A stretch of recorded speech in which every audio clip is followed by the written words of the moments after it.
Good morning, everybody, and welcome to Summit Point Raceway for the second day of competition here at the Mid-Atlantic Road Racing Series. It's the June MARRS presented by the Washington, D.C. region of the SCCA. I'm Greg Ginsburg, along with Brian Donati and David Lance, and Spencer Gaynor, of course. And we've got a full day of activities. It's feature race day here at a slightly overcast Summit Point Raceway. And gentlemen, good morning, Brian. How are you today? I'm doing just fine, Greg. I tell you what, I'm glad it is a little bit overcast today, and I guarantee you some of these drivers are thinking the exact same thing early this morning. Indeed, as they're going to find a track that maybe not quite as greasy as they saw yesterday. And for these feature races, which for the most part, with the exception of our bracket racers, who are going to be our first group up today, they're going to be 20 laps long, quite a bit longer than their races yesterday. Well, we're going 210 laps, so we're going 10 laps. Bracket races are 210, but everybody else has got a much longer race, got absolutely. A 20-lap race here today, and so they're going to like these. The temperatures are still going to be high, but at least they won't have the sun beating down on them. Good morning, David. How are you today? Good morning, Greg. Doing fantastic. A lot cooler than it was yesterday. Going to follow the statements that Brian said. A little bit overcast, a little bit cooler. You know, very, very hot over the past 2 days. Basically, it kind of feels like the complete opposite of what we've experienced weather-wise. So thankfully, though, hoping to see a little bit good racing. I'm sure the track's going to have a little bit more grip than it did yesterday. And on a much more important note, the glass-enclosed Bill Scott Memorial announce booth is quite a bit cooler this morning than it was yesterday. On over there. I was going to say, it's almost frigid up here for now. Anyway, Brian, let's take a quick look here for those of you who have not joined us before for our coverage of the Mid-Atlantic Road Racing Series, this beautiful Summit Point circuit, 2 miles, 10 turns built into the land. It has pretty much anything and everything for almost any type of race car. We've got long straightaways. It's 3/4 of a mile on the front straight from turn 10 down to turn 1. We've got sweepers. We've got tight turns. We've got elevation change, you name it. We've got it throwing some threshold braking at turns 1 and turn 5 as well. So let's do this, Brian, as we now have our Sprint Bracket Road Racing Series ready to head out for their first of 2 races this morning. We're going to see them here first up, and then there'll be our last race before we break for lunch. They're going to have both of these races are going to be 10 laps long, and you can see the nose of our MGA pace car there getting ready with its lights on. As they get ready to head out, let's run down the starting order here. I should also say that if you look in the chat over on YouTube, we've got a link to the special timing and scoring page specifically for our Sprint Bracket Road Racing Series. They'll break things down into those 2-second time slices that the bracket racers use. Starting on pole today, driving the number 20 BMW 328 IS from Hedgesville, West Virginia, it's Chris Graham. Trey Harper in his Porsche Cayman. It's not a Porsche Macan. The Porsche Cayman will start on the outside of the front row. That's the white with black number 9. Kais Musmar in his Porsche 911 will start third. Chris Schooler in a BMW M3, the number 139 car out of Washington, D.C., scheduled to start fourth. On the inside of row number 3, driving the number 96 Ford Mustang from Woodbine, Maryland, it's Ray Rachuba with Nick Shively in the Trackout Accommodations Panos Esperante starting in 6th. That's the number 83 car. Scott Cook is in the number 64 BMW M3. He hails from Reisterstown, Maryland. He starts 7th with Steve Martin in the in-and-out performance. And Brian, from what we saw during the warm-up session this morning, it was more out performance than in performance. No, it was in performance into the pit lane. Into the pit lane, yeah. Hopefully, Steve was able to get that car fixed up in the very short period of time he had this morning. He's out of Silver Spring, Maryland. Starting 9th today, Ted Eller in the Performance Concept BMW 330. Comes to us right from almost outside the gates in Winchester, Virginia. Steve Wickersham in the Computer Pros Mazda Miata comes up here from Mooresville, North Carolina, right around my neck of the woods near Charlotte. He starts 10th. Anita Barnes is in the number 84 Red Beard Racing Porsche Cayman, and she'll start 11th. Jeff Walters in the number 118 Mazda RX-8 out of Sterling, Virginia, starts 12th. Andrew Murgasamy, there we go. He will start lucky 13th today, and it'll be lucky if I get his name right at least once today. He's in a Honda Civic SI. And then Matt Littleton starting 14th. He is in the number 07 ML2 Motorsports BMW 325 IS. He comes to us from Washington, D.C. Ayuso Arrieta is in the Insane Ways Motorsports Subaru Impreza. He's out of Alexandria, Virginia. He starts 15th. Starting 16th, Chuck Edmondson from Medina, Ohio in the Paco's Parts House Nissan 350Z. Jed Prentice in the number 68 Mazda Miata comes to us from Tacoma, Maryland. He starts 17th. Eric Gohl from Centerville, Virginia is going to be driving his Mazda Miata. He starts 18th. Jeff Liller in the Venorius Financial Services Mazda MX-5 comes to us from Thurmont, Maryland. Talked to Jeff at, about 5:30 this morning. He's doing good and looking forward to today's race. He starts 19th with John Legg in the Motorsport Auto Miata, the 67 car, starting 20th. Now we got Larry Slavinsky in the 181 Angry Sheep Motorsports Ford Fiesta, and Armand Major, in the Midas Mazda MX-5, starting 22nd as the pace car now heads to the pit lane, turning things over to Chris Graham in that white BMW 3 Series, and moving up to the front row alongside him, it is the Cayman of Trey Harper, Kais Musmar, and now splitting the gap, Chris Schooler in the black number 139 BMW. Wow. Great jump for him. He moves ahead of the two Porsches, moves to the outside of the front row. There's some big brake lock up there. Let's take a look as they go into turn number 1, and he will take the point. He goes around Chris Graham. What a start for Chris Schooler here today. I'll tell you what, I was just getting ready to say that I had it written down on my notes. Remember, Chris Schooler started from the back of yesterday's race, had to work his way up and got as far up there as he can. Ended up making that move here early on. I knew that was going to happen. Attention in the paddock. Race group number 1, Big Bore Racers. This is your first call to the grid. Please head to the grid. Your race is next. Big Bore Racers, please head to the grid. Your race is next. Yeah, I knew that was going to happen, David, because I knew Trey Harper was going to give him that room sitting up there on the outside driver's left where you had Christopher Graham. As soon as they were wide coming off of turn 10, I knew Chris Schooler in that helmet said, if you guys stay there, I'm going. Yeah, definitely had his coffee this morning ready to go. So he had a great jump there, basically went 3 wide right before the line. Good to see, though, a little further in the field, that Red Panos and Nick Shively back out here today in the Panos Esperante GT after spinning down turn 1, got stuck in the gravel trap, did a couple laps after and brought it back in. Right behind him, Steve Martineau at number 50, both powered by the 5-liter Ford V8 engines. Been 20 years with Le Mans Week, and Nick Shively at Panos.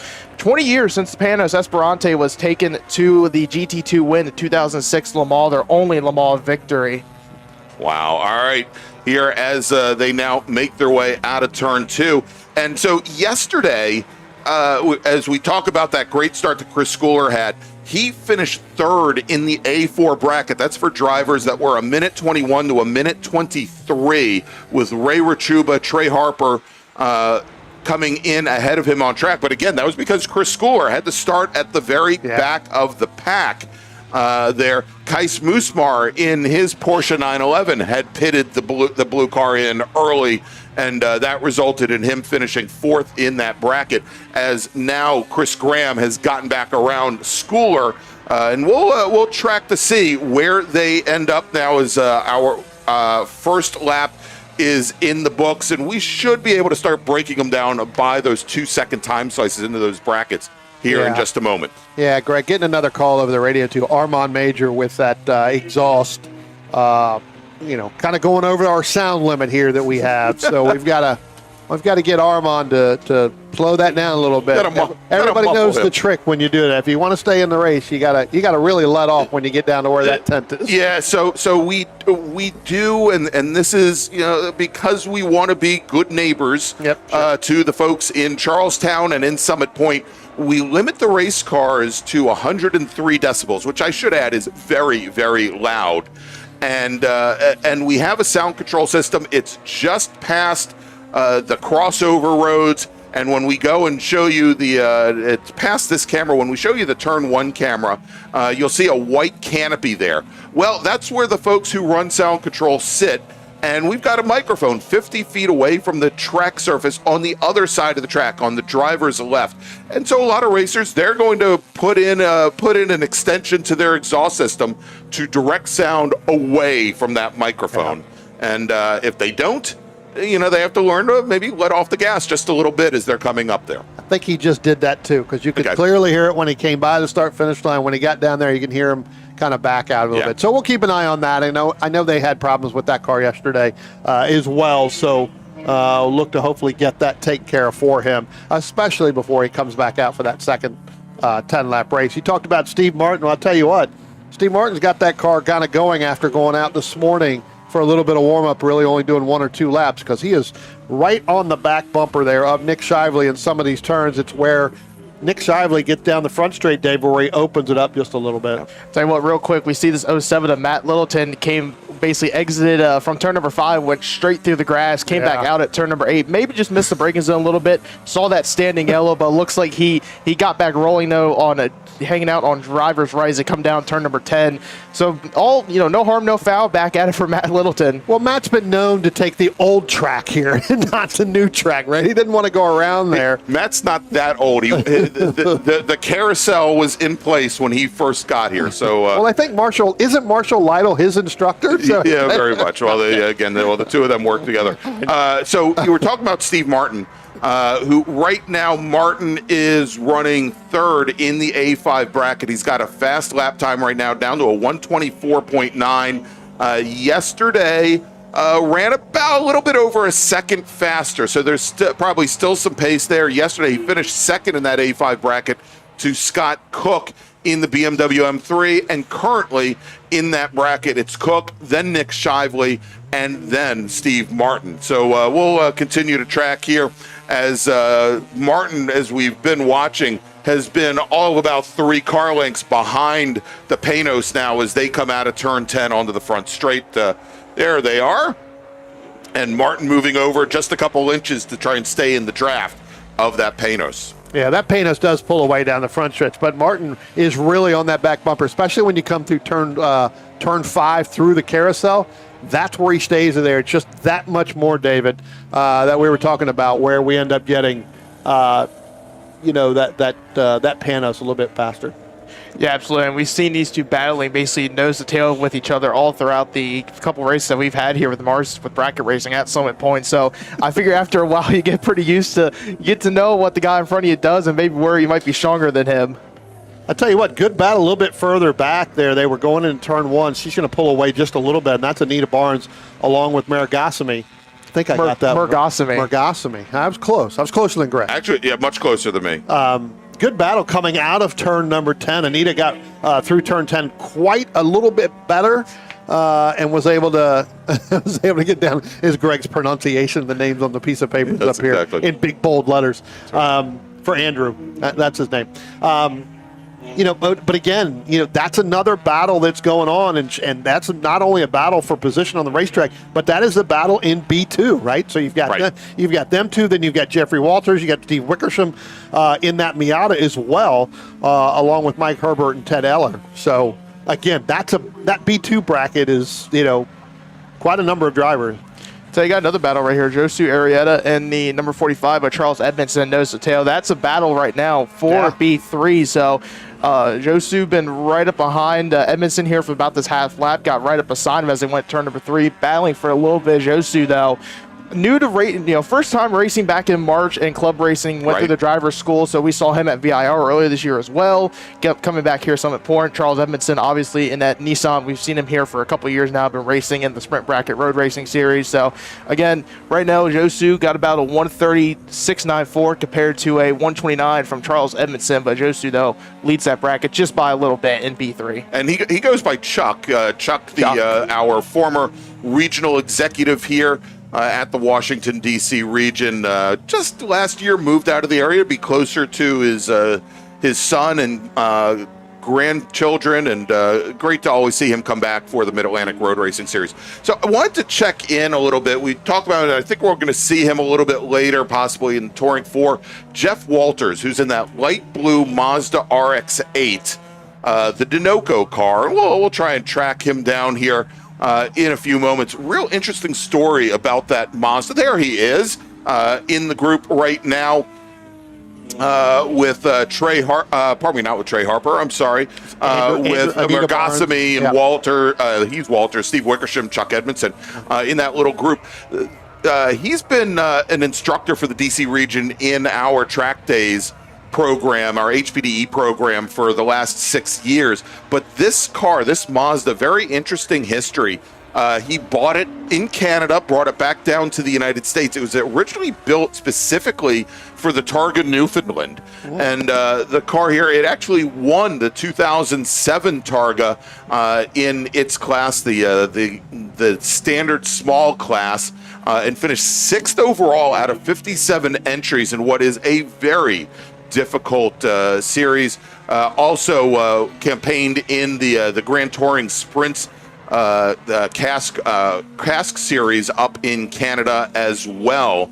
And so great that he's brought it back down. He says that unfortunately some of the items that had been built for that car specifically to run in Targa Newfoundland and that Canadian Sprint Car Series makes it ineligible for some of our touring car series like Touring 3 and Touring 4. But I mean, this is why we have our Sprint Bracket Road Racing Series. Yeah, it's a great home for those types of cars that just don't quite fit in to your traditional SCCA Classic. Yep. Yeah, and listen, if you've got a car that meets the safety, features of, Sports Club Car of America, you can bring it out here and you can run it. We've seen a lot of drivers over the course of the years that have used this as a practice session, David, or a double dip session in order to get in their regular, classification to be able to run for points. You may come out and try something different during this race. Yeah, absolutely, with what you do. And I mean, we see also a lot of drivers that come out of bracket racing through here, or excuse me, that come out of the driver school through here. You get to learn a little bit of racing. It's not little less, I would say, it's still competitive, but just a little less competitive than what we see in like some of the normal road racing series here in the MARRS. But again, it's a great environment. You come out of HPD, you come out of time trials, you learn how to maybe conserve tires, how to be quick while concerning, and just some of the little basics of racing. Attention in the paddock. Second call to the grid for race group number 1. Big Bore, please head to the grid. Your race is next. Race group number 1, please head to the grid. Your race starting in just a few moments. Gentlemen, I tell you what, we saw this yesterday, and I think we're seeing it again, and he came out for the warm-up, but Christopher Schooler has now dropped back behind Moosemar and now behind Trey Harper as they came by the start-finish line. He pulled all the way over to driver's right, and he is definitely well off the pace coming out of turn number 2 up into turn number 3. So whatever that problem was yesterday late in the race, it continues. It's continuing. Yeah, so Moosemar as well as Rachuba have gotten around Chris Schooler on track. So Moosemar now second on track overall, and if we look at the timing, he is now our sole racer in the A3 bracket as Chris Graham is running at a faster clip than he did yesterday. He's now up into the A2 bracket. That's for drivers 1:17 to 1:19, where Graham's fastest lap time yesterday was a 1:20.3 as Graham is now working his very last lap. And Ray Rachuba, who yesterday took the win in the A4 bracket. That's for drivers 1:21 to 1:23. He leads that class once again. Second at the moment is Chris Schooler, but we'll likely see both Trey Harper move up to second and Scott Cook move up into third. Yeah, the minute they go by that start-finish line, and again, I believe, and he's just now coming on the pit road, so that's definitely going to change it around where Harper and even Cook's going to go around him. As Christopher Graham is working his last lap of this 10-lap opening race.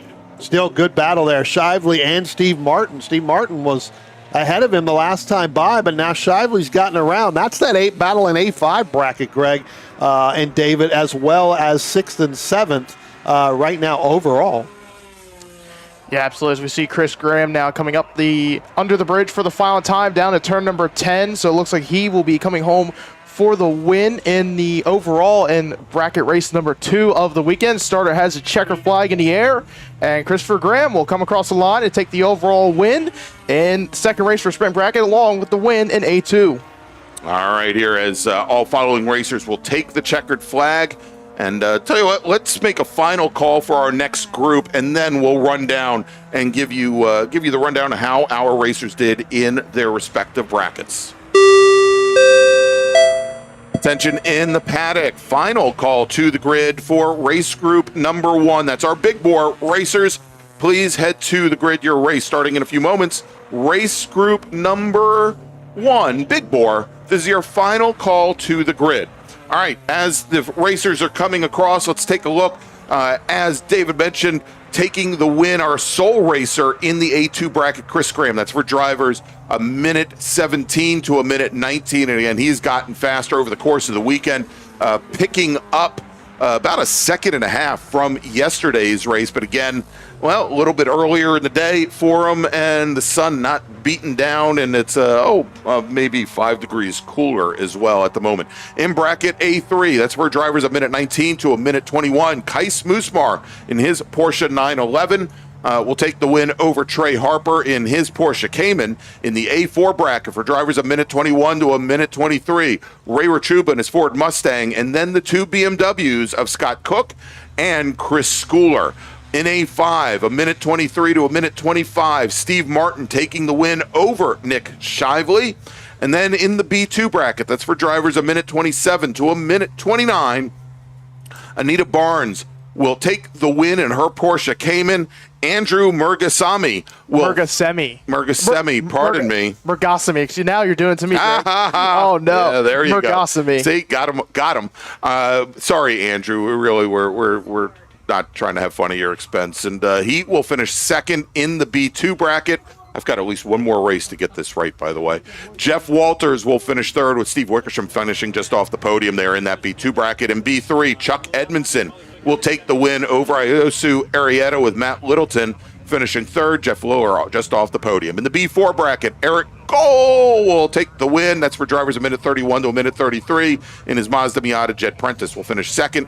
And then we've got in the B5 bracket, that's for drivers a minute 33 and higher, John Legg will take the win. Armand Major will finish in second. Larry Slavinsky did not make the grid this morning in his Ford Fiesta. All right, that's going to wrap things up for our very first race of the day. Our bracket racers will wind up their weekend just before we break for lunch this afternoon with their final 10-lap race here today. But now we go MARRS feature racing. Next up, our big bore racers, and we'll bring that to you next. Stay with us. At OG Racing, when you are shopping on our website, when we say in stock, this is what we mean by in stock. Seats and seat bases, brakes, harnesses and restraints, shoes, suits, and steering, helmets, gloves, and undergarments, fire suppression, and so much more. Shipping directly to you from our conveniently located Sterling, Virginia warehouse with thousands of in-stock items.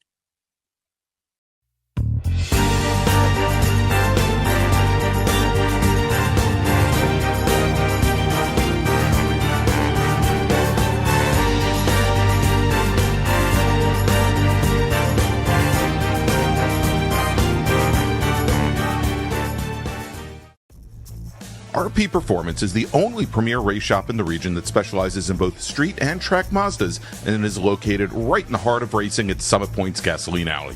RP has been involved in countless race wins and series championships across many classes with drivers of all ages. Not just a full-service shop, RP has been helping drivers with their individual racing and other track event needs for over 30 years, providing trackside support, arrive and drive packages, as well as race car transport services. And they're known for its help all attitude. RP Performance is your go-to for getting cars back on track for that positive experience at Summit Point when you're ready to pack it in. For more information about RP Performance, come talk to them here in the paddock. Call them at 304-728-6749 or email them at Brett, that's B-R-E-T, at rpperformanceracing.com.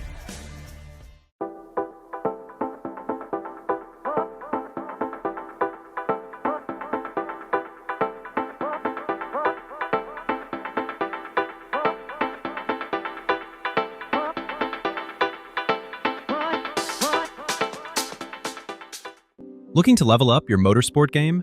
At Courage Motorsport, we've got everything you need, From high-performance parts and racing equipment to expert driving instruction and even our own Courage racing gear. Whether you're a beginner, a pro, or looking to kickstart your motorsport career with training in both the business of racing and securing sponsorships, we've got you covered. Check out our gear, grab a shirt, and represent your passion. Email us at trackready@couragemotorsport.com or visit couragemotorsport.com and get ready to hit the track.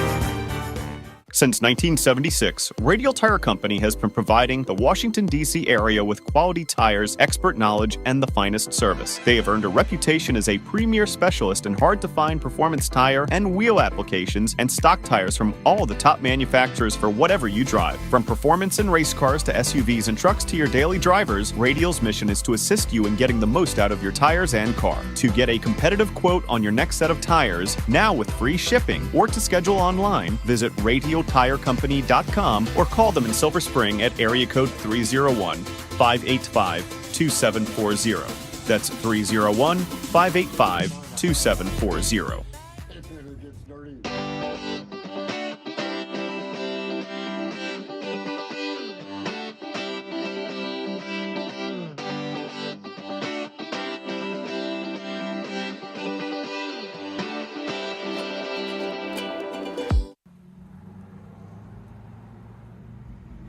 It is the June MARRS presented by the Washington, D.C. region of the SCCA here at Summit Point Raceway.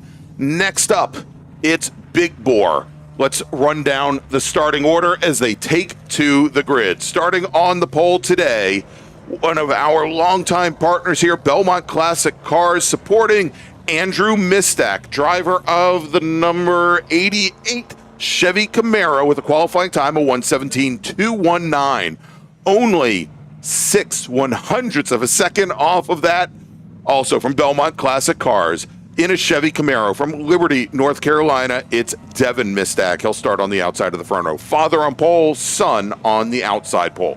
Marshall Lytle in his ML2 Motorsports BMW 325 IS, that car running in the ITE class, will start third. Jeffrey Pascal is your T2 pole sitter. He's driving the Burton Benjamins Racing Chevy Corvette. He represents the Philadelphia region, and he starts fourth. Joseph Latanzi will start fifth. He's driving the number 99 T2 Chevy Corvette out of Havens Beach, New Jersey. Robert Hayshak is our sole SPO racer here this weekend. He's in the CSRS Factory 5 Racing Cobra, and he comes to us from Nokesville, Virginia. Starting seventh, driving the number 39 Touring 2 Chevy Corvette from Henrico, Virginia, representing the Washington, D.C. region, it's Chad Fisher. And then, starting on the outside of row number 4, Vinny Gautieri in his Ford Mustang. He comes to us from Belford, New Jersey, represents the South Jersey region, as does our final racer here today, driving the number 50 GT1 C3 Corvette. That's the mobile auto repair services machine of Joseph Folia. As the lights are out on the pace car now, and we've got the two Camaros heading up the hill to take the green flag. Now, Brian, we know in talking to Andrew Mistack, he continues to have problems with the steering box on that Chevy Camaro. We'll have to see. Yesterday, Devin jumped out to a very early lead. Andrew was able to go and pull that back, but we once again saw that Andrew, especially towards the end of the race, that steering box became very unruly. As the starter now is going to look over the field, if he likes what he sees, We'll see a green flag, and there you go. Green flag is in the air as the engines rev up. They start to roar, and Devin Mistak, for the second day in a row, gets a great jump on the start as he's going to lead this 9-car field down into turn number 1 for the very first time. He's going to work his way around the outside. Great late break there from Andrew Mistak, though. A little bit closer than I would have expected than when they got into the 500-foot mark, as it looks like that's Jeffrey Pascal, I think, in the 63 car. He started from the pit lane, got up there late, and remember, he went out for warm-ups. And only had one lap and had one or two laps issues. and came back in. So, again, probably ended up having to, get that car fueled back up and take care of what needed to happen. Do some repairs, possibly. Yeah, definitely. Go back to the front here with Devin Mistak taking over the lead from his dad. Devin, as we talked about yesterday with the SM race, Brian, where if you get on that outside lane and you kind of put the power down right and get that car rotated, you can get a really good running coming out of 1 into 2 down the straightaway, and that's what Devin did. Went around the outside, got it turned in nicely on the exit, got it rotated, and laid the power down. Was able to get around his dad way before turn number 3. Yeah, drivers are starting to pick that up a little bit. Remember, Greg, we used to have to come down and really make that arc into the turn and get into that apex. You really technically no longer need to do that. It's getting more drive off as the track gets beat up year after year after year. Exactly. As long as there's a lot of rubber down on the outside of the track, it's not something I want to do right after a heavy rain. Possibly. Sure, absolutely. But especially with these cars where, much like the more momentum-based cars where you don't want to bind up that front wheel and you want to straighten out that big sweeping arc of turns 1 and turn 2 as much as possible, it certainly is a much better way, I think, than heading down to the apex. And you can you can actually go a little bit deeper into the brake zone at turn 1 as well and roll out of the brakes a little bit later there. So great opportunity as we've got 1 lap in the books now. Again, these are 20-lap MARRS feature races. And Devin Mistak, your leader, Andrew Mistak, second, Marshall Lytle, our sole ITE racer, third. Joseph Latanzi takes over the lead in Touring 2. He was your Touring 2 winner yesterday over Jeffrey Pascal, who made it to the end of the race, but definitely had some mechanical issues. And we did have a couple of retirements yesterday. Chad Fisher out of Henrico, Virginia, as well as Joe Folia did not make it to the finish. Yeah, it's, again, we're going 5 extra laps, right? 10 extra so we're miles, going 10 extra miles, and we talked about Devin getting out to that lead. Here again, this is exactly what's happening. Devin getting out to a really huge lead over Andrew. Andrew's probably just sitting there, right? He knows you've got to take care of the equipment, right? Again, I know it's still a sprint race, but these larger, heavier cars, as we get to the end of the race, we're going to end up with some tire degradation. We're going to have fuel burning off, especially with these 2 cars, because they're like TA2 cars in these Camaros. They're going to start to get really unruly, David, as this race goes on. Remember, Devin had a problem yesterday afternoon when they came out for their race as well, where he jumped out to the big lead, and then it shrunk and then ended up going away. Yeah, absolutely. He would, but just a couple of mechanical issues with the Mistaks, but Devino, basically towards the end of that race, the foot was going to the floor on that brake pedal and just lost brakes rapidly towards the end. And we saw that because Andrew was able to catch up and kind of gain a little bit, kind of got the win from that. Devin off to a really good start against it, but you talked about, with everything going away when you get later into this race with the fuel burn off and the tires start going away. Don't forget, these Trans Am TA2 cars, there is no ABS, no traction control in them. Your foot is the traction control. So when you get later in the race and the tires start to go away and that back end gets a little lighter, you got to be really careful about laying the power down and get through the corners. Well, Good Bunny's got to take care of his car, right? I mean, that's Andrew and I were talking last night on Facebook for a couple of minutes and told him we gave him the good Nick, the good. He's not just Bunny; it's Good Bunny. It's Good Bunny, as opposed to the bad raccoons, which basically confronted me before leaving the track last night. There are so many animals around here this weekend. I don't know. I saw a couple deer walking down the path as I was coming in. Hey, what are y'all doing here? This is my area. Between them, the groundhogs, I think the bunny might be the most friendly animal here. And Greg, gentlemen, we have I think that is the Pasquale machine that went off driver's left down into turn number 1. Is it him or it could be Mike Herbert in the 62 looked like Burgundy BMW? Well, no, that was a Corvette that went off went off down into turn number 1, All back right. towards the skid pad. We'll see if he comes back and around. But again, whatever problem they had that caused him to be late to the grid, Looks I like think it continues. reared up again, and it's still happening. Yeah. So we had before our races this morning a 10-minute warm-up, what would they call a hardship practice. And Pascal had gone out, and he made it maybe 3 corners before he came off the pace. Yeah, and there we go. Confirmation from our corner workers down at turn 1. It is the 63 of Pascal. But looks like he may be there for... It doesn't look like he's going to continue. As we jump a little bit further back in the pack, nice little fight going on between 2 more Ford-powered machines. Bob Hayshak in the Factory 5 Racing Cobra, and then Vinny Gautieri in the Touring 2 Ford Mustang. Now, that is not a battle in class, and with Pascal going and what we think is retiring, Gautieri now moves up to 3rd in class. In that Ford Mustang, just runs his fastest lap of the race. Oh, and Bob Hayshak, Greg, sorry. Bob Hayshak misses the entry going into turn number 1, went really, really wide, didn't get the brakes on in time, and that's going to allow Gutierrez to go around him. So as you were just talking about that, you're going to see Gutierrez, he's gotten around Hayshak in that number 9.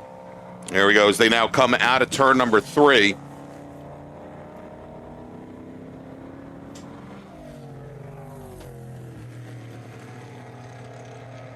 Yeah, I tell you what, Gutierrez opened that up, Greg, David, but definitely ended up going really, really wide as he completely missed the entry going into turn number 1. It wasn't a product of trying to take that outside line to go around. That was just a missed braking entry in there. Yeah, absolutely. Just slightly missed the braking marker. You know, your braking point and just kind of go a little bit wide because they still have that standing yellow down there for Jeffrey Pascal. He's probably looks like just took the skid pad roundabout and just maybe parked it in that area towards behind the wall and safety. So looks like they will, as you said earlier, definitely going to kind of keep him there for the end of this race. But we talked about Bob Hayshak, though, in that Factory 5 Cobra yesterday. Greg, went a little bit about it. The really unique car that it is. Basically, it's a kit on a 2-frame chassis. You can buy a bunch of different options for on the engine packages. You know, they have the small block options, they have big block options, or the some modern. David, real quick, let me jump in here because for a brief moment, our corner workers over turn 1 had withdrawn their local caution. They thought that because every racer had seen Jeffrey Pascal's Corvette, and they thought that perhaps he would be there on that Pump House Road for quite some time. But Jeffrey Pascal has now gotten the car back underway, and so it actually brought the local caution. There he is now coming into turn 3. It actually brought out the local caution for a period of time, and now again the local caution has been withdrawn at turn 1. Well, I was going to say they called in, they were going to drop it, and then all of a sudden he popped out again. Yeah, like, we got to put this back up because we don't want him to re-enter right in front of somebody. So yeah, he definitely got that thing spun around down there and back out onto the racetrack. Look for him to probably come down pit road. I don't think it's something he's going to continue this race because he was not completely up to speed when he came back on the racetrack out of turn number 1. So we'll see. Yeah, and right now, driver going down into turn number 1, that same T2 category with the Chad Fisher machine. We actually have a yellow at turn number 5 now, Brian, so something going on there at turn number 5. Well, that's actually between turn 6 and 7. Turn 6. Yeah, so it looks like he got down. Yeah, he got down into turn number 5. I have a feeling that could be a brake problem because he got down the hill and that thing couldn't go anything. He parked it in between where you're seeing here on your camera and to the left, drive turn just 5, out of our right? view. Just out of our 5 in turn 5. Yeah, so it looks like his day now is done. By the way, I want to thank one of our wonderful grid workers, Carolyn Bayer Broering. See, I pronounced her name correctly. She's been reminding me that it's not Bob Hayshak, it's Bob Hazyshet. Let me go back. Let me pull her message back up. It's Bob. It's Bob Hazyshack. Yeah. There we go. Not Hayshak. Just be glad I'm not calling him Arnold Horseshack from Welcome Back, Kotter. Right. All right, and so what we're seeing here, because of where the Pascal car has stopped, we do have a local caution over at turn 5 now as well to alert the drivers when they come into the carousel area. So you're not going to see any passing attempts in this section until they get past that corner station. Another decent passing opportunity, possibly out the window here, although it's a little bit more difficult in these big bore cars, these higher horsepower and wider cars than we typically see in say Spec Miata or improved touring. Right. All right, so we've got now 12 laps remaining as Devin Mistack crosses the line 2.5 seconds ahead of Andrew Mistack. Again, that is the battle for the lead in GT2. Yesterday's race winner was Andrew Mistack, as Devin Mistack had a mechanical issue with just a single lap remaining. The very last lap was able to limp it across the line, finished in second overall due to the advantage that he had over Marshall Lytle in his brand new, well, new to him, ITE BMW 3 Series. Yeah. Well, last time by, that gap now, gentlemen, has closed to 2.5 seconds where it was almost 3.5 seconds. So Andrew going almost a full second faster than Devin. So again, that's a product of understanding. Again, Devin still knew it. Again, last year came out, or a year before came out with that Ford, turned around and raced some of the Camaro last year. Right. Now he's running in Andrew's old car. Andrew's got a newer car. You've got to take care of the equipment, and I think this is where the car is going to start to go away. Like I said, last time by was a full second faster. We'll see. They're getting ready to come out of turn number 10. There's that battle we were talking about earlier with Vinny Gutierrez. But that battle now has gotten down under 2 seconds, Greg. It's 1.4 seconds as opposed to 2.5 seconds last time. Again, another lap under us or over a second cut down on that. All right, want to point out also, we haven't given him much airtime here. Driving the yellow number 39 T2 Chevy Corvette. By the way, we did just have now car come down the pit lane. That is Mike Herbert in the 62 Touring 2. No, that's not Herbert. That's a Corvette. That's Pasquale. That's Pasquale. So he actually left the carousel and made his. I guess he felt more comfortable going uphill than going downhill as he comes down the pit lane. Yeah, and that is Pasquale. Yeah. He's now brought his car behind the pit wall. But I wanted to mention here his T2 competitor, Chad Fisher, in the number 39 machine. The driver here who says he's 44 going on 16. Great run for him today as he had to retire after just 9 laps yesterday. And as I say that, he's currently working lap 10. So I think we're somewhat safe. And he tells his kids, he's got 3 mantras. 1, take care of your stuff. And he didn't exactly use that word. Have some fun while doing it. And the third, and I don't know how this applies to racing, but he says make sure to unload the dishwasher. Anyway, good run so far. Good last one to live by, right? Yeah, exactly. I mean, that's what makes it. Hey, you always have to know where that fork has been before you take a bite. All right, as we are now halfway through this race, we've got 10 laps remaining here. And it is Devin Mistack, Andrew Mistack, Marshall Lytle, Latanzi in the 99 Corvette, leads Touring 2 with Chad Fisher and Vinny Gautieri, your top 3 in Touring 2, running 4th, 5th, and 6th. Bob Hayshak and Hayshak. Sorry, Carolyn. Bob Hayshak. Hey, at least I'm not saying Mergasamy. Anyway, Mike Herbert, Joe Folia, and Jeffrey Pascal, who just retired. Let's make a call to the grid for our next group of racers. Oh, someone help me. All right, first call to the grid for race group number 2, small bore. That's E production, F production, H production, GT Light, GT Pinto, Legends Cars, SPU, ST7, STL, and T4. Race group number 2, small bore, please head to the grid. You just opened yourself up for a bunch of texts going, there is no help. Yeah, guaranteed.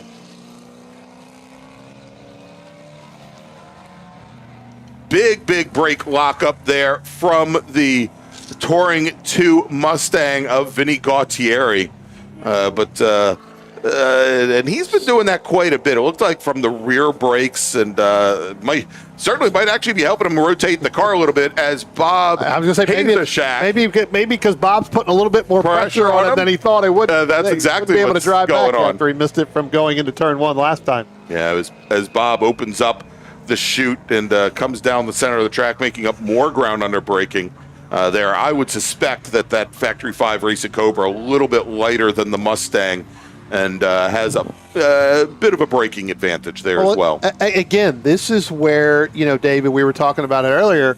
This is where, the tires are going to start to fall off, and, you're going to have to back up some of these quarters. You can't go as deep as you can. The fuel changes, the weight balance changes because of that, because of the tire degradation that you have.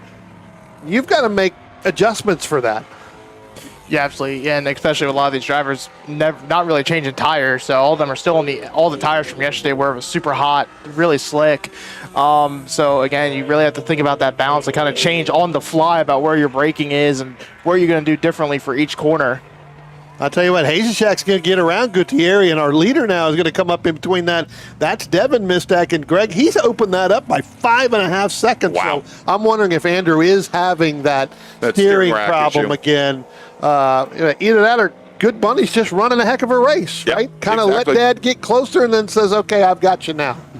But it does seem like Andrew is off pace compared to what he was earlier. I mean, last time by he went 1:28.46. That's 2.5 seconds slower than what he was just a couple laps ago. Yeah, absolutely. Open that gap up. Devin has to about 5.5 seconds. Yeah. So we'll see what's going on with the Mistak machine. Maybe if he can catch up, back off a little bit, try to save the car. I mean, we still got 8 laps to go, so 16 miles, but see what he's closed the gap up good in the beginning of the race. Let's see what he can do in the end of the race now. Use that kind of veteran experience. Hey, give a shout out there to Joseph Olia, too, and that GT1 machine and that Corvette as well, completed his 10th lap. So good to, kind of continuing on. Again, our only GT1 driver. Yeah, so. Indeed. And I always love seeing that C3 Corvette out here. It is certainly not modern machinery as opposed to most GT1 cars nowadays, which are Trans Am TA1 cars, but Trans Am cars that are tube frame. That car is, it is a throwback to another generation, and that Chevy motor just makes the most glorious noises now. I think a Marshall Lotto's playing a little bit of that game, like when you're driving down the road with your family, that pediddle, right? He's got one headlight working, so he must have a fan going on that's hooked up to the light. Usually you got that pediddle when you're driving and you see a car that only has one headlight. What the heck is a pediddle? I've never heard that before. It's a game. It's a driving game. When you've like driven across. Yeah, exactly the same thing. Yep. Okay. Yeah, Marshall, the first time back out here since Labor Day last fall, where his older BMW, unfortunately, we're going to say had a little bit of mechanical failure, turn number 10, but lost more than a headlight? Yeah, lost more than a headlight. But Marshall, though, this new BMW, as we talked a little bit about it yesterday, went over from the 1995 M3 over to a 1994 M325i, but basically a lot of everything that can be saved was moved over to this chassis. And so maybe only one working headlight moved over. You brought that up, and the first thing I could think of was Jacob Dylan and the Wallflowers with that song One Headlight. Yeah, one headlight. Yep. Yeah, exactly. They wouldn't know anything what we're talking about, but we do. So we talked about Devin Mistak getting a little bit slower now, falling back to about 10 seconds with a 1:21.9 last time around. Again, falling off about a second more. So try maybe just to hang on as best as he can. A little bit of mechanical failure going on. Maybe some problems with the steering boxes there was yesterday coming back to haunt a little bit. But only 6 laps. Try to get through. Hopefully make it to the end of this race. Well, again, Vinny Gutierrez dropped back too. Remember, he was right. Him and Robin Hazenshak were right there together, right, for the last 3 or 4 laps, and now he's dropped way off. So again, it goes back to these heavier cars. When they go away and the handling goes away, they go away pretty quickly, right? It's not where it just gradually goes away with everything else. You get into these larger, these longer races, I should say, with these largest cars, and when that fuel starts to go, that's really the first telltale sign. Yeah, Yeah, and there you go, Brian. Come on, try a little. Nothing is forever. Got to be something better in the middle. But me and Cinderella, we put it all together. We can drive it home with one headlight. There you go, Marshall Lytle. All right, heading to the pit lane, and there you go, Brian. Yep. Andrew Mistack looks like he is calling it a day. I don't know how he's going to explain that on Facebook with his son beating him here, but the Belmont Classic Cars Camaro, now its day is done. Well, let's keep an eye on Chad Fisher as well, because he just went by the start-finish line and moved over completely to far driver's right, which allowed Robert Hasiak and Vinny Gutierrez to get right up there as well, along with Marshall Lytle. Yeah, that's right. So I think Chad Fisher's got a problem as well. He is well off the pace right here coming out of turn number 2. Yeah, and if we look, Chad Fisher on this last lap was 7 seconds off his normal pace here today. So, I mean, on the bright side, he's made it. He's made it 4 laps further. He's made it about 8 miles further than he did yesterday. But yeah, it looks like that car having some issues, and I'm wondering, as he moved over drivers all the way to drivers right to open that corner, he might be having some brake issues at this point. And was just trying to play it safe. Going down now, of course, you know, again, the braking issues, it could be, and it's certainly not endemic to these C5 chassis here. But I suspect and now that here he's going comes up the hill. Devin Mistack down the front, down the pit road as well. So maybe realized, hey, I beat Dad, then let's pull in. But one more lap. Remember, he had a problem yesterday too, Greg, at the end of that 15 laps. Yeah. And so this could be doing the exact same thing. So both Mistacks out of this race. So that's going to move Marshall Lytle now, our sole ITE racer, as he comes through turn 1. That moves the Mr. One headlight. I'm just going to start calling him Jacob Dillon. Moves him into the lead.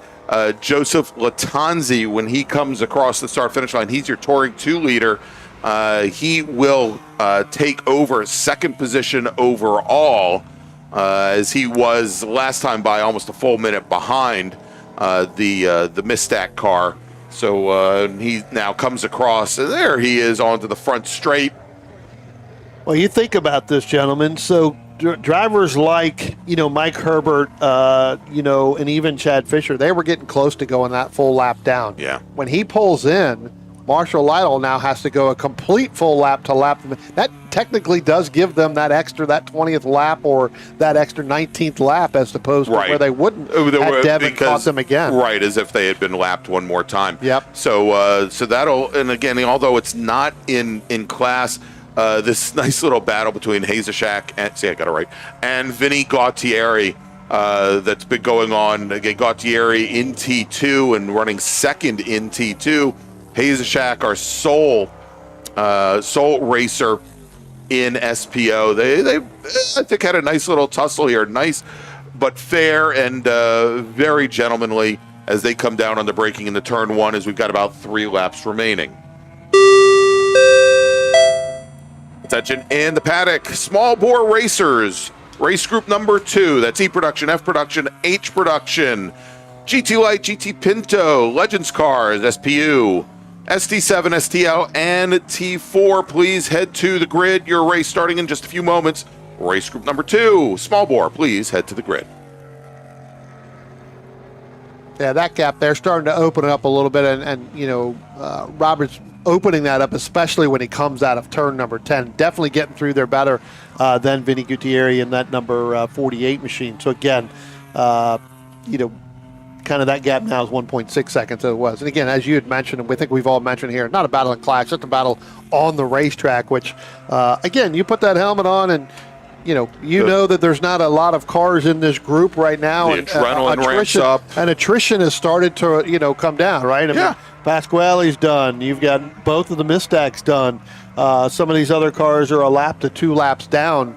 You try to do everything you can if you've got the car in front of you on the same straightaway, David. Yeah, absolutely. Another driver that we talked about, Chad Fisher, is he's coming up through into turn number 10 now, coming under the bridge as he has issues. He's still going on. Really good run for him, as you said, maybe a couple laps down, but just for as he comes down the front straightaway. But again, after yesterday where he had issues in qualifying, had to work under the car basically all morning, came back out for the race, had the issues. I think just completing the race today is really it's just the biggest goal and probably the biggest win that you can have as just your competition debut. Again, as we said, he came from did driver school earlier this year, was supposed to be at VIR, unfortunately was not there, did not show for that one, but then it came down here for Summit Point this weekend, and really good run right now. It's a third overall, third in the class for a T2. That's going to be a win for him. So really good run. Yeah. See, as the year goes on, probably get progressing, and just that extra track time can help here.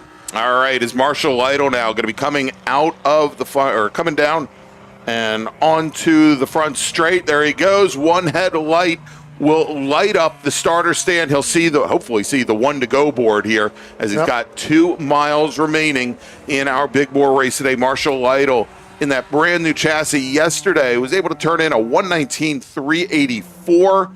Today, a 119.284. So he's picked up a 10th there in that new chassis as he's been able to dial that in over the time. Marshall Lytle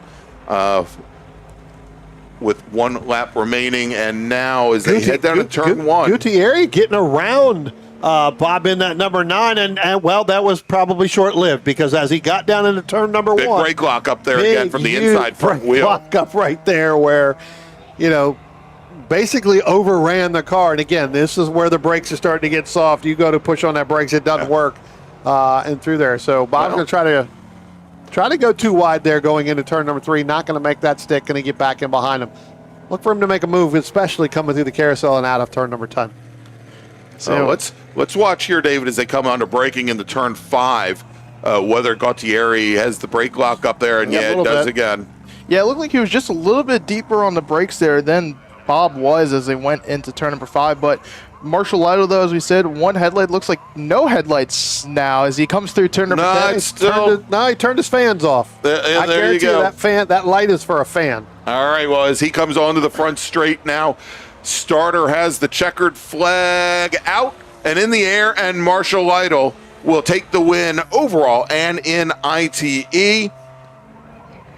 As Gautieri and Hazeshak will come out of the final corner to wrap up their race. Gautieri will finish second in Touring 2 behind Joseph Latanzi. Latanzi yet to take the checkered flag, but he will be your winner and finish second overall. So Hazeshak will finish 4th overall. He takes the win in SPO. Chad Fisher, he continued. There's the yellow Corvette. He stayed out there. And as he gets by now, Joe Folia's Ford Mustang, Folia's GT1 Chevy Corvette. That's like sacrilege to it, to Chevy there. So Chad Fisher will finish 3rd in Touring 2, 5th overall. Mike Herbert in his BMW will finish 6th overall, just off the podium in Touring 2. Joseph Folia, our sole GT1 racer, he crosses the line, will finish 7th. With both Mistacks, Devin and Andrew retiring early, but Devin Mistack driving 1 more lap than Andrew. He's going to take the win in GT2. Good Bunny picking it up. All right, so that's going to wrap things up for Big Bore. Let's move over and make one final call for our next group. Attention in the paddock. Final call for race group number 2, small bore. This is your final call. You're going to be on track in just a moment. So let's go. We'll take a break, and we'll be back with more racing action here from Summit Point. Don't go away. Grand Touring Enterprises is an internationally recognized and awarded full-service classic automotive facility located in Frederick, Maryland. Specializing in classic Italian sports cars from Ferrari, Lamborghini, ISO, and Bizzarini, Grand Touring's extensive experience ranges from pre-war to modern exotics, advising on all aspects of the classic car ownership experience, from service, restoration, and climate-controlled storage to sales and consignment. Grand Touring's focus is not just on preserving the history and prestige of these vehicles, but making sure that the driving experience is equally as spectacular and authentic. For more information, send email to tom@grandtouring.com. Grand Touring, legends in motion.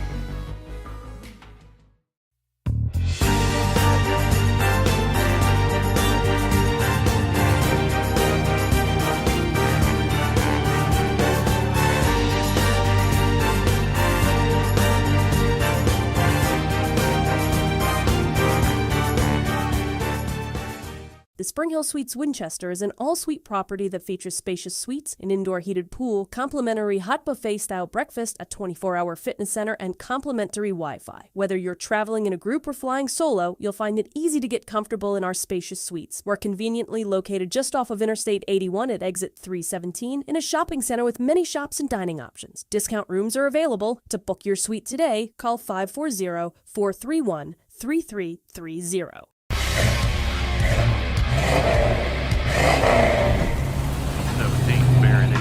Bringing you all a classic hit. Need a ride? No. Okay.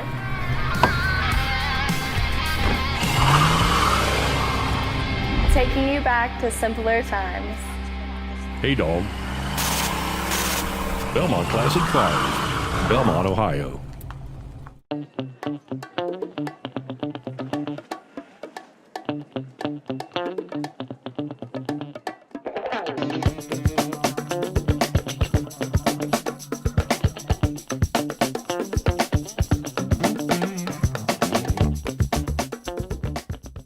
Willing and Able Racing offers top-quality spec race car rentals with full setup and repair services, including trackside support for SCCA, NASA, VRG, and other organizations' road race, time trials, and track day events. Their spec racer Ford specialists and each of their Gen 3 machines sports a SATAV sequential transmission and a data acquisition system. Also offering spec Miata rentals, Willing and Able is currently taking reservations for the remainder of the Mid-Atlantic Road Racing Series season. For more information, email Willing and Able at rent@WNARacing.com, see them on Instagram at WNA Racing, or visit their website at WNARacing.com. Willing and Able would like to thank all the volunteers this weekend who've graciously donated their time so that we may race.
Welcome back to Summit Point Raceway. It's the June MARRS presented by the Washington, D.C. region of the SCCA. And of course, we'd like to thank our longtime partners, OG Racing, Radial Tire Company, Grand Touring, and Belmont Classic Cars. I'm Greg Ginsburg along with Brian Donati, David Lance, and Spencer Gaynor. Next up is our biggest race group of the weekend. It's small bore. We're going to have 2 pace laps, so I'm going to have some time to breathe through all this, which is good. And so we're going to have the 2 pace cars bring the field out. The first group leaving the grid are our E-Production STL Touring 4 racers as well. And then in the second group behind our second pace car, it's going to be SPU. Going to be Legends Cars, GT Pinto, F Production, and H Production. Let's start running down the order here. Starting in our first group on pole with a qualifying time of 123.17, representing Radial Tire Company in his Acura Integra, it's Paul Marconis. Ted Cahall is your STL pole sitter. He's going to start right alongside Paul in his Cahall Racing J&L Automotive Mazda Miata. Jeremy Butts will start on the inside of row number 2 in the number 69 Cvet Windsor Customs STL Mazda MX-5. Ryan Heischman will start 4th in the number 146 STL Windsor Customs Mazda MX-5. He's out of the Susquehanna region. Steve Wickersham starting 5th today. He's in the number 18 Computer Pros Mazda Miata. He comes to us from Mooresville, North Carolina. Dan Freeman is your Touring 4 pole sitter. He's driving the number 1 Asbestos Consultants LLC Scion FRS from Pawleys Island, South Carolina. Starting 7th, Bob Cahall, driving the number 178 Cahall Racing J&L Automotive Mazda. He's representing the Chicago region of the SCCA. Michael Apatoff, scheduled to start 8th, driving the number 21 Windsor Customs STL Mazda Miata. John Jenkins, also in an STL Mazda Miata, is representing the Classic Car Club of Manhattan and comes to us from New York, New York. Starting in 10th, driving the number 186 Touring 4 Scion FRS, Jennifer Romes. Ben Foltz in his STL Mazda Miata comes to us from Peru, Vermont. Starting 12th, he drives the number 81 STL Mazda Miata. He's represented by RP Performance and comes to us from Great Falls, Virginia. Griffin Witt in the 06 machine. That's an STL Mazda Miata. We'll start lucky 13th with Adam Witt in the 05 Mazda. Likely not going to appear for today's race. Had some issues in the Spec Miata race yesterday. The Harrisonburg, Virginia native was scheduled to start 14th. Matt Crane in the number 112 True Cane Motorsports Mazda Miata. That's another STL car. Comes to us from Richmond, Virginia. Starts 15th with Naif Altalawi starting 16th, driving the number 08 STL Mazda Miata. He comes to us from Blacksburg, Virginia. Then we got Kevin Conlin in the number 41 STL Rossini Racing Products Mazda Miata, starting in 17th position. Keegan Manning starting 18th. He represents the Blue Ridge region of the SCCA in the number 00 STL Miata. Then we've got Jeff Liller in the 127 Touring 4 Mazda MX-5. That's the Venori's Financial Services machine, starting 19th and starting 20th, driving the number 24 Touring 4 Courage Motorsport Mazda RX-8, Alex Cumming. Let's move over now as we start our second pace lap.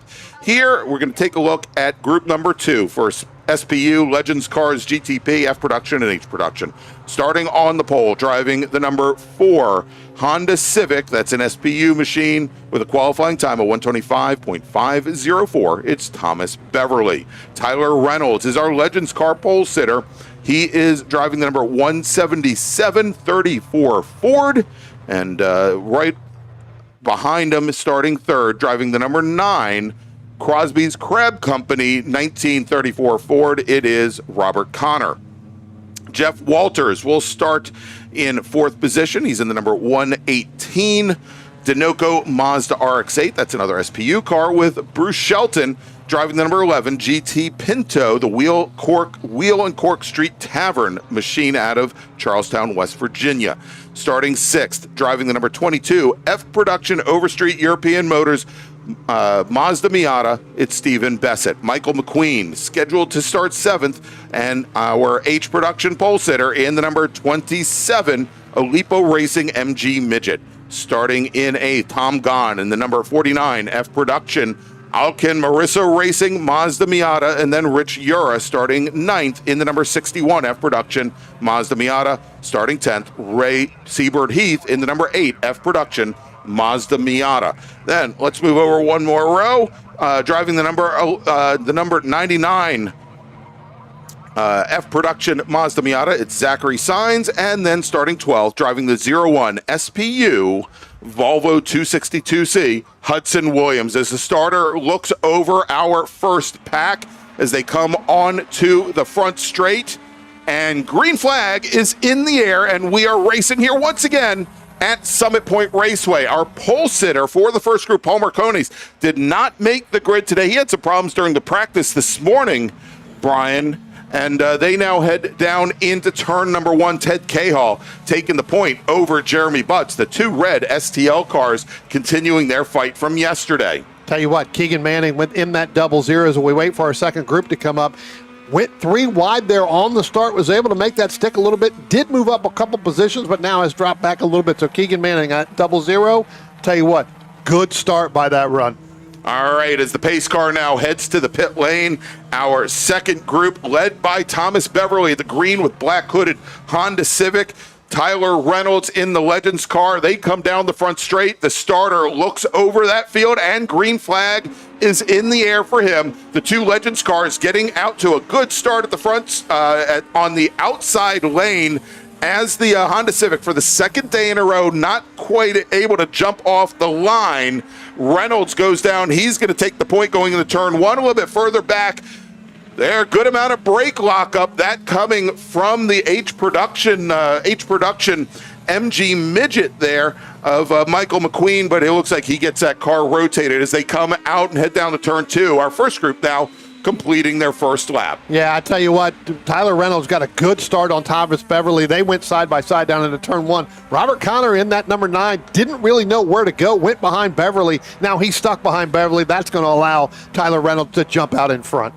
Yeah, as they go down turn number 1, side by side battle between the 2 basically Spec MX-5 cars from Jeremy Butts and Ryan Heichman out of the Windsor Custom Stable. They were side by side. Heichman pulled around to driver's right to get by Jeremy Butts, got the pass completed. Heichman, though, has a bit of an up and down weekend. Friday wasn't as didn't go as they planned. Unfortunately, he had a little bit of an accident with the SM car, so he's just been running SMX this weekend. Good third place run yesterday to recover from that. Already off to a good start very early on in this 20-lap race. Tell you what, gentlemen, a lot of these drivers now are really trying to cut turn number 3 corner as tight as possible on that apex, and there's some dirt on top of that rumble strips. Okay. They're kicking dirt onto the racetrack. That's caused a couple people. Daniel Freeman was one of them. Jennifer Romes was another, where they ended up going off on exit in turn number 3, getting the wheels, 2 right wheels on in that gravel trap coming out of it. So they're kind of picking up some dust there and some dirt and debris on the racetrack. So you got to be careful, especially if you're going to go side by side. All right, and so here, as we've got our first lap complete, now it is Ted Cahall and Jeremy Butts right up the front of the field. Good to see yesterday. We know that Taylor Hyatt had some issues with the yellow number 130, the yellow and black number 131 Volkswagen Golf, one of our H Production race cars, and they've gotten that car at least back into a condition where it can race today. It seems to be a little bit off the pace currently and off her normal pace. Not making the grid, as we mentioned, our pole sitter in E Production, Paul Marcones, Michael Apatoff in his STL Mazda Miata, not making it out, which is a shame to hear. We'll see if he's getting ready for Spec Miata, because he was your pole sitter yesterday in Spec Miata, but also fell back over the course of that race. Ben Foltz not making the grid, nor did Greg Plush in his H Production Nissan 510 or Datsun 510. Yesterday, it sounded like they were having huge gearbox issues. I think Brian Downey has already replaced 2 transmissions in that car over the course of the weekend, and there just may not be a third ready to go. Well, remember, that car went off down into turn number 1 up into the skid pad as well, and Ben Foltz unfortunately had that incident in the Spec Miata race. So, yeah. As far as the 21 goes, maybe he's saving that and those tires for that Spec Miata race. Yeah, and you talked about Taylor Hyatt, Greg, a little off the pace. Was a little late getting off the grid, a little slow to say the least. She had to come out after the field was let loose with the green. They didn't roll off in time. They had a bit of an issue as they were working on. Saw Mike Kelly leaning in, trying to work into the right side of that car. Also, one of the K-Hall crew members down there helping, had the hood up, but got out just in time to get let out. But again, they were battling an O2 sensor issue yesterday and even in the qualifying session. So I think it's just trying to get her out there and trying to get as many laps as they can. Yeah, and indeed there.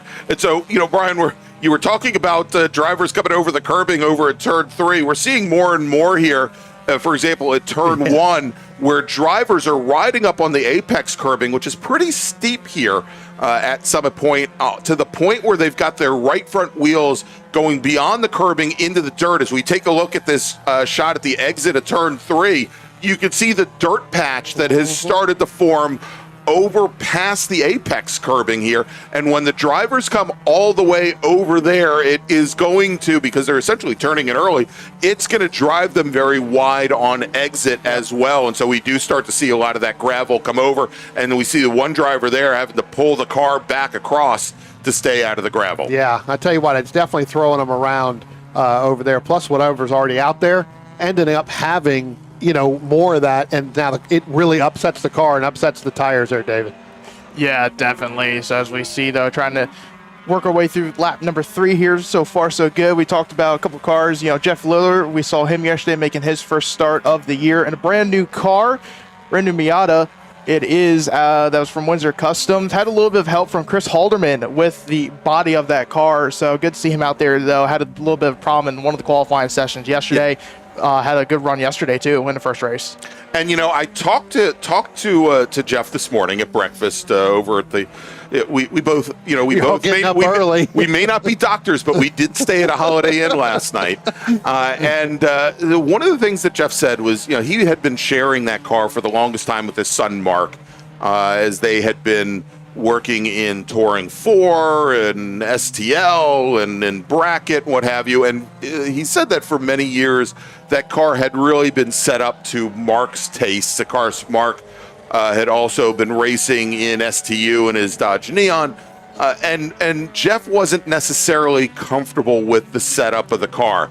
He said this past weekend, or this weekend itself, is perhaps the first time in a number of years where he has really felt comfortable behind the wheel, that it has been set up solely for him, and he's just having a good time racing, where he always felt he wasn't in fear of what the car would do, but he wasn't able to anticipate necessarily what the car might do. Well, you have seriously too, that's the 99 going off coming out of turn number 10.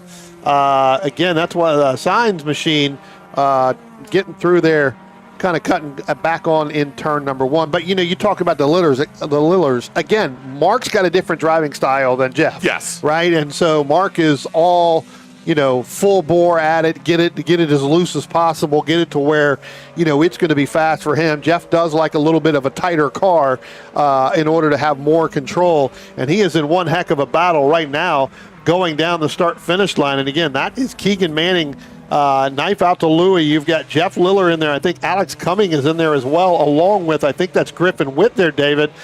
Taylor Hyatt trying to get out of the way as they go down to turn 1. They're almost 3-4 wide going down in there.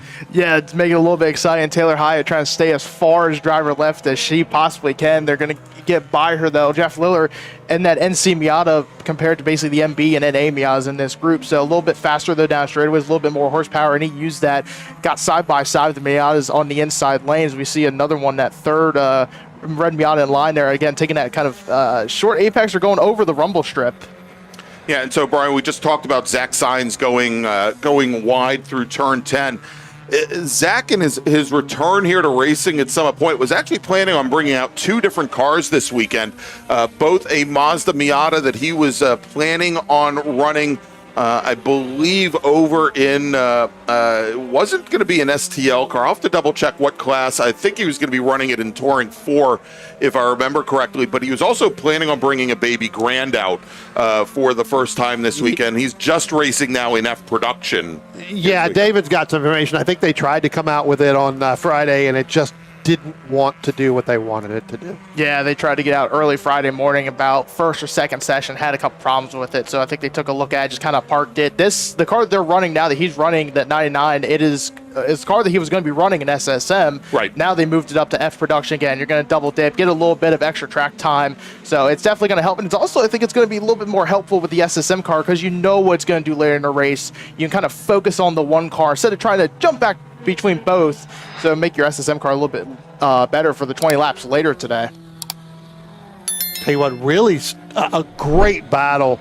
And again, this is in that STL where, Jeff Liller has moved around Griffin Witt, Keegan Manning, and Knife Out to Louis. I tell you what, those three still trying to go, side by side down in turn one, and that's allowing Liller to pull away. And again, that's a little bit further back in that STL battle. Good group of drivers out here in STL, but that's the battle really. 10th, 11th, 12th, right. A little bit further back. Again, Jeff Liller not in that. Well, Brian, let's do this. Let's look up towards the front of the STL battle here as well. And I think what we just saw, Ted Cahill has got about 20 car lengths now on the rest of the STL field, but both Butts and Heischman have been battling it out for a second now. They've closed back up as they've come up on some traffic. Good little. Well, they're just now going down the chute, but they're just now going through the chute. There's Heischman, or there's the leader right there. There's Heischman right there. So that gap has opened up between Ryan Heischman and Jeremy Butts. Yeah, and I think Wickersham is this slower traffic, or is that? It looks like that Wickersham's back in the 18th, a little bit further back in the black and the yellow machine. So Butts now opening up about 10 seconds over Wickersham. So things definitely opening up there. Let's see what else we can find. I want to get over to this F production battle for the lead. Stephen Bessett in the number 22 Miata and Rich Ura in the 61. Keegan Manning around here facing turn number one. Yep, go ahead, David. Sorry, just going to say pointing backwards there towards looking at the drivers coming to him, but don't know what happened there. Just maybe a little bit of brake lock up a little too far deep into the corner, back end came around on him, but he's going to pull away though, so get back out there. The 22 you were talking about, Greg, they're just now going down into turn number one. That's going to be the first white car. That's going to be Jeremy Butts right there. That's the 22, the first car. All right, so the 22, that is Stephen Bessett, who just turned in his fastest lap of the race. He's your F production leader. And then we've got the 61 of Rich Ura. He's only about 10, actually less than 10 car lengths behind. The two white Miatas here coming our way. And we also have a car now that has just gone to the pit lane, Brian. Looks like his race likely done. And that's the 99 machine now of Zach Sainz. Yeah, so having some issues there. Yeah. And probably from when he went off out of there in turn number 10. Yeah, absolutely. We go back to that F production battle, though. We talked about Rich Ura, though, sitting in second. Not new to the E production category. Been doing SSM for a long time. Jumped up a little bit to SM earlier this year when they went down to Florida to see one of the Pintos go really wide. First start, though, for E production at VIR. That's a pretty good run there. Had a fourth place finish in the fixture race that weekend. But again, a couple of those basically Windsor Customs veterans with Rich Ura, Tom Gann, Raymond Heath, all moving up to the E production category. They should have some pretty good runs so far. Clean weekend as we go about. All right, looks like Keegan Manning brought his Miata onto the pit lane after that spin down at turn one. Now, for the last two laps in F production, Stephen Bessett continuing to, actually his last time by, Rich Ura managed to knock about a half second off of Bessett's advantage. So now down to about 0.8, whereas Bessett had run about 0.4 faster on the prior lap. So good to see here as this race continues as they come into turn three now. Yeah, and again, they're going to be in some other traffic here as well, whether they're being lapped or that happening. So again, when we get a large group like this is what makes this fun, right?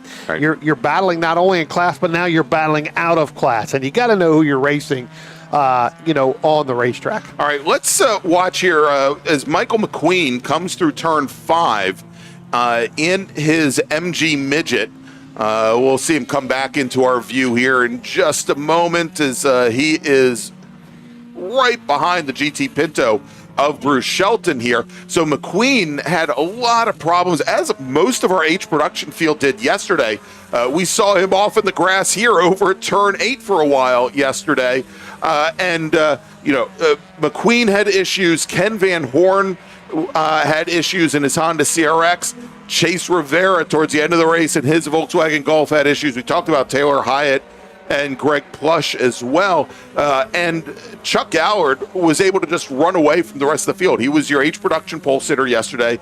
And by lap 5, I think he had about a 30-second advantage over the rest of the H production field. Right now, it's not looking as good for him as McQueen has opened up a considerable advantage as Chuck Allard just now coming to the start-finish line, almost 20 seconds in arrears of that MG Midget, who's now caught up in a lot of traffic along with Bruce Shelton and his Pinto. Well, I was going to say, as this race goes on, again, we just completed the halfway point, so if he's stuck in that traffic, and Chuck Allard, maybe he can get that gap closed in, right, depending on where Michael McQueen is. All right, real quick, as we're now just a bit past halfway in the small bore race, let's make a call to the grid for our next group. Attention in the paddock, attention in the paddock. First call to the grid for race group number 3, open wheel and prototypes. Please head to the grid. Race group 3, open wheel and prototype racers. This is your first call to the grid. Say we see the 01 there, Hudson Williams in that Volvo. A little bit different looking this time. Added a rear wing to the back of it, but they've had an up and down weekend to say the least. Friday basically had to almost changed the entire motor, and it had a couple of cylinders were going bad and a bunch of other problems all throughout the day. Yesterday only made it 2 laps before they had to bring it in and call it a day. They're working on it basically all throughout the afternoon, even into last night. So already completing just about halfway into this. Running overall right now, 28th, but 3rd in the SPU category. But so far, so good. I think just you can take any victory that you can with how bit of a stressful weekend it's been. That Swedish meatball. I think they're looking to go up to SM next year. Just kind of get a little bit of racing experience in the Volvo, build up an SM, and then move up next year. Yeah, I do believe they bought a Miata a while ago. I think last year, Hudson and Mark building that up to try to get that ready to go. As well. That car does seem to be handling a lot better. That car, as you mentioned, David, is getting faster. It's when it gets just past the start-finish line when you want to shift to that higher gear. It just seems to lag a little bit, probably more than really what Hudson and Mark really want that to do. All right, our pole sitter in SPU, Thomas Beverly, the Honda Civic, he had some issues yesterday and retired early. He continues to have issues today. He's on the pit lane. He's got some of his crew talking to him with the car right in the middle of the pit lane, but it looks like his day likely done. And in SPU, that will turn things over to Jeffrey Walters in the Mazda RX-8. Yeah. We saw him a little bit earlier about that in the bracket race, and Jeff was your winner yesterday in SPU with that retirement of Beverly, who now takes his car back to the paddock. Well, that'll move Hudson Williams up into the 2nd overall. So again, we're starting to see, as we're getting the second half of these races, we just saw it earlier, attrition starting to take its toll on everybody. Here comes another one. I think that's the 9 coming down. I think that's Rick Siebert Heath. Yeah. Again, making the transition from SSM over to this group as well. So again, Raymond having that problem in that F production Miata.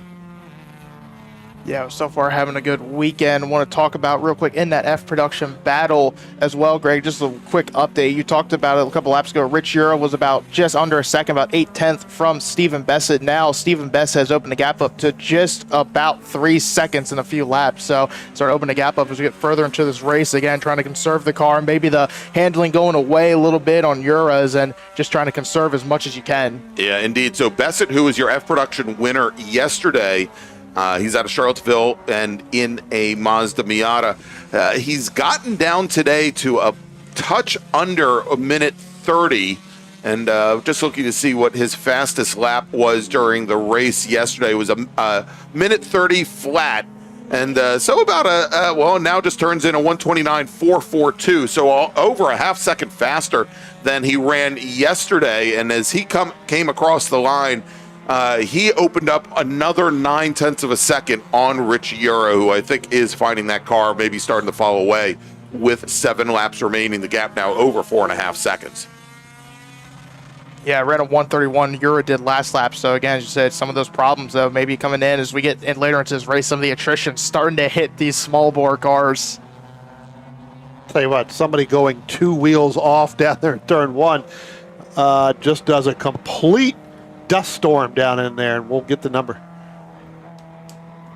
And that Daniel was Freeman. the Dan Freeman in the number 1 Scion FRS. He's currently leading T4. He's got about 11 seconds on Jennifer Romes as they work their 14th lap. That probably not going to be the margin now as we see Romes heading down, leading Bruce Shelton, and still Michael McQueen, who can't get around this Pinto. Just as I say that, McQueen shoots the gap, goes down the inside on Bruce Shelton. I'll tell you, I have been there in an H production car trying to get around a GT Pinto. You could probably carry some of the corners here at Summit Point, maybe 5 to 10 miles an hour faster than the Pinto, but then when it gets in a straight line, it's just going to motor right on by you. These GT Pintos, they are former, for the most part, GT3 class SCCA GT3 class cars that a number of years ago, the classing of them wasn't very advantageous, and so at least here in the Washington, D.C. region, many of the Pinto drivers came together to start a regional class here, GT Pinto racing here in the Washington, D.C. region for, I think, 35 years or thereabouts, and unfortunately, Bruce Shelton, the only one out here today. I think probably the first time in a very long time we've only had a single GT Pinto, but always fun to watch. Yeah, absolutely. Don't sleep on the Pintos. Can tell you that with some of their speed. But no, always fun little car to see out here in this small bore group. Definitely, I think one of the staples of the DC region here. So, hopefully we'll see a couple more as the year goes on. New Drew Erie might have had some problem. I know he was supposed to be out here this weekend. Unfortunately, was not able to make it. So hopefully we see him back come July, and maybe a couple more come Labor Day. All right, Adam Witt in the number 05 machine, 2 laps in a row spinning, and we see here now the local caution over at turn 5 as he's trying to get that car back underway. He's off in the grass driver's right, and I think we're going to see that yellow. Just as we moved away from the shot, that yellow flag was withdrawn. As Jennifer Romes, Michael McQueen try to go by. It looks like Ken Van Horn. Get out of the way. Get out of the hornet's nest. I think he's got some mechanical issues here. Yeah, absolutely. And Van Horn and that Honda CRX a bit off the pace now as he's staying offline coming up the hill. We'll likely see him come into the pits. Former Case and Kirkland car. Yeah. Let's see. Yeah, he was just getting out of the hornet's nest, Greg. There was a bunch coming through, and Ken staying on the racetrack, but again, getting out of the hornet's nest as quickly as possible. Coming off turn 10, you're going to see he's going to make a move. Yeah, he's still there. I think he's still. I think he recognizes that perhaps that car is maybe still a little bit off song, not to the point where he needs to bring it in, but he's moving offline so that these other drivers can find their way. All right, as we check back in, as we've got now 5 laps remaining here in H production. So we saw McQueen and Allard, even as McQueen was sitting there behind the Pinto, not able to get around the Pinto, Chuck Allard not able to make any kind of headway. The margin now almost 25 seconds from first to second. Chase Rivera just now, I think, he'll probably be coming out of turn 10 in a few moments here, but big gaps now in H production. Actually, you know what? Let's track down Big Bird, the yellow Volkswagen Golf, because I think and there we go. There is Chase Rivera coming out of turn 10 and going off into the dirt, because I was going to say Taylor Hyatt was coming up on him. And as Rivera in the white 02 Volkswagen Golf goes wide, goes through the dirt. Was there any contact there, Brian? Yeah, I think there may have been. I think she held her line, and Rivera tried to go to the outside of her. There was no room outside of her. She was on that line, and it forced Rivera to go off. He was able to continue and keep control it. But that was a product of two people trying to get to the same exact spot because they know that their cars handle better right there, and she had that line going in. All right, so Taylor Hyatt now, who started after the basically was on the grid and started from the pit lane like an Aston Martin would. She now moves up to third in H production, getting around Chase Rivera and, of course, Ken Van Horn with his mechanical issues. We also saw Rob Keller in that shot in the second white Volkswagen Golf. Keller is a lap down, however, in the white 03. You know, you were talking about Chuck Allard there in that number 50, and you want to talk about being in a hornet's nest. At the last lap when they came back by, he was in the hornet's nest between both of our legend cars. So you ended up with Tyler Reynolds going by him, and then Bob Connor went by him down into turn number 1. I'm sure Chuck was kind of looking at those cars going, where are these guys coming from? Attention in the paddock. Second call to the grid for race group number 3. Open wheel and prototype racers, please head to the grid. Race group number 3, open wheel and prototype racers, please head to the grid. Yeah, we see the two Downey Volkswagens Golfs here, both of them, Chase Rivera, Rob Keller, both of them making their first MARRS starts this season. Rivera comes over from, does SCCA time trials, has the Pit Race Max 4 track record there, did about 10 years of karting here at SPK and VIR. Rob Keller in the other one, been racing for a while in some other endurance racing series, has a couple wins there at tracks like New Hampshire and, again, Pit Race. So, you know, some of them bring records that will never fall. Yeah, exactly. Yeah, you can go. You could say I have the a track record at Pit Race, so you can take that one to the take that one. Correct. It'll never go away. Nope. I was going to say the best thing to do is pull up ChatGPT as that track is going to turn into a data center and ask who has your track record in H production or in Max 4. All right, as we've got 2 laps remaining, let's quickly reset the field here. In STL, Ted Cahill now with almost 3.5 seconds over Ryan Heischman. Jeremy Butts another 6+ seconds back from there. In Touring 4, Dan Freeman with 17 seconds over Jennifer Romes. Alex Cumming running in third. In SPU, Jeff Walters in his Mazda RX-8, your leader. Hudson William a second, with Thomas Beverly having retired after 10 laps. In Legends cars, Tyler Reynolds and Bob Connor, about 3 seconds separating them. In F production, it is still Stephen Bessett, and Bessett continues to expand his advantage. I think Rich Ura just now coming towards the start-finish line, and as he crosses the stripe now, 14 seconds between the two. Tom Gahn running in third. In H production, it is Michael McQueen, and I'll tell you, when McQueen now free and clear of the Pinto, there's Bruce Shelton, there's no MG midget near him. McQueen just ran his fastest lap of the race, almost 2 seconds, more than 2 seconds faster than Chuck Allard. Taylor Hyatt is in third, and in E production, Kathy Leidick, our sole racer, out in the field. Greg, real quick, Michael McQueen there in that 27. I think something just went in that car. He just went to the paddock with a bunch of smoke coming in. So a bit of a drama in that category. Again, the attrition hitting just very late in this race, unfortunately. And here comes Chuck Allard onto the front straight, and he should be able to now pick up the lead. And there you go, Chuck Allard, now your leader in H production with just 1 lap remaining. Taylor Hyatt, next time she crosses the stripe, she will move up into second position here, and then Chase Rivera in third. Yes, Ted Cahill, I believe, is in the middle of turn number, kind of coming down turn number 4 right now, heading down the hill. So he should be picking up that leader here momentarily, in the backside of the racetrack here. Yeah, real quick, just Taylor Hyatt, a bit of a stressful weekend for them. Really good run here for second place in H production, so that's going to be a good cap on the weekend for that Mike Kelly and Taylor Hyatt team.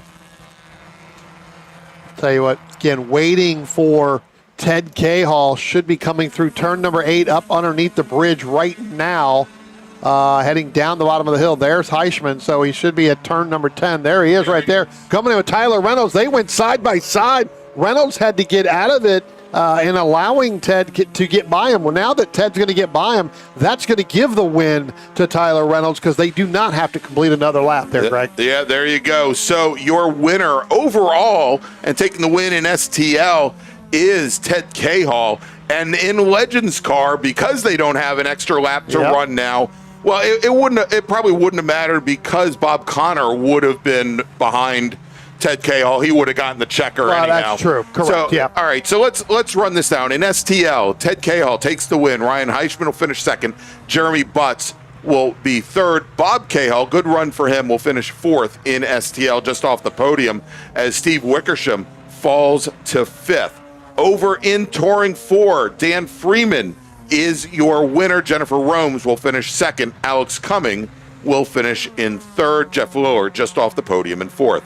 In SPU, Jeff Walters will take the win in his Mazda RX-8 with Hudson William in the Volvo finishing second. Tom Beverly, who was our pole sitter in the class, he retires after only 10 laps. In Legends car, Tyler Reynolds will beat Robert Connor to the line. Margin of victory there, 4 seconds exactly.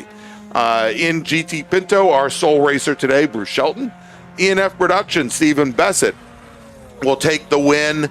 And at the end there, knocked off another second, or added another second to the advantage over Rich Euro. Rich Euro will finish 18 seconds back. Tom Gunn will finish third. Ray Seabird Heath retires after only 10 laps.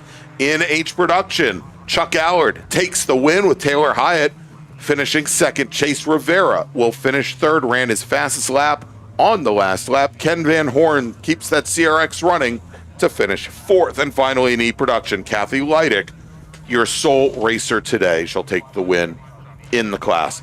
All right, let's make a final call to the grid for our next race group. Attention in the paddock. Final call to the grid for race group number 3, open wheel prototypes. Please head to the grid. Race group number 3, this is your final call to the grid. All right, with that, gentlemen, let's take a break. We'll be back with more coverage in just a little bit here from Summit Point Raceway. It is the June MARRS presented by the Washington, D.C. region of the SCCA. Stay with us. At OG Racing, when you are shopping on our website, when we say in stock, this is what we mean by in stock. Seats and seat bases, brakes, harnesses and restraints, shoes, suits, and steering, helmets, gloves, and undergarments, fire suppression, and so much more. Shipping directly to you from our conveniently located Sterling, Virginia warehouse with thousands of in-stock items.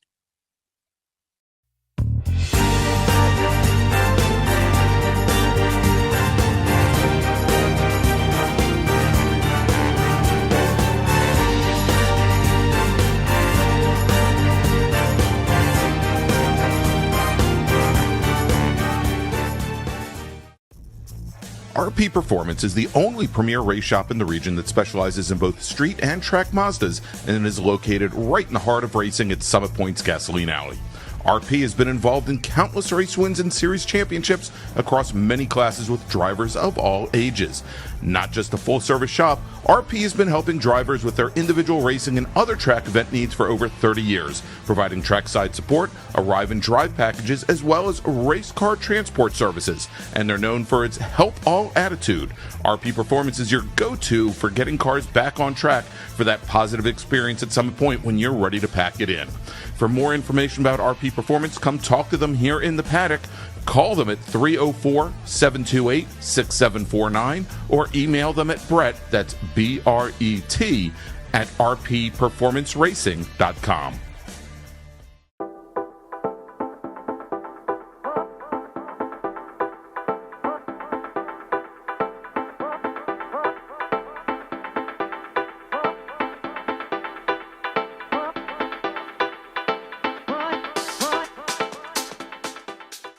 Looking to level up your motorsport game? At Courage Motorsport, we've got everything you need, from high-performance parts and racing equipment to expert driving instruction and even our own Courage racing gear. Whether you're a beginner, a pro, or looking to kickstart your motorsport career with training in both the business of racing and securing sponsorships, we've got you covered. Check out our gear, grab a shirt, and represent your passion. Email us at trackready@couragemotorsport.com or visit couragemotorsport.com and get ready to hit the track.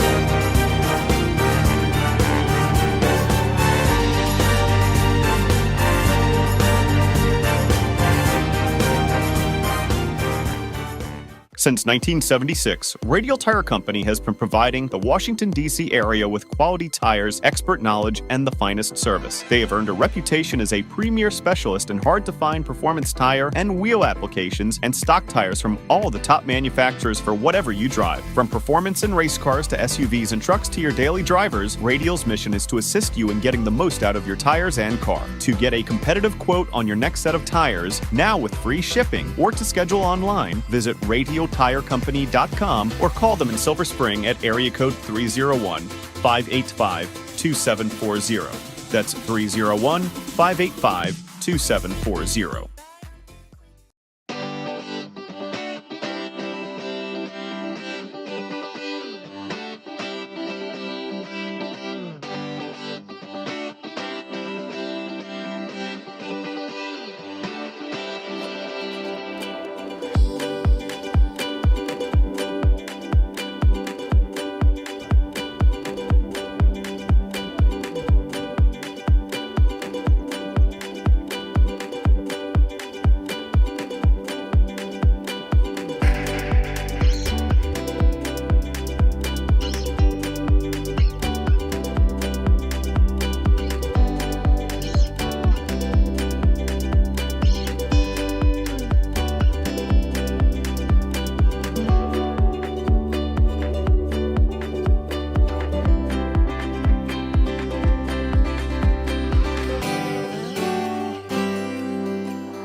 I'm sorry, we are in Group 3.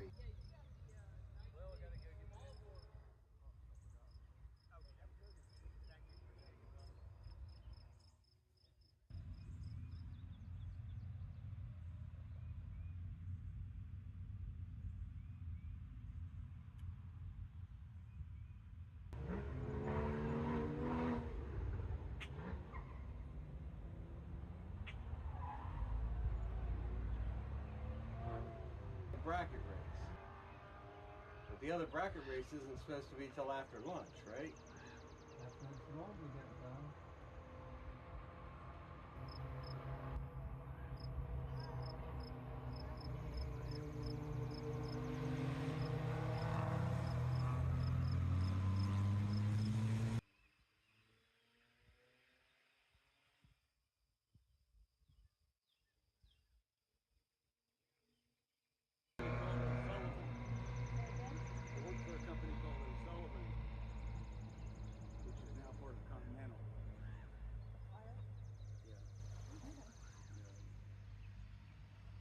Founder of the company invented the rubber heel.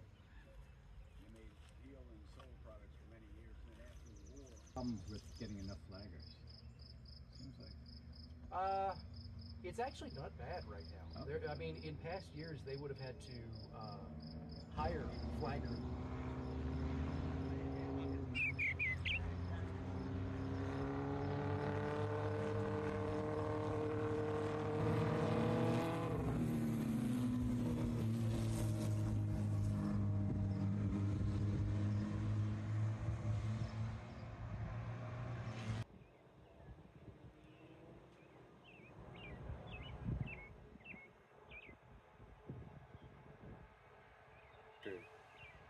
If we all just go, if everybody's in agreement and we all just go, they don't have a choice. That's fine. I can handle the 3 cars.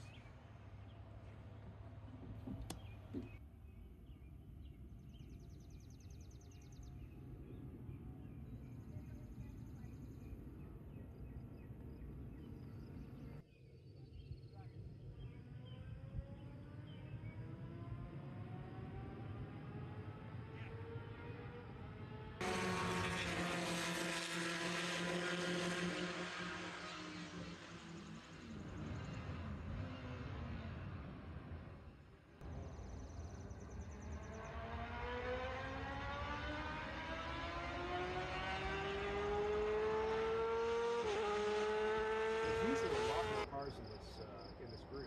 Yeah. Well, okay, not a lot. There's a few.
challenge?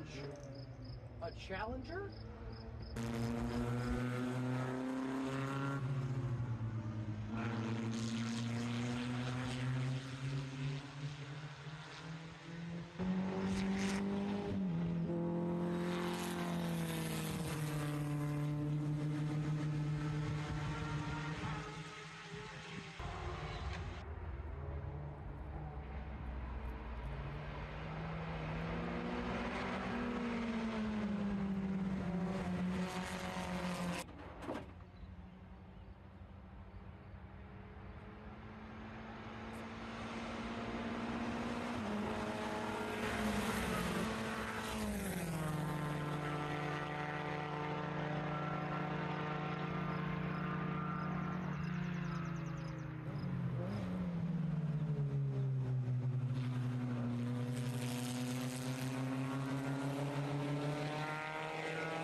Those people.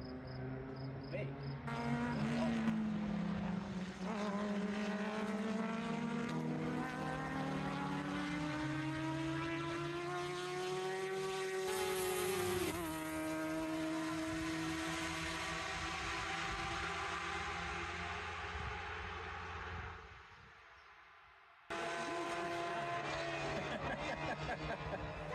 You're like, the only time to use it, you didn't get to. 2 seconds too. 2 seconds too far. You can use that.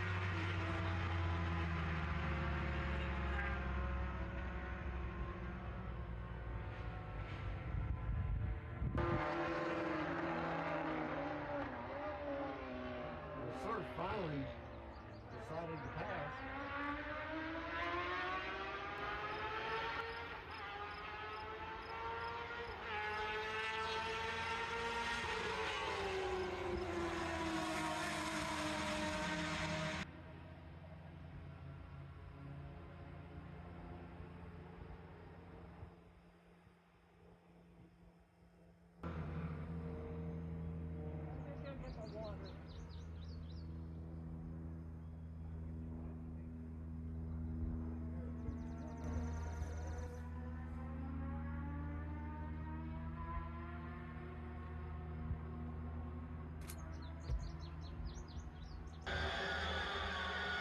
Somebody's bike is keyed. Oh, it's the driver.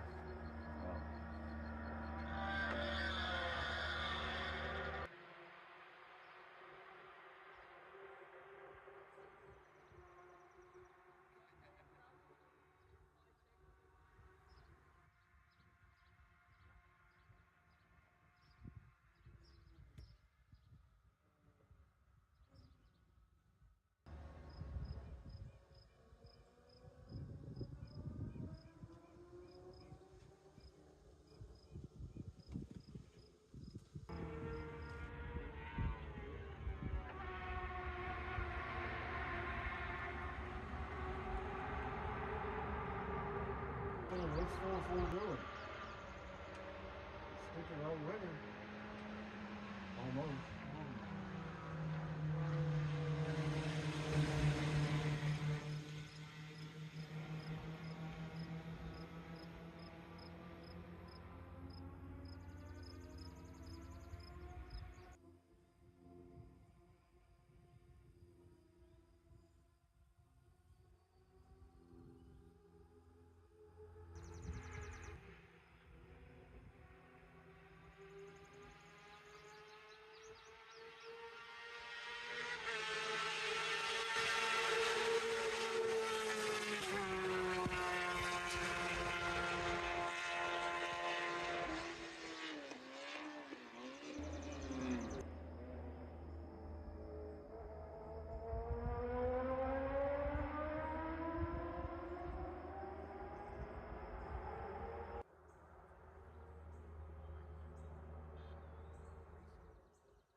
The light on the roll bar pops on. But you look here and the light's always on. I'll take one glance at it. I'll probably take a look and I'll report it.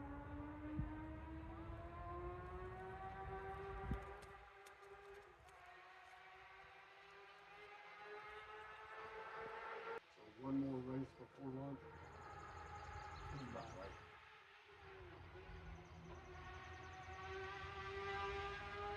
Ready.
Oh, and Tate, awesome.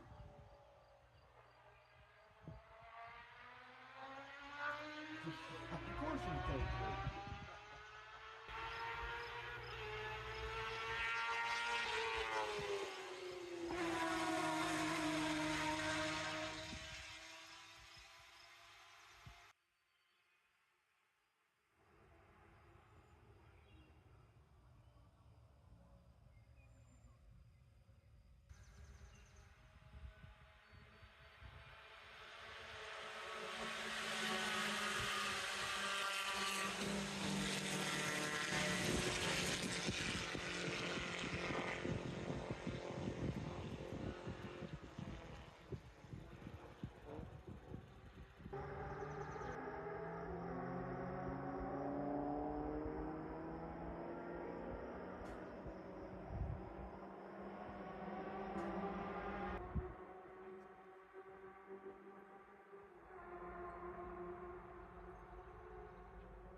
accident. Okay. Let's hope I don't.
And they need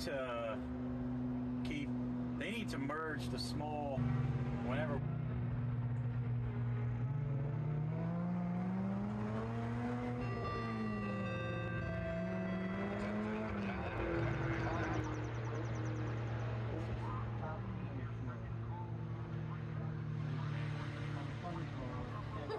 That's out.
Do we really need to call him? Really? Wait, do we even need a call back?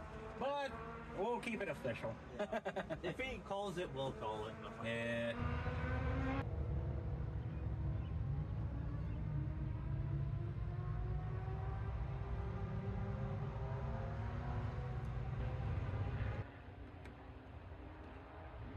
He's back to a 113.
I'm just lowering it a little bit because he's not coming for that. Yeah.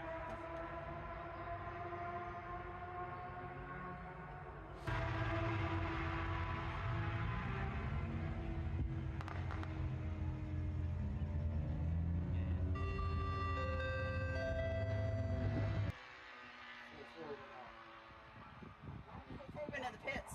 Yeah. You're going to shorten his race.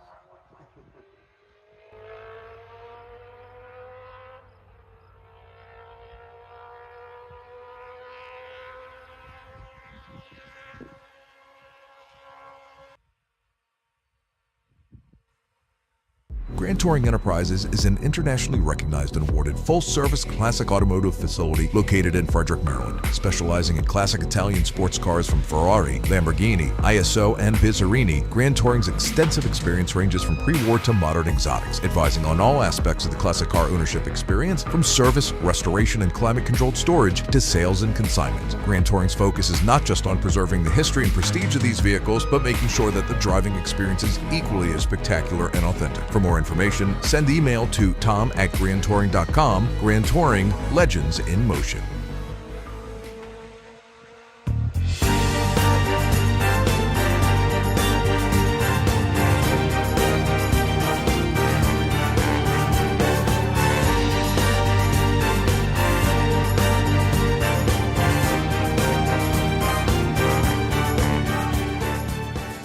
The Spring Hill Suites Winchester is an all-suite property that features spacious suites, an indoor heated pool, complimentary hot buffet-style breakfast, a 24-hour fitness center, and complimentary Wi-Fi. Whether you're traveling in a group or flying solo, you'll find it easy to get comfortable in our spacious suites. We're conveniently located just off of Interstate 81 at exit 317 in a shopping center with many shops and dining options. Discount rooms are available. To book your suite today, call 540-431-3330.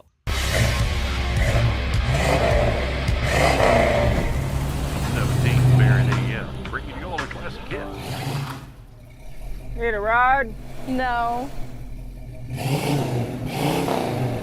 Okay.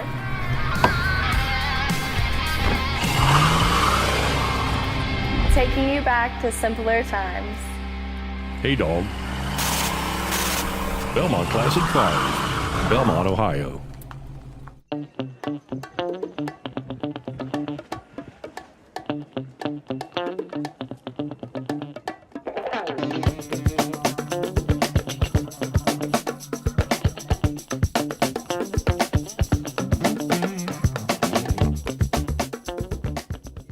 Willing and Able Racing offers top-quality spec race car rentals with full setup and repair services, including trackside support for SCCA, NASA, VRG, and other organizations' road race, time trials, and track day events. Their spec racer Ford specialists and each of their Gen 3 machines sports a SATAV sequential transmission and a data acquisition system. Also offering spec Miata rentals, Willing and Able is currently taking reservations for the remainder of the Mid-Atlantic Road Racing Series season. For more information, email Willing and Able at rent@WNARacing.com, see them on Instagram at WNA Racing, or visit their website at WNARacing.com. Willing and Able would like to thank all the volunteers this weekend who've graciously donated their time so that we may race.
Welcome back, everybody, to Summit Point Raceway, the June MARRS, presented by the Washington, D.C. region of the SCCA. I'm Greg. He's Brian. He's David. He's Spencer.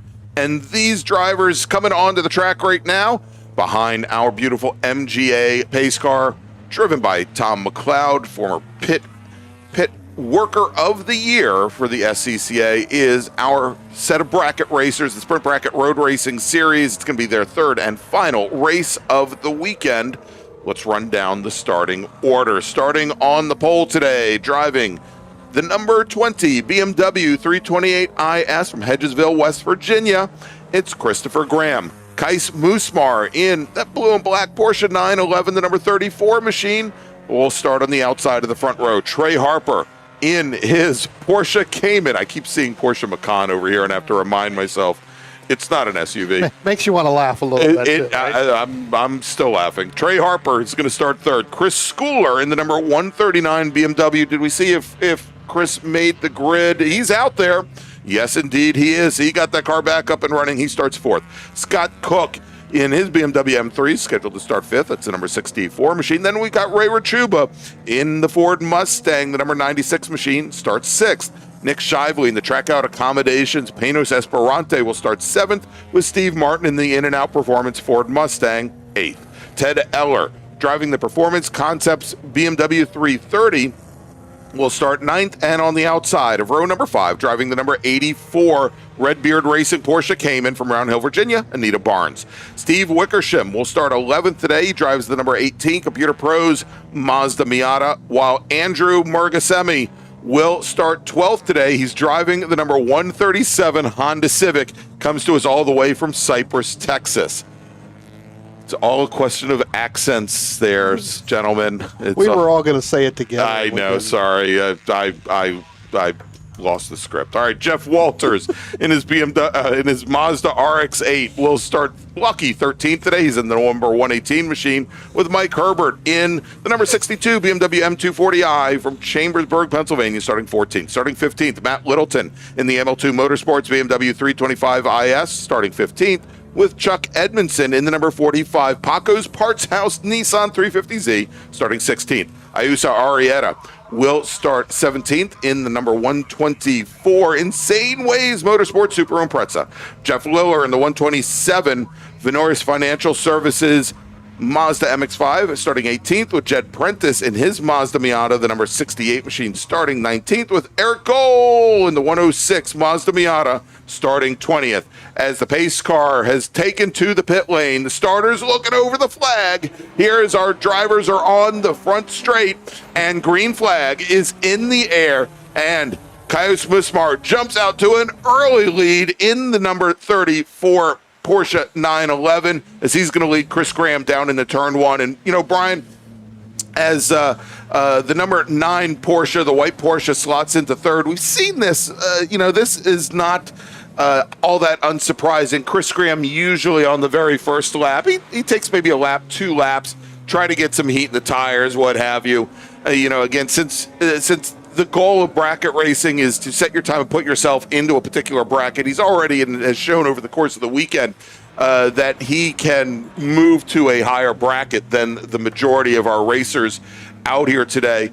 It doesn't hurt to take that first lap, maybe a little bit easier. Yeah, no, most definitely to do that. David, you had something you were looking out there. One of the BMWs, pretty slow. Yeah, and we see him right here on our screen, the black M3, Chris Schooler. We saw the issues he had early this morning, called it quits a little bit with problems. Made the call to grid, made the start. Unfortunately, though, it looks like those problems came back as soon as they crossed the line, not able to get fired off, and slowly moving down into turn number 5. It looks like it's Kais Musmar, though, leading out front with Christopher Graham. Kais had a really good start. Christopher Graham, though, right on his back bumper in the draft, might be trying to make a move here, pop out of line going down turn number 1. Tell you what, all he saw was that wing from Musmar's Porsche 911 and made that move over to driver's left going down into the turn. You can see this right here. He's going to take that outside line that we've seen that's been working quite well, and now he's going to go all the way out as they come out of turn number 2. Musmar is going to go all the way over to driver's left and then back to driver's left. Has he been watching John Hotz? Because that's the John Hotz line. Well, I'll tell you, Chris Graham left Musmar absolutely no room driver's left to get around. There was nowhere else for that Porsche to go, and he is now going to slot behind the BMW. Good defense there by Christopher Graham as we start to have our bracket timing come in. Standing yellow there, Greg, down in turn number 5 from some of the last couple of cars that went through there on that first lap. So these drivers not going to be able to make that pass. Sorry, go ahead. Say real quick, it might be the Chris Graham machine because Chris Schooler. Too many Chris's. Chris Schooler, though, because he was very, very slow going down the hill, so Mike just brought it in towards the middle there, just get out of the way, and unfortunately couldn't make it back to the pit lane. All right, well, we'll just track that and see if that local caution stays out for an extended period of time, as we are now starting to see our drivers placed into those 2-second time slices into the different brackets. And we've got the special Sprint Bracket Road Racing Series timing and scoring page pinned to our chat here in YouTube if you would like to go and see what we see here at the moment with the fastest lap and putting himself into the A4 bracket. Kais Moosmar in the number 128, probably the number 34 Porsche 911 with a fast lap of 121.807, but Chris Graham now turns in a 120.839 as he had gotten around Moosmar. So once again, Chris Graham in the fastest bracket all by himself. This is for drivers a minute 19 to a minute 21. Whereas Moosmar now leads Trey Harper's Porsche Cayman in the A4 bracket. That's for drivers a minute 21 to a minute 23. And so Chris Graham, during our last bracket race, set the bar at a minute 18.444. That was the fastest that he had run all weekend long. That put him into the A2 bracket. And again, it's going to take a little bit of time here over the course of this 10-lap race. But Moosmar, the best that he has been able to manage all weekend is a 120.6. That's faster than what Graham has run so far. But again, we're only 2 laps in, Brian. Yeah, it'd be interesting to see the difference, from this morning, because they were the first race group that went out. Kind of, and I think we are getting word that was Chris Schooler, Chris Schooler sitting down there. So to see, as you were mentioning, Greg, Graham running that 118.444 in the morning race. Let's see what he gets down to as this race evolves in this 10-lap race, because it is gotten a little bit warmer in terms of the humidity out there. What that does, that takes a little bit of the grip level away. This track gets a little bit slicker out there. Right. With having the different tire compounds that not only this group had, but then you had groups 1, groups 2, and then group 3 out there already for their second half. See whether or not the times can come back down. Yeah, it'd be interesting to see what happens. Already just 3 laps in, about a 120, so that's kind of where we were yesterday overall. But as you said, down to a 118 this morning. Chris Graham talked a little bit about it yesterday, though. Has the 117.994 time trials max 4 track record that he set about a month and a half ago. So let's see how far he can push it down today. I don't expect maybe to go fast, maybe a little bit slower than this morning. Just again, as you said, with everything that's been going on, a couple different groups going on the track, warmer temperatures, tracks warmed up a little bit, as we still see that yellow flag down there for Chris Graham. So just Chris Schooler. Yep. Now I'm too many Chris's. He's right there trying to pop out and trying to get back there. And again, but that is Chris Schooler, not Chris. Yeah, there he is. He's rolling around. So interesting thing here is because of where he was just short of the turn 7 corner station, that brought out and kept out the yellow flag at turn 5. Yep. If he can move that car maybe another 5 feet forward, it brings the yellow. The yellow, right? Exactly. The folks at turn 5 will be able to withdraw their yellow flag, and then we just have the flag over at turn 7. Yeah, which gives these drivers an extra little, go around to where you can do that. So he's trying to get it to go to get back to the pit lane. I just don't think he's going to be able to do it. And then you've got to climb a little bit of an elevation there coming out of it. There's a little hump there. Yeah.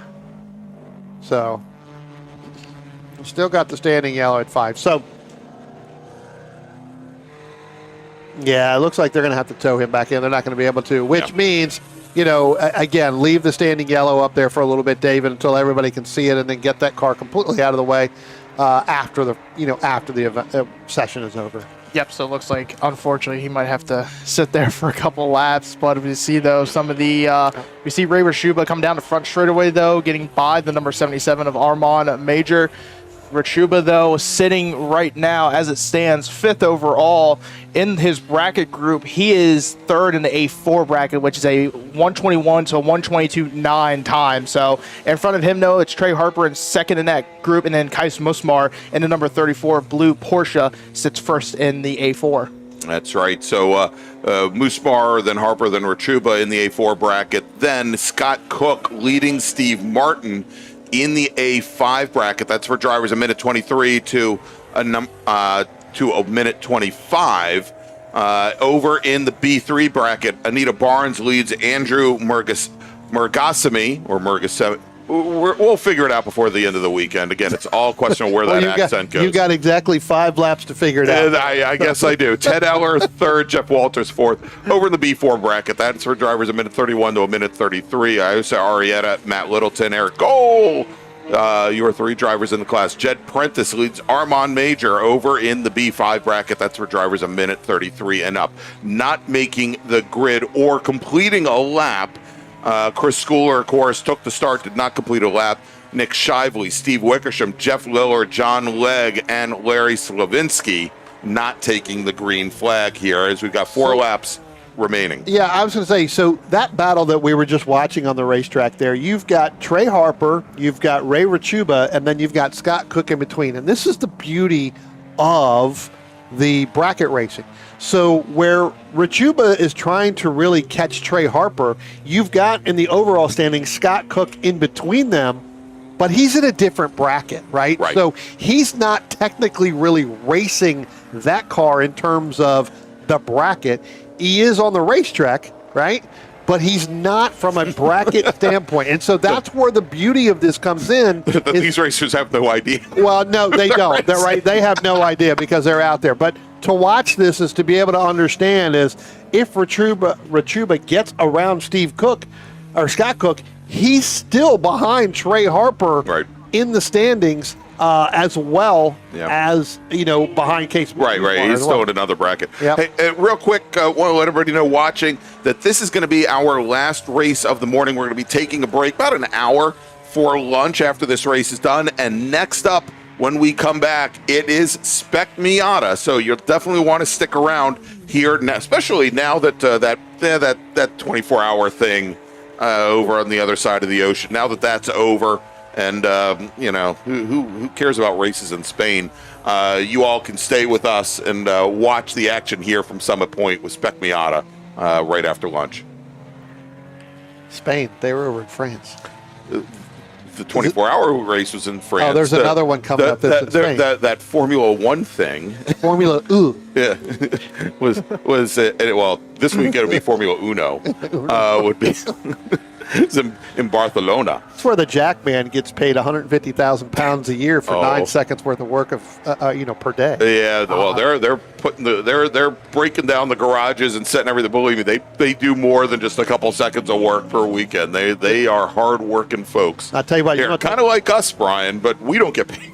Well, you want to talk about hard working here. Ray Rashuba trying to get by, Scott Cook in that BMW M3 there as they come around the Chris Schooler machine sitting there. Rashuba, when he went down into turn number 5, thought he was going to stick that nose out there, David, and try to move over driver's left and try to make that stick. Scott Cook shut the door on him right there and made him get on the brakes a little bit harder than I think Ray Rashuba wanted to. Yeah, and he's going to drop back a little bit, so he's got to work a little bit harder again now to get to right back up to the Scott Cook machine. So we'll see what happens, though. Coming in the 2 laps to go, though, Chris Graham is next time he comes by the start-finish line, it will be the one to go board for him. So Spencer, though, real quick as you go, turn number 3, Kais Musmar, we've seen him. He is 2nd overall right now, still leading that A4 bracket. Been racing for a couple seasons. Last year we saw him again in a kind of a quote-unquote newer Porsche, the 1990 993 model that he had in GT2. Yeah. Instructing here in the SCCA for about 18 years, a dentist. As the day job, the basically 9 to 5. And by the way, to his dental team watching, take it easy on him tomorrow for Monday's schedule. I was going to say, he's been pulling teeth here all day trying to work his way through traffic. Working all weekend long. But no, he's had some good runs this weekend so far, second overall as we get to it. But as they come down to front straightaway now, Chris Graham, as he is about to approach the start-finish line, starter will show the 1-to-go board. So 1 lap to go for the weekend for the Sprint Bracket Road Racing Series. All right, there you go. It's Chris Graham with that 1:20. Let's check where he is as far as timing goes now, because I believe he has not broken into the A2 bracket. He's run a fast lap of a 1:19.189, about a little bit more than a half second off of his fastest lap from this morning. Temperature's a little bit warmer though, about 6 degrees warmer than when they went out first thing this morning here. But I think making a good run of it after taking it somewhat slow that very first lap, as we watch now. The Mazda RX-8 trying to work his way through some of the slower traffic there. Jeff Walters, who's currently running 4th in the B2 bracket for drivers 1:27 to 1:29. He's trying to get up to the BMW Ted Eller, but he's got a long way to go. Well, he doesn't have that long way to go. Actually, Mergasemi, Eller, and Walters all in very close proximity as they work the bottom half of the track on what is going to be the very last lap for them, as Christopher Graham comes out of the final corner onto the front straight, and he will take the checkered flag. Anita Barnes, just ahead of him on track, will get one more lap here at Summit Point, but Graham crossing the line. Moosmar is coming onto the front straight now. He will finish second overall, but more importantly, he's going to win the A4 bracket. He finishes ahead of Trey Harper and Ray Richuba. In the A5 bracket, taking the win in his BMW, the number 64, Scott Cook, as he comes across the line. Steve Martin in his Mustang will finish second in that class. Over in the B2 bracket, let's see here. In B2, Anita Barnes, she's still on her last lap. There's a chance she could break out. Yeah. That the fastest lap she's run so far today, a 1:28.327. She'd have to pick up a full step. Yeah, I don't know if she's going to do that. Yeah, she'd have to knock a lot of time off on that last lap. But Andrew Margasemi will finish second in the bracket, with Ted Eller third, Jeff Walters and Mike Herbert. Over in the B3 bracket, Chuck Edmondson has already crossed the line. He will take the win in the B3 bracket for drivers 1:29 to 1:31 over Iosa Arietta and Matt Littleton. Eric Gohl, our sole racer, in the B4 bracket. That's for drivers 1:31 to 1:33. Jed Prentice wins B5. That is for drivers 1:33 and above. All right, so that is going to wrap things up for this morning's coverage, but we've got a full afternoon of coverage coming up this afternoon. Let's take a look at what we've got for you. Oops, that's the wrong one. Let's bring that one up. We're going to have 4 feature races, groups 5 through 8 this afternoon, starting with Spec Miata. That's going to be in just about an hour. We'll put the start time for those of you watching on YouTube. We will put that on the screen here momentarily so that you know. But I want to thank you all for joining us for this morning's coverage. Check back with us in just about an hour for more racing action here from Summit Point. It is the June MARRS presented by the Washington, D.C. region of the SCCA. Stay with us. At OG Racing, when you are shopping on our website, when we say in stock, this is what we mean by in stock. Seats and seat bases, brakes, harnesses and restraints, shoes, suits, and steering, helmets, gloves, and undergarments, fire suppression, and so much more. Shipping directly to you from our conveniently located Sterling, Virginia warehouse with thousands of in-stock items.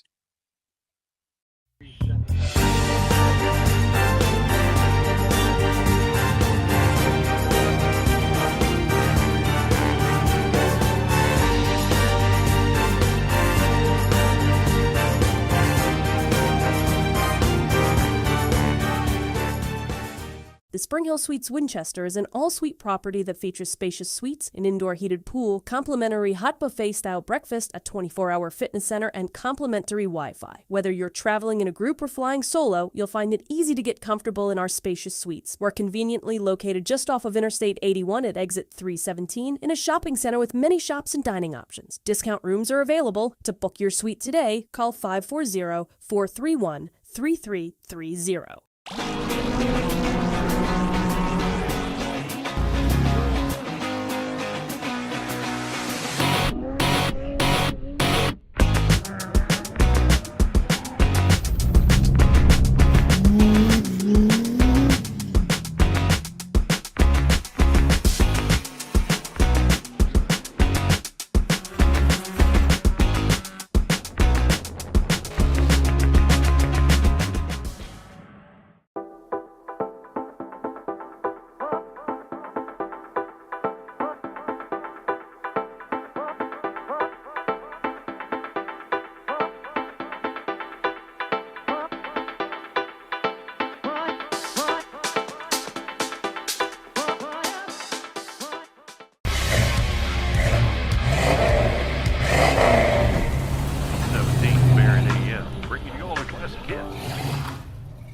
Need a ride? No. Okay.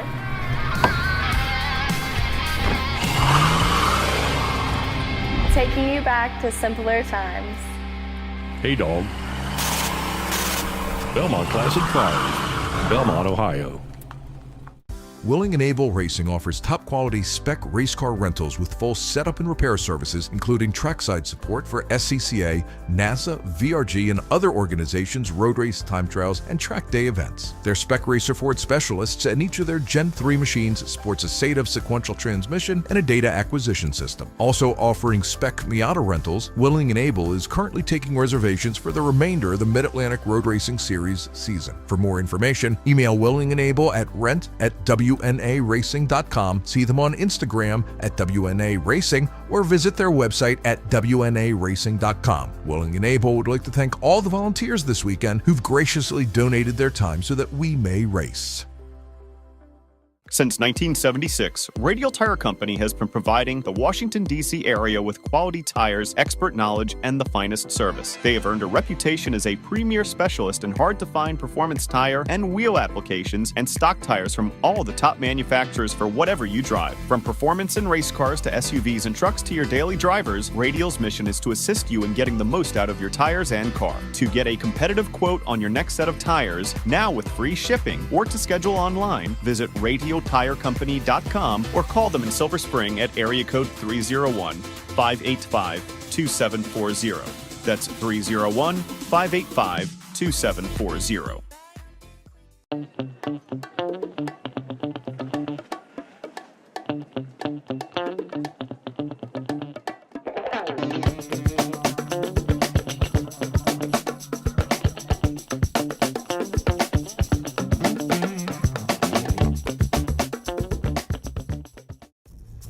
RP Performance is the only premier race shop in the region that specializes in both street and track Mazdas and is located right in the heart of racing at Summit Point's Gasoline Alley. RP has been involved in countless race wins and series championships across many classes with drivers of all ages.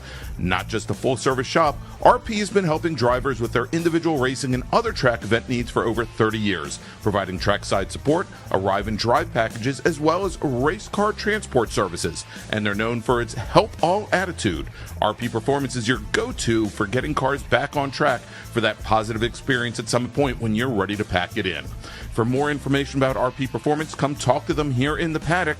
Call them at 304-728-6749 or email them at Brett, that's B-R-E-T, at rpperformanceracing.com. Looking to level up your motorsport game? At Courage Motorsport, we've got everything you need, from high-performance parts and racing equipment to expert driving instruction and even our own Courage racing gear.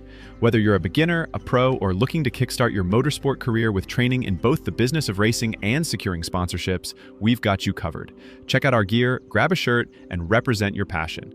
Email us at trackready@couragemotorsport.com or visit couragemotorsport.com and get ready to hit the track.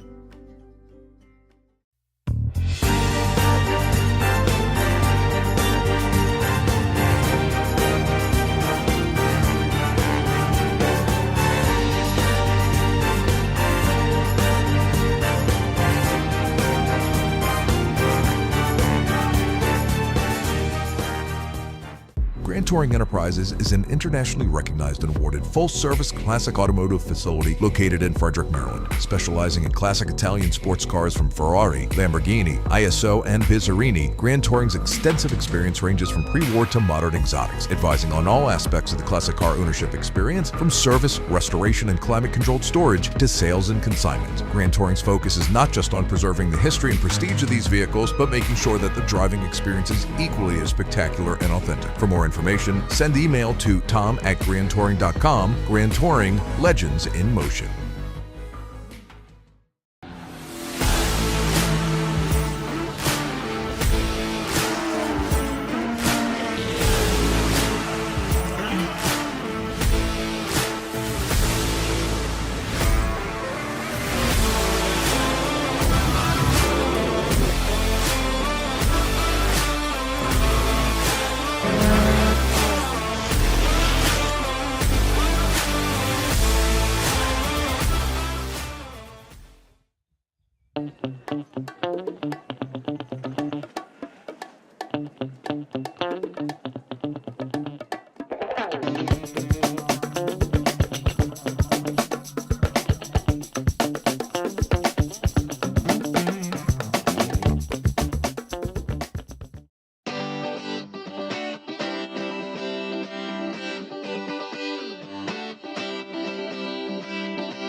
Waiting for the sun.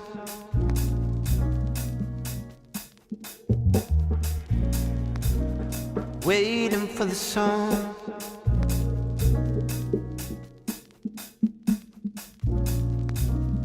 Waiting for the sun.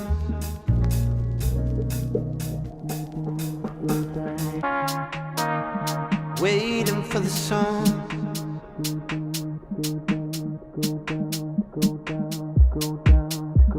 Waiting for the sun to go down, to go down, to go down, to go down.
Waiting for the sun.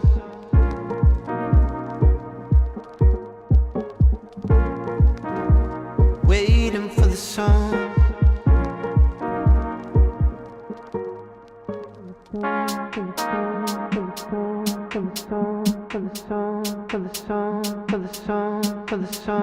for the song, for the song, for the song, for the song, for the song, for the song, waiting for the song.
Waiting for the sun.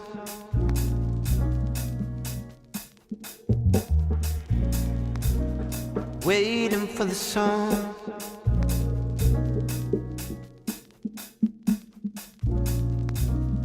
Waiting for the sun.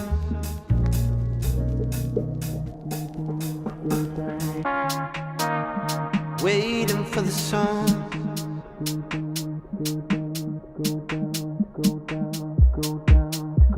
Waiting for the sun to go down, to go down, to go down, to go down.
Waiting for the sun. Waiting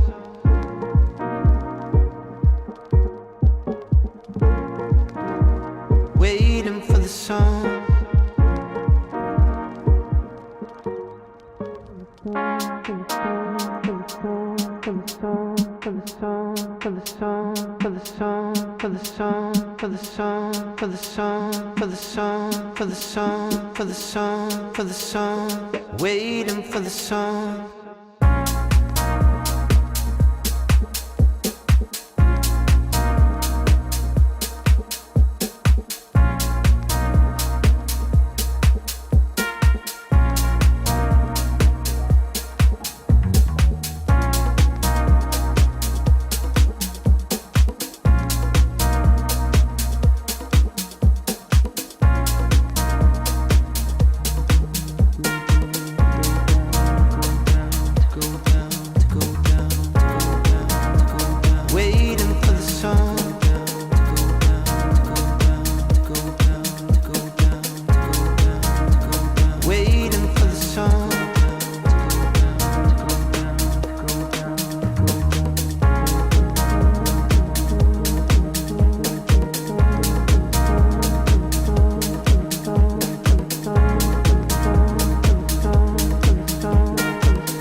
Welcome back to Summit Point Raceway, and it's the 2026 June MARRS, the Mid-Atlantic Road Racing Series, presented by the Washington, D.C. region of the SCCA.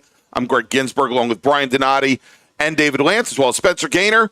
And next up, it's Spec Miata. But before we get started with this race, we have a very special member of our racing community who we are going to thank. Let's bring that up if we can, Spencer.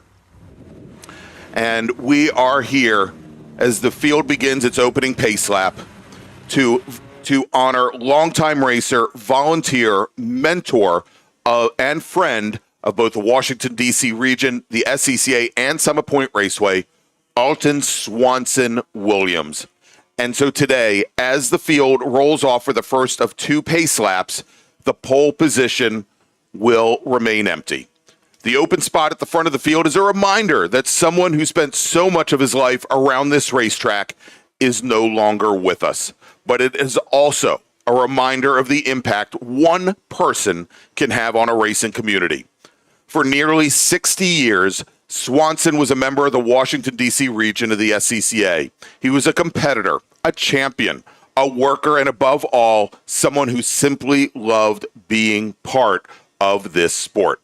Away from the racetrack, Swanson dedicated his life to education. He spent years teaching mathematics and coaching young people, helping shape generations of students. He was also a respected high school basketball referee, known for his fairness, composure, and professionalism. But racing was where many of us came to know him best. Driving triumphs as part of Team 20, the team he helped build alongside his brother Fletcher Williams, Swanson became one of the region's most accomplished production car racers. He captured 6 Mid-Atlantic Road Racing Series championships across G production and F production, and was known for the spirited battles he shared with fellow competitors, including his very close friend, SCCA legend Kent Prather. Yet as impressive as those accomplishments were, trophies were never the whole story. Even after stepping away from competition, Swanson remained a familiar face at both Summit Point and Virginia International Raceway. He volunteered his time, shared his experience, and helped teach others the skills that keep our sport safe and strong. He understood that racing is more than what happens behind the wheel. It's the people who give their time and their knowledge and their passion to make each race weekend possible. Most of all, racing was a family tradition.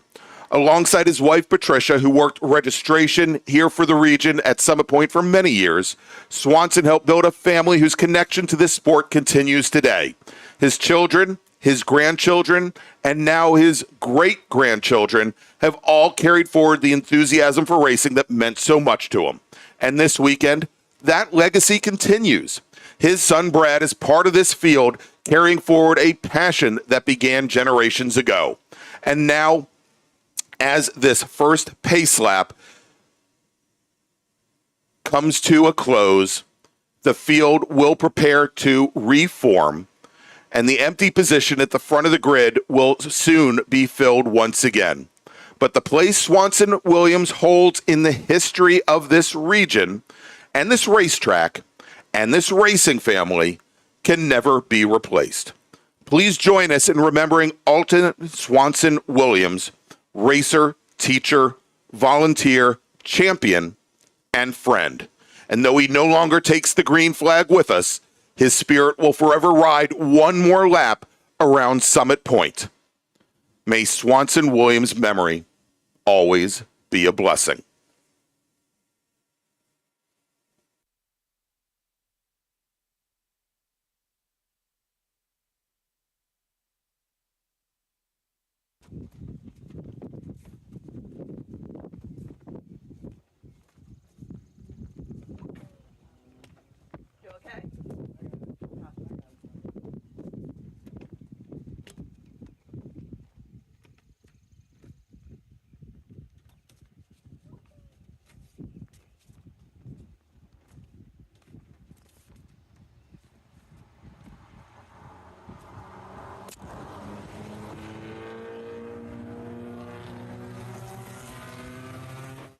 All right, and with our first pace lap and our honoring of Alton Williams complete, let's run down the starting order for Spec Miata. Starting on the pole today, driving the number 128 Windsor Customs Mazda from Davidsonville, Maryland, with a qualifying time of 128.082, Michael Apatow. Mike LaMena will start on the outside of the front row. He's driving the number 88 Cornerstone Financial Advisors Mazda, and he hails from Oakland, New Jersey. John Hotz, yesterday's race winner, is behind the wheel of the Hot Stuff Racing Mazda. He's out of Sparks, Glencoe, Maryland. The number 63 machine starts third. John Jenkins will start fourth. He drives the number 195 Classic Car Club of Manhattan Mazda, and he hails from New York, New York. Dylan Witt, scheduled to start fifth today. He's in the number 85 Mazda. He's from Roanoke, Virginia. Chris Rawlings starting sixth. He's in the number 35 Rossini Planet Miata Mazda. Jeremy Butts in the CVET Windsor Customs entry. The red number 69 machine will start seventh with Scott Witt in the number 84 car, scheduled to start eighth. He's out of Monetta, Virginia, representing the Blue Ridge region. Kip Gaynor in the number 44 entry. He will start ninth today with Ben Foltz, scheduled to round out the top 10, driving the number 5 machine out of Peru, Vermont. Chase Kovach, scheduled to start 11th, driving the number 13 KSA Federal Flat Out Motorsports car, hails from Fairfax, Virginia, with Eric Gerchak, scheduled to start 12th, driving the number 121 MTP Autosport G-Lock Brakes entry out of Statesville, North Carolina. Griffin Witt, scheduled to start lucky 13th today, driving the number 06 Mazda. He's out of Monetta, Virginia, with Bill Gartner starting 14th. Bill's behind the wheel of the 07 Windsor Customs Mazda, and he starts 14th. Starting 15th today, Ted Cahall, driving the number 89 Cahall Racing J&L Automotive entries out of Cave Spring, Virginia, with Naif Altalawi starting 16th. He's in the number 08 entry. And we'll get to the rest of the field here in just a moment. As the pace car is now on the pit lane, the starter is looking over the field, and we have a start. Green flag is in the air here at Summit Point, an afternoon of racing at the June MARRS, as Mike LaMena in the outside lane for the second day in a row gets a great start. Michael Apatow, our pole sitter, 2 days in a row, not getting a good jump, a little bit better than yesterday. Yesterday, he dropped back all the way to fifth as we got one car being pushed off into the dirt there, under braking going into turn one, Brian. Tell you what, Greg, they were going to go too wide a little bit further back. It is look like Michael Apatow is going to be able to hold on to that lead coming out of turn number 2 right now. You're going to see John Hotz right there. He gave Michael Apatow one heck of a push through the corner. They were able to stick nose to tail. Now you've got Dylan Witt. He's going to move into third. John Jenkins is going to go 2 wheels off up into turn 3 down the bottom of the hill. Michael LaMena in the entire situation got a great run off the start. You noticed that correctly, but then coming out up into 3, looked like he was in the wrong spot or was just left all on his own, has now slipped back probably closer to 4th or 5th now, so he's going to have to work to catch up a little bit, but this is just the first lap of many laps to come. Yeah, I tell you what, Spencer, yesterday we saw that outside line be able to propel themselves all the way around the corner with a little bit more of that grip. That did not happen with Michael's car today. He ended up sitting back. He's going to drop all the way back from that front row. You're looking at Michael LaMena dropping all the way back into that 8th or 9th spot, maybe even 10th by the time we come by the start-finish line. You're going to watch it come out of 10 here. You're already seeing a distance beginning to grow in top 3 back to 4. Several car lengths already as we come back to the start-finish. All right, as they come across the line, side by side, wheel to wheel, door to door, John Hotz, the first driver to complete a lap. He leads Michael Apatow by 16 thousandths of a second at the line.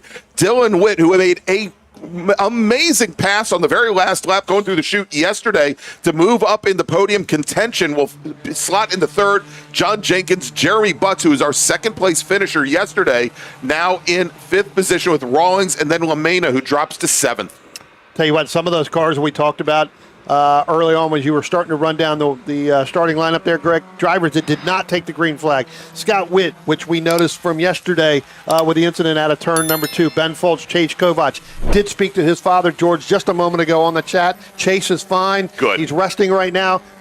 So good to hear that. All right, Lage Powers and Ted Cahall also not making the grid today. And so a little bit, as Ted has been very strong over the past couple of weekends, I guess one person to definitely watch for. He's a little bit further back in the field right now. Eric Gerchak sitting in 10th position, joining us from North Carolina. We talked a little bit about his history in circle track racing. Brian, we may rehash that a little bit later during this race. Yesterday, he finished 8th in his very first run here at Summit Point. Yeah, I tell you what, yesterday's sprint race of 15 laps, we talked about Michael Apatow, John Hotz, Dylan Witt. Those three seem to be content right now. Those three are going to work together. You can see here coming out of turn number 10, that's a huge gap back to Jeremy Butts. And so Butts now, he's got a whole line of 5 cars behind him. There is Chris Rawlings, John Jenkins, Mike LaMena, Kip Gaynor. Let's add Bill Gardner and Eric Gerchak into that as well, as they're tucked right in behind him as he shifted over a little bit to driver's right coming out of turn 10. And a little bit of a breakaway. A little bit further back in the field, we've got some drivers that still maybe have not gotten things cleaned out here. Dominic Mandile currently running 21st, and Kevin Conlon right beside him coming across the start-finish stripe. And as they went down into turn 1, they were still door-to-door, as we're seeing a lot of dust and dirt now pulled onto the course here. Yeah, I tell you what, Greg, that corner there, people are trying to hug that inside line, trying to take it all the way through there. That's not the fastest, but it's not the slowest portion either. Yeah, kind of splitting the difference there between speed and just trying to maintain an optimal position. Let's take a quick second and talk about what the situation of this race is as we're seeing some brake lockup going down into 5. This is a very different situation than what we had yesterday after we restarted after the incident coming out of turn 2. This is going to be a 20-lap race, only 2 laps in. Unlike yesterday, where we had basically a 7-lap, less than 10-minute dash to the finish, now we have 20. So you're going to want to see drivers, especially in cars like Miatas, where it is all about speed and momentum and finding a buddy to pair up with to catch those faster cars. You're going to want to see, at least from a driver's perspective, you want to find a friend, you want to buddy up, and you do not want to fight this early unless you want to put yourself in a position and then hold tight. You're already seeing it going down into 1, people buddying up and creating distance. And Spencer, that is the true meaning. You do not want to fight early on, because if you do, you're going to see what's really happening. Those front 3 cars are starting to open up that gap back to Jeremy Butts, because some of those drivers with Jeremy Butts, Chris Rawlings, even John Jenkins, tried to make a move early on. It didn't materialize, and now they've paid the pain for that. They fall back a little. That's 10 car lengths worth of cost from position 3 back to 4, and now that everyone from 4 back to probably 6, 7 has figured it out too. We're going to look to see them group up, but we're already seeing them pay the price, and they have 18 laps to make up for it. Yeah, so Butts and Rawlings now stepping away just a little bit. That gap actually now closing down under the draft with Jenkins and LaMena closing up here. But I think at this point, and certainly Jeremy Butts knows the deal, and we'll have to watch here if Chris Rawlings does try to just slot in behind. We saw going down into turn 1 the last lap, did not make any moves on Butts, didn't even move the car to the side a little bit to get cooling in there. I think they want Butts to know that they can work together to get back up to our top 3. Now a little bit further back behind them, probably not so much the same story, as it looks like Ted Cahall and Abdul Khan in the 89 and the 67 machine, and even a little bit further back from there, it looks like Sly Stafford and possibly Bob Cahall going side by side here as they come up into turn 10 still, as Cahall and Stafford spent 2/3 of a lap door to door, and you can see now they've fallen back to Griffin Witt ahead. I tell you what, Ted Cahall, that's a backup car. The main car sitting back on the trailer. So again, having to go to a backup car this weekend, Spencer, with some mechanical problems. Look for Ted to move up a little bit, but if he continues to keep going side by side early on in this race, you're not going to get very far. Absolutely, and even with the backup car, still managing to put in some pretty respectable times, looking at little just over a minute 30, and just looking at all of the times, even past the top 10. Currently, John Hotz sits as the first position, currently has one of the fastest laps on the track, just at a 128.8, and even if we jump back all the way to 9th with Bill Gardner, that's still a difference of less than a little over a second with a 129.7. That's how evenly matched these cars are, which is why buddying up and playing for draft and playing for time is so important, because in order to start fighting, you need to have space to do so, because as soon as you start fighting, you start losing that line, you start slowing down, and that lets other drivers know there's blood in the water, and they're gunning for you. Here we go, blood in the water already. Or licking their lips to get by. They're ready to win. Yeah, exactly. Here we go. On the hunt tonight for Love at First Sting. There we go. Let's hear it for the Scorpions 2 days in a row. All right. Also, let's hear it now for John Hotz, who's now opened up almost 8 tenths, a little bit less than a second on Apatow and Witt. And, Brian here. Jeremy Butts, who again was leading that second train, he's just now set the fastest lap of the race. Now, it's only 2/100ths of a second faster than the three drivers ahead. So, I mean, he's only made up about, 3 feet on our leaders. We had a driver now off. We've got 2 drivers in the gravel trap over at turn 10. One of them is Dominic Mandil, is one of them. Yeah, and we'll try to get some information on the cars over there. Yeah, Dominic Mandil is one. And the other one is the 171. I believe that is the Williams machine. And we also had the number 22 car of Jed Erdahl involved as well. Erdahl went off to driver's right by the pit wall. He has now gotten that car back out on track, and he has continued. Jed Erdahl out of Fairfax, Virginia. This is his first year racing, but I think he was just trying to avoid what was happening in front of him. Yeah, and guys, we are going to go to a full course caution here again for those 2 cars down there in turn 10. The Dominic Mandil is not in a safe spot in that 68, along with the 171. They need to get that done. All right, as our leaders come onto the front straight, and the pace car is going to pull out on track directly. There we go as they slow down directly in front of John Hodson.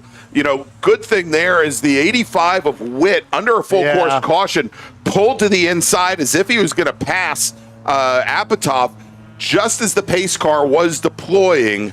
And I think... Hotz saw the pace car coming out and thought he was going to pull out. Right. When the pace car didn't go out, John slowed down a little bit. Great move by Dylan Witt to get away from Michael Apatow. So it looked like that was going to be a pass, but he was just trying to get out of the way to allow the pace car to pick up. Again, late call coming out, not getting out on the racetrack, and so great job by these drivers. All right, here as we are now under a full course caution. That'll give the rest of the field the opportunity to come out as we're now deploying our emergency services teams, and hopefully we'll be able to get them cleared out. They are. One of the 2 cars is towards the very end of the gravel trap. And that is the 171 car, Brad Williams, all the way at the back end of the gravel trap. And then Dominic Mandil there as well. And he is buried in. So this may take a few moments to get this cleared up. So why don't we do this? Why don't we take a quick break? And when we come back, well, as soon as we find out, get an approximate restart time, and of course it will be a single file restart here at Summit Point, we will let you know. But we'll be back here in just a moment with more racing action from Summit Point. Stay with us.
And we're back here at Summit Point Raceway, the 2026 June MARRS.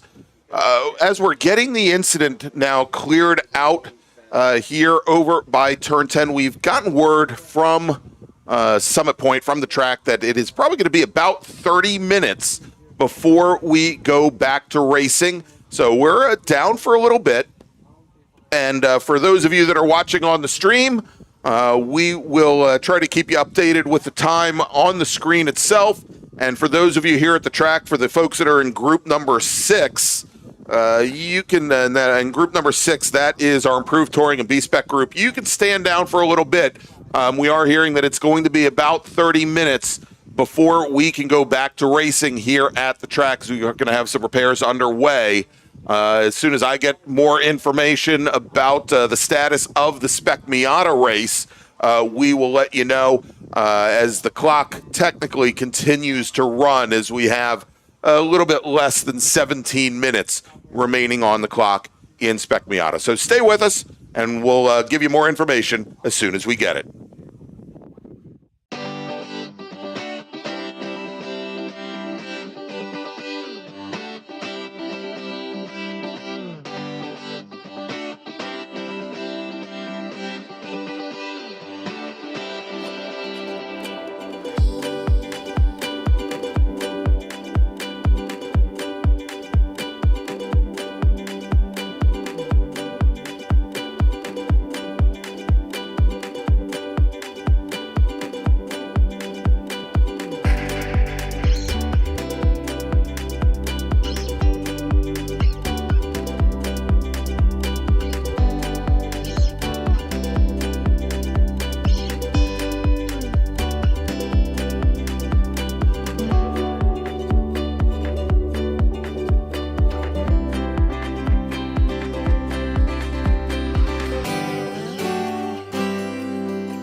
All right, and we're back here with a quick update for all of you, both here at the track and those of you that may be watching us from home, as we've been in close conversation with race control. Again, we are now under a red flag condition. The clock has been stopped at 10 minutes. And we'll get an update from the track as far as when we can go back racing about 10 minutes from now. We're going to give our drivers a 10-minute warning before they are to head out on track for the race, as well as a 5-minute warning. And they will, when they take the track, they're going to have 10 minutes or 5 laps. I think that's probably going to be 5 laps for the remainder of their race. So that's what's going to happen, and we'll have a single file restart. But as soon as we get more information as to when we are going to come back racing, we will definitely let you know. Again, we are now under red flag conditions here at Summit Point.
All right, we're back here at Summit Point Raceway. It is the 2026 June MARRS presented by the Washington, D.C. region of the SCCA.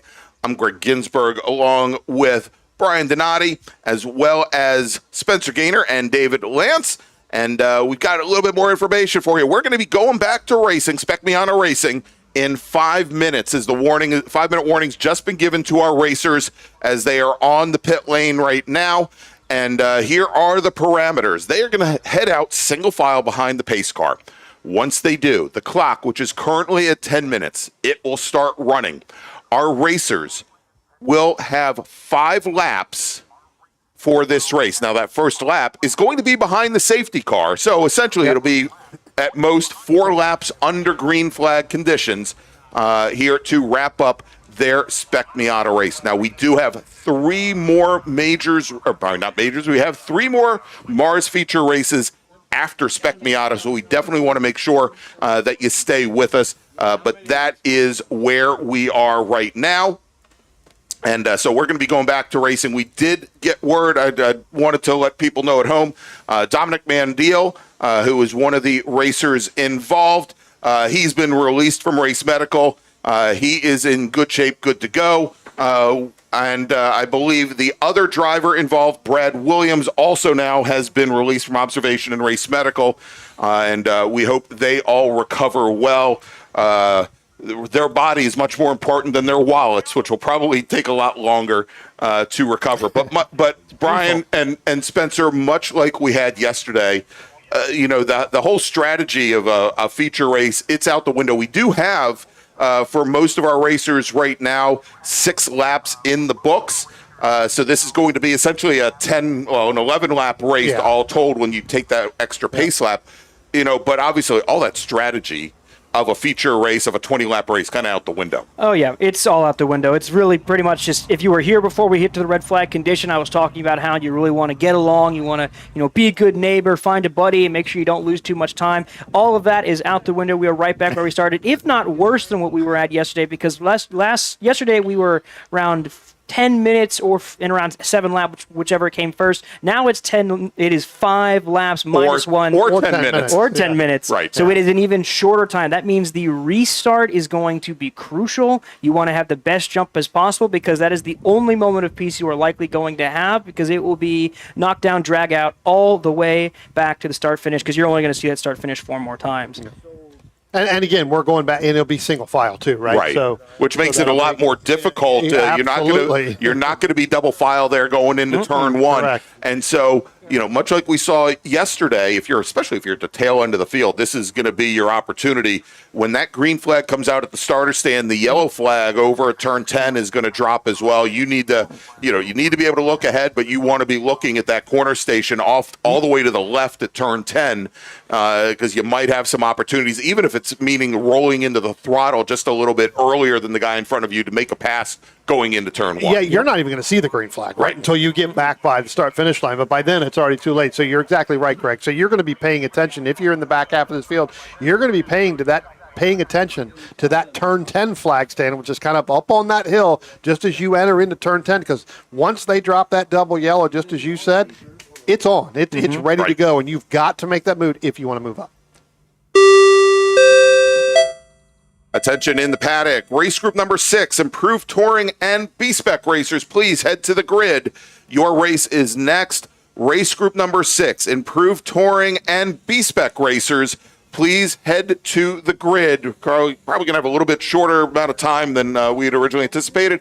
So please start heading to the grid now. Race group number 6.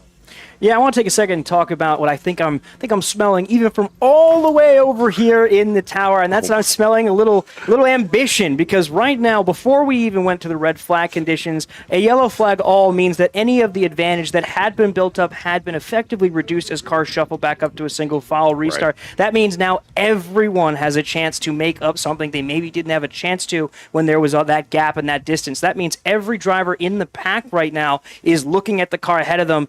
And I won't say what I said yesterday, because some people like that phrase too much. But I do tell you, there is Everyone's got green eyes right now. They're looking at the car ahead of them and going, I could take that. Even I that have green position's eyes. for me. All right, so Spencer, I know that during our downtime, you had, and unfortunately we don't have it ready for air, but you had a very special interview during the break. Why don't you tell us a little bit about it? Yes, I did. I had the privilege of having a quick conversation with the driver of the number 44 car from stall number 2, and it was a very interesting conversation to have talking in a situation like this, because in reality, this is it's not uncommon, but not a terribly normal situation, because you don't really get a chance to kind of step out of the car and kind of mentally reset from an incident like this. But it is really important to, stay, mentally still in the game, make sure you're not getting too stressed out, because I know some people like to stay in the car, some people get out, but either way, it looks like driver of the 44 car is still very much head in the game and looking for what he's doing. And he's very much aware that the restart's going to be crucial, considering, like I talked about, every driver's got green eyes right now. Everyone's going to be looking to grab what they can and get away with it. So it's about being very clean and very calm getting down here. All right, now as the field now rolling off the pit lane behind the pace car, and we got them listed here on the side of the screen. They've been there for about a half hour. John Hotz will be the first driver to leave the pit lane, right behind our pace car driver, Michael Apatow, who was the pole sitter for today's race, in second. Dylan Witt in the number 85 car. He is third in line. Dylan Witt finished yesterday's race in third and had an amazing last lap pass to take that podium position. We'll see if he's in a position to do that 2 days in a row. Jeremy Butts in the number 69 machine. He finished second to John Hotz yesterday. He sits fourth. Chris Rawlings in fifth position in the number 35 car with John Jenkins sixth. Mike LaMena is sitting seventh right now. LaMena started on the front row of this race. Didn't have a good start, let's be honest. He now sits seventh right alongside his teammate, straight from stall number 1, Kip Gaynor in the number 44 entry. Bill Gartner is ninth. Eric Gerchak is 10th, and we'll roll through the whole rest of the field here as these drivers now, for the extended period of time that they've been on the pit lane, they do need to try to, and we see a number of them moving back and forth, try to lean on those tires, try to get some heat in them, try to get some heat in the brakes, especially if they think they can outbrake somebody going into turn 1 when we go green. But, this track, it has started to get a little bit warmer. Let's take a look at the current weather conditions here, Brian. As some of the clouds that we had this morning have moved away, and it is, as you can see there, 90 degrees. It actually went up about 5 degrees from the time this race started.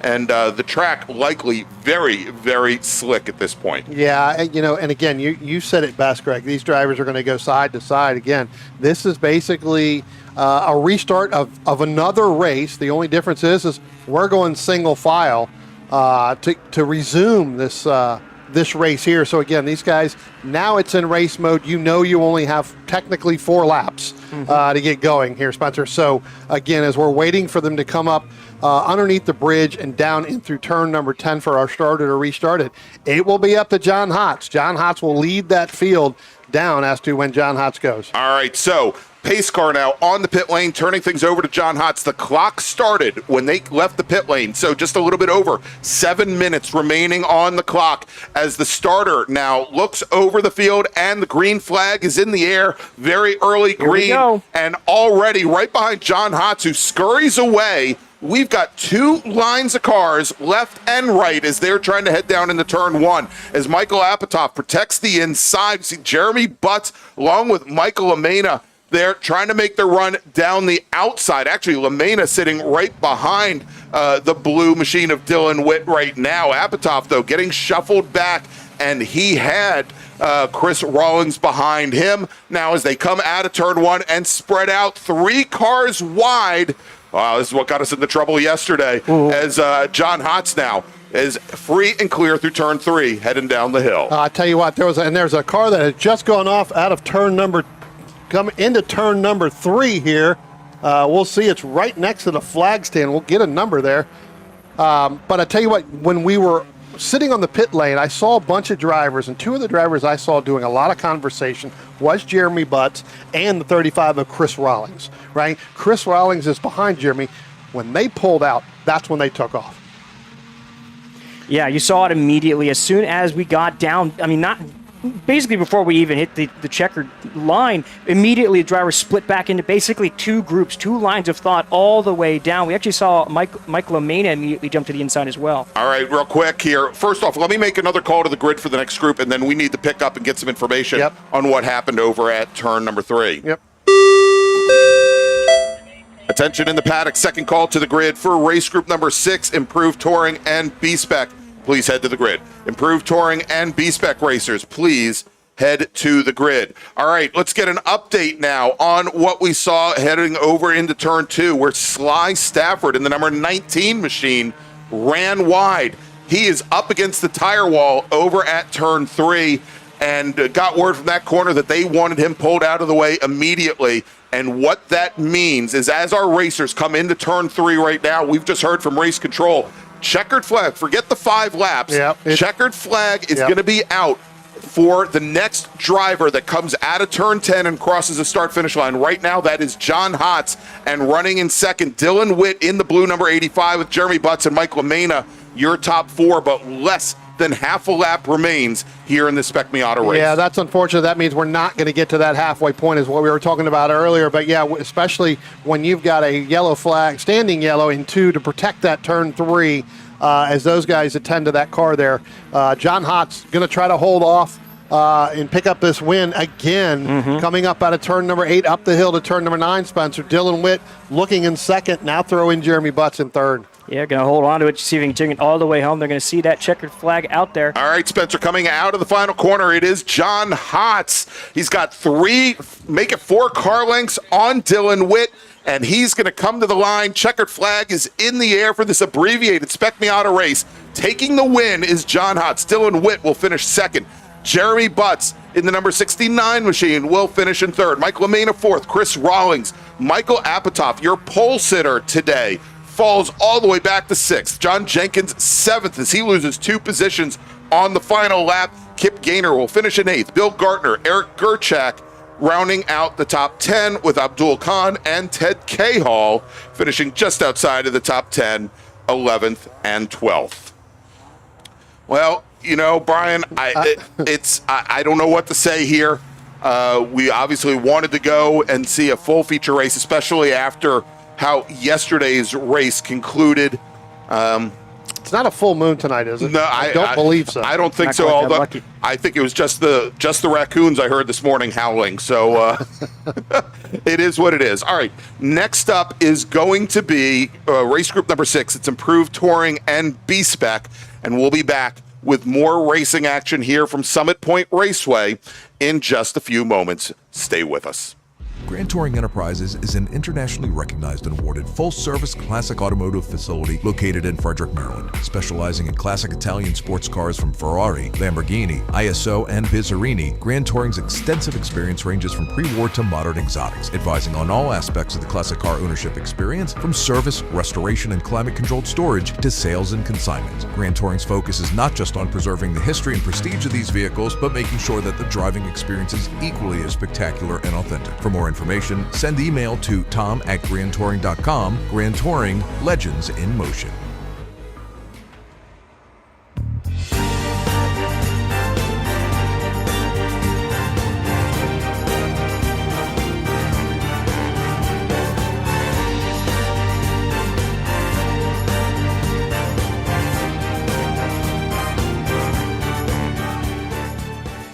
The Spring Hill Suites Winchester is an all-suite property that features spacious suites, an indoor heated pool, complimentary hot buffet-style breakfast, a 24-hour fitness center, and complimentary Wi-Fi. Whether you're traveling in a group or flying solo, you'll find it easy to get comfortable in our spacious suites. We're conveniently located just off of Interstate 81 at exit 317 in a shopping center with many shops and dining options. Discount rooms are available. To book your suite today, call 540-431-3330.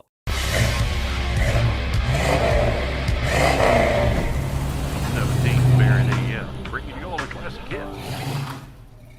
Need a ride? No. Okay.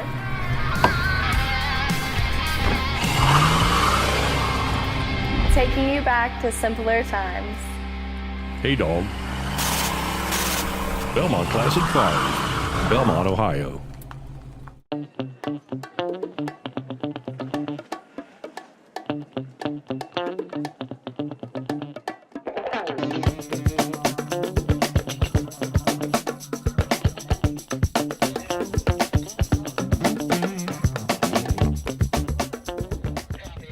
Willing and Able Racing offers top-quality spec race car rentals with full setup and repair services, including trackside support for SCCA, NASA, VRG, and other organizations' road race, time trials, and track day events. Their Spec Racer Ford specialists and each of their Gen 3 machines sports a SATAV sequential transmission and a data acquisition system. Also offering Spec Miata rentals, Willing and Able is currently taking reservations for the remainder of the Mid-Atlantic Road Racing Series season. For more information, email Willing and Able at rent@wnaracing.com, see them on Instagram at WNA Racing, or visit their website at WNARacing.com. Willing and Able would like to thank all the volunteers this weekend who've graciously donated their time so that we may race.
back to Summit Point Raceway. It's the 2026 June MARRS, the Mid-Atlantic Road Racing Series presented by the Washington, D.C. region of the SCCA. I'm Greg Ginsberg along with Brian Donati, David Lance, and Spencer Gaynor. And next up, it's Improved Touring, ITS, ITA, ITB, as well as B-Spec and ST7. Let's run down the starting order. Starting on pole today, the sole ITS racer. It's the professor driving the Motorsport Auto Datsun 240Z from Myrtle Beach, South Carolina, Jeff Lucas. Joel Gambino, our ITA pole sitter and winner of yesterday's ITA race, driving the RP Performance Mazda out of Harpers Ferry, West Virginia, will start right alongside Jeff on the front row. Wade Herron, driving the number 61 ITA, the Rockhouse Mazda Miata, will start third, with Glenn Evans in another ITA Mazda Miata. This is the Performance Auto Works machine out of Centerville, Virginia, starting fourth. Justin Shepard in the Shepard Racing number 100 ITA Mazda Miata starts fifth, with Peter Doan in the number 59 Autobella Detailing Toyota MR2, coming to us all the way from Medford, New Jersey, starting in sixth. Jed Erdahl in the number 22 ITA Mazda Miata from Fairfax, Virginia, will start seventh, with Joseph Paternity MacArthur in the Speedwell Racing Team Mazda Miata, another ITA machine, the 51 car, starting in eighth. Scotty Holman is our ITB pole sitter today. He's driving the number 69 Frederick Motorsports Mazda Protege. Giovanni Crisafulli in another ITA Mazda Miata. He's out of Virginia Beach, Virginia. The number 41 car starts 10th. Rich Allen drives the number 44 Frederick Motorsports Volkswagen Golf, and he will start 11th, with Alton Fryer, yesterday's ITB winner, starting in 12th position today. He's in the number 89 Fry Guy Racing BMW 2002. Alex Ratcliffe driving the number 103 B-Spec Rat Sport Performance Auto Works RP Performance Mini Cooper will start lucky 13th. Nick Shively in his B-Spec Trackout Accommodations Honda Fit from Gum Spring, Virginia, scheduled to start 14th. Starting 15th, Levi Wallace in his ITB Volkswagen GTI 15th.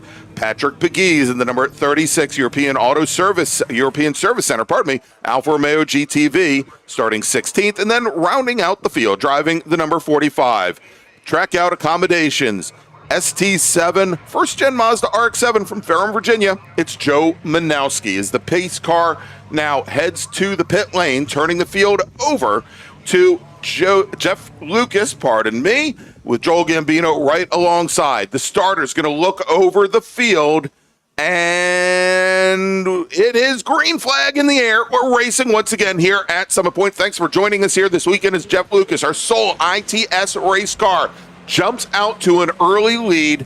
And as they head down to turn one, I'm sure, Brian, that we're going to see Joel Gambino with the same strategy as yesterday.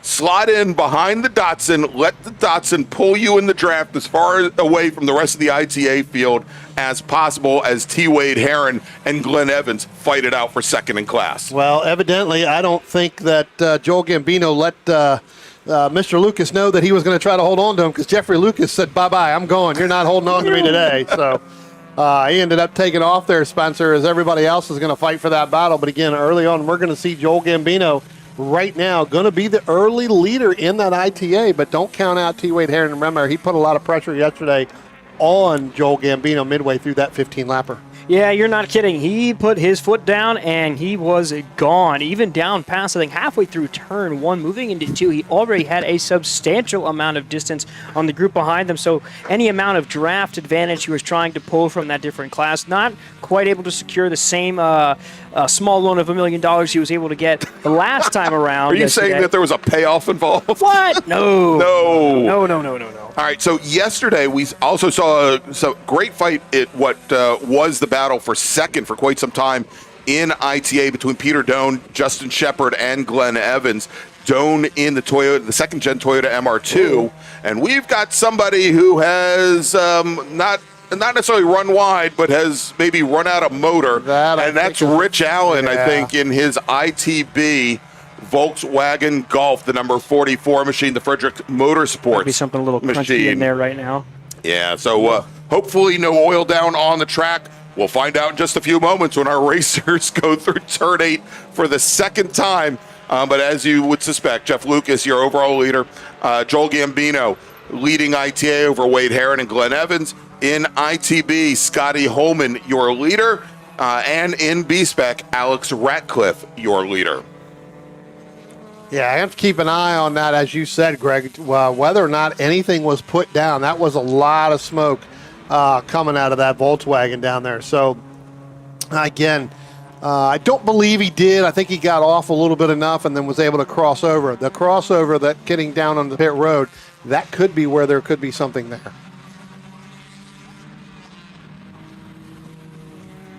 All right, and taking a look here, the 44 car, he's still on the pit lane. He's shut that car down and come to a stop.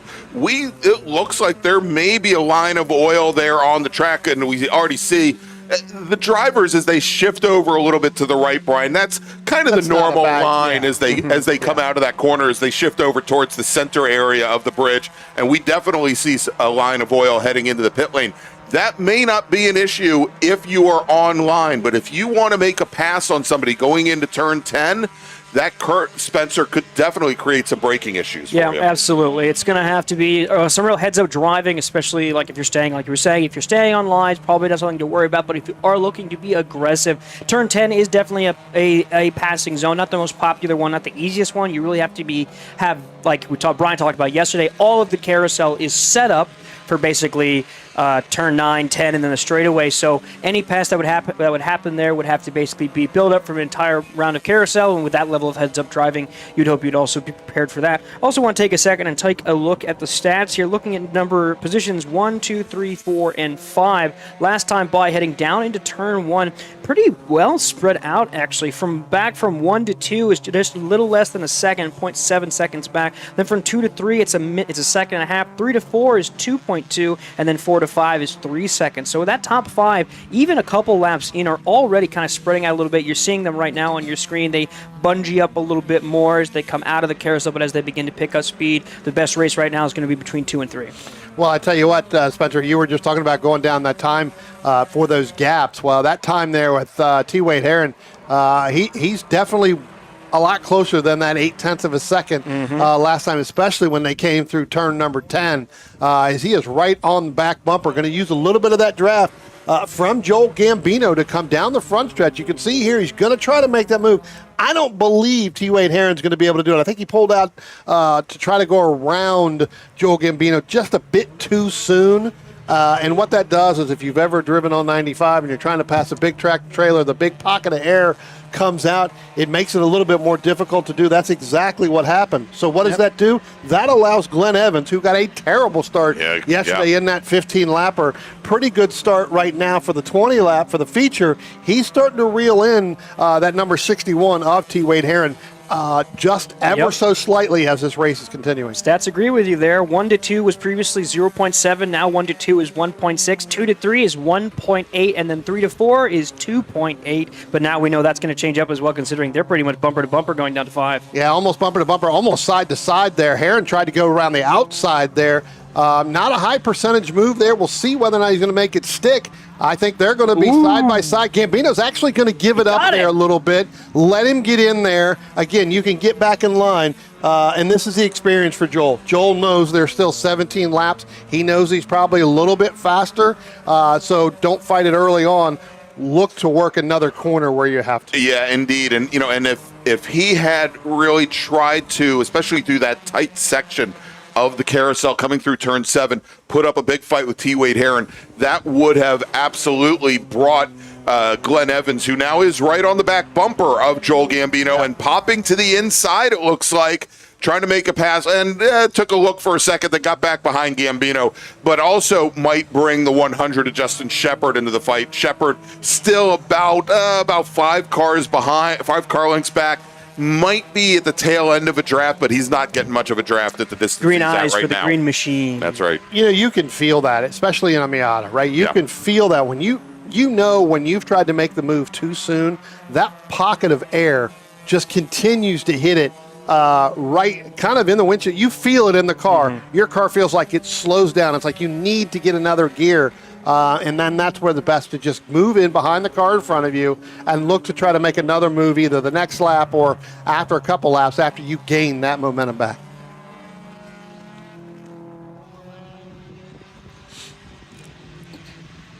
Again, we see here Lucas moving out to about a 15 car length lead. It's about almost just under 3 seconds for T. Wade Herron. Again, that's an ITS machine against an ITA. And Greg, you know, the ITA machines, where we've seen over the course of the year, they tend to spread out a little bit as the race goes on.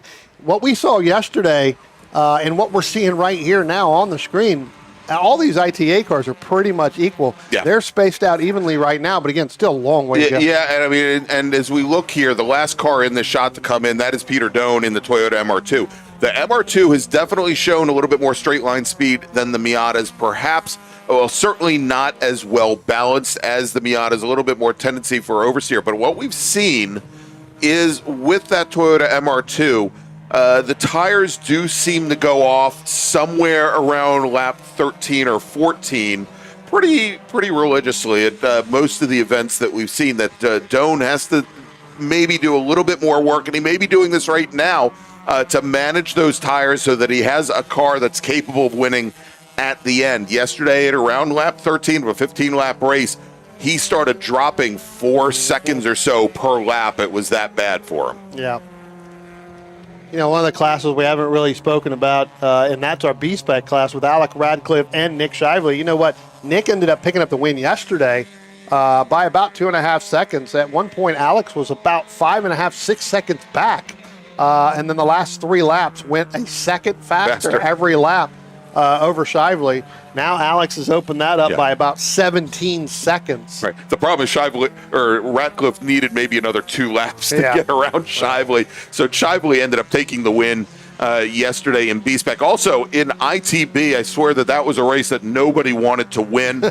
As Scotty Holman, who was our pole sitter in the class, was the first to retire. He retired the protege after only 7 laps. And then Rich Allen had issues, actually went wide. We thought it was a braking issue possibly with Rich Allen as he had gone off.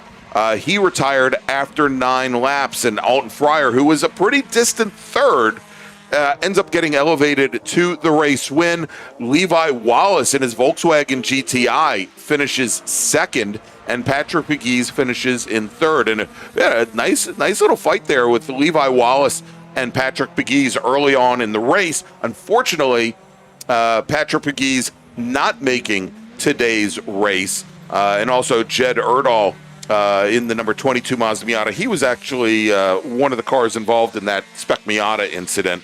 And I suspect that may be the reason that maybe that car did get a little bit of damage, why he's not out here today. As we watch there, our pole sitter in ITB, Scotty Holman, coming up onto the back of Joseph Paternetti MacArthur in the greenish blue number 51 ITA Miata out of the Plains. Taking a quick update now at our 2, 3, 4, and 5 one more time. That's most of our Mazda Miatas within the top 10, or top 5 at this point. Top 10 is just about half the class right now. Top 5, a lot of accordioning going on, especially in that top half. And a lot of that has to do with the nature of what it's like to race these Mazda Miatas right now. I believe I've used this phrase in the past. They are separation anxiety cars. They really, they like to be tight. They like to play in the draft. A lot of Miata racing is, you see people pair up. You see them bump each other to get to speed so that they can drive themselves away and then eventually have the space to fight for the position themselves. And you're watching it, so you can see it in the times right now. Second place at 3 seconds behind our leader, Jeffrey Lucas, and then number 3, Joel Gambino, is about just shy of 4.1, and then 4 is 4.8, and then 5 is 7.3. So we're watching them. You want to be able to. Oh, hold on a minute. Looks like we're getting a fight. I was going to say, you're throwing out a lot of numbers, and I'm getting confused. All I'm doing is I'm watching Joel Gambino and Wade Herron go side by side for 4 corners in a row. Here as Wade Herron holds on to the lead in ITA. With Glenn Evans right behind the 2. Well, that's the accordion effect I was talking about. I didn't have quite enough time to finish because I was getting a little wordy. I gave you 5 minutes, man. I was getting a little wordy was my problem, but that's kind of what happens. The race is almost over. So we got that's Justin Shepard playing in the third again. Tell you what, he's definitely got his father's genes. He loves to go play in the third. That's right. Yesterday he Going to said, call him Pigpen. well, he said yesterday after the race, he said, I'm not lifting until I see God. You know, the old guy from NASCAR. The old Ross Chastain. Chastain. That Ross Chastain deal. And right. he didn't do it there either. He didn't lift. He said he's not going to lift, and he didn't. He got a little sideways there. So, again, getting through turn number 6 and 7 there, playing in the dirt. I expect a whole bunch of our whole bunch of drivers in our next group to be going through there anyhow, so it probably makes very little difference. Well, how about I give this one more try, but I'll give it the shorter version as they go once again to compete. It's the upside and downside of racing in a Miata. For one, if you wind up on your own and no one makes a mistake, it's hard to catch somebody. But if you do find somebody and you do find a partner where you can get competitive, you can stay competitive the whole corner and race long as they go turn for turn, side by side. Well, So we'll give your age and yours and David. What is that? The Cliff Notes version? Yeah, they don't even know what Cliff Notes are. Anyway, they are coming down the hill now through the chute. They're going to be coming up on our Soul ST7 racer, Joe Manowski, and they may end up having to go side by side all the way through the carousel because there's not going to be enough room, especially when they get behind one of these first-gen RX-7s where I can tell you, when you're sitting behind one of them, it looks like as the rear end, as the wheel, the left and right rear tires take a set, the body will shift from left to right across, and it makes it look like the widest car imaginable. They do get past Manowski as they came out of the carousel, though, now and head up the hill. And Wade Herron, he's going to stick to the inside just a little bit longer than normal to make things difficult for Joel Gambino. Gambino's going to let him go through as we are now, as we come across the line here, just about halfway. Whoa. And you remember when I was saying about Peter Doan's tire? Ross Chastain. Yeah. There are no walls here that you want to ride. Yeah, no, absolutely. I think it was the wording. But, this ITA group, I mean, this is just, again, this is where it comes down to pretty even. And, Greg, you know this better than anybody. You've raced in this group for many, many years. These front three are kind of nose to tail again with, Herron, Gambino, and now Glenn Evans, and then you throw a little bit further back now, Justin Shepard and Peter Doan, they're kind of nose to tail a little bit again. Both of those cars really getting sideways in certain parts of this racetrack, so those two have come together. So really in this ITA group, we don't have anything really spread out. They're all right there together. All right, now things are a little bit different in ITB. Scotty Holman is your leader. Alton Fryer, who is running second in the class, almost 22 seconds as arrears as he's going now down into turn number 1. And we'll pick him up. There's Fry Guy Racing's Alton Fryer. And at the majors a couple months ago, we saw his son Kevin Fryer in his Touring 4 MX-5. Of course, Kevin, former ITB BMW 2002 racer as well. I'll put money on Kevin Fryer coming up from Raleigh, North Carolina to race in ITB at the MARRS Labor Day Spectacular. Mark my words. And I'm not betting on that because I'm going to end up getting a free lunch from David over here if I do. It's out of your courtesy that you don't bet because you don't win. That is correct. Because I always win. That's right. I think I may have to go on mute after that one. That's right. All right, a little further back there is Alex Ratcliffe, our ITB leader. Probably not ITB, B-Spec leader, and he's got about 20 seconds now on Nick Shively's Honda Fit, one of the first outings for Shively in that car. Yeah, again, yesterday Alex probably doing some testing with that car and not really up to full song there in that 15 laps. Probably went back, made some changes.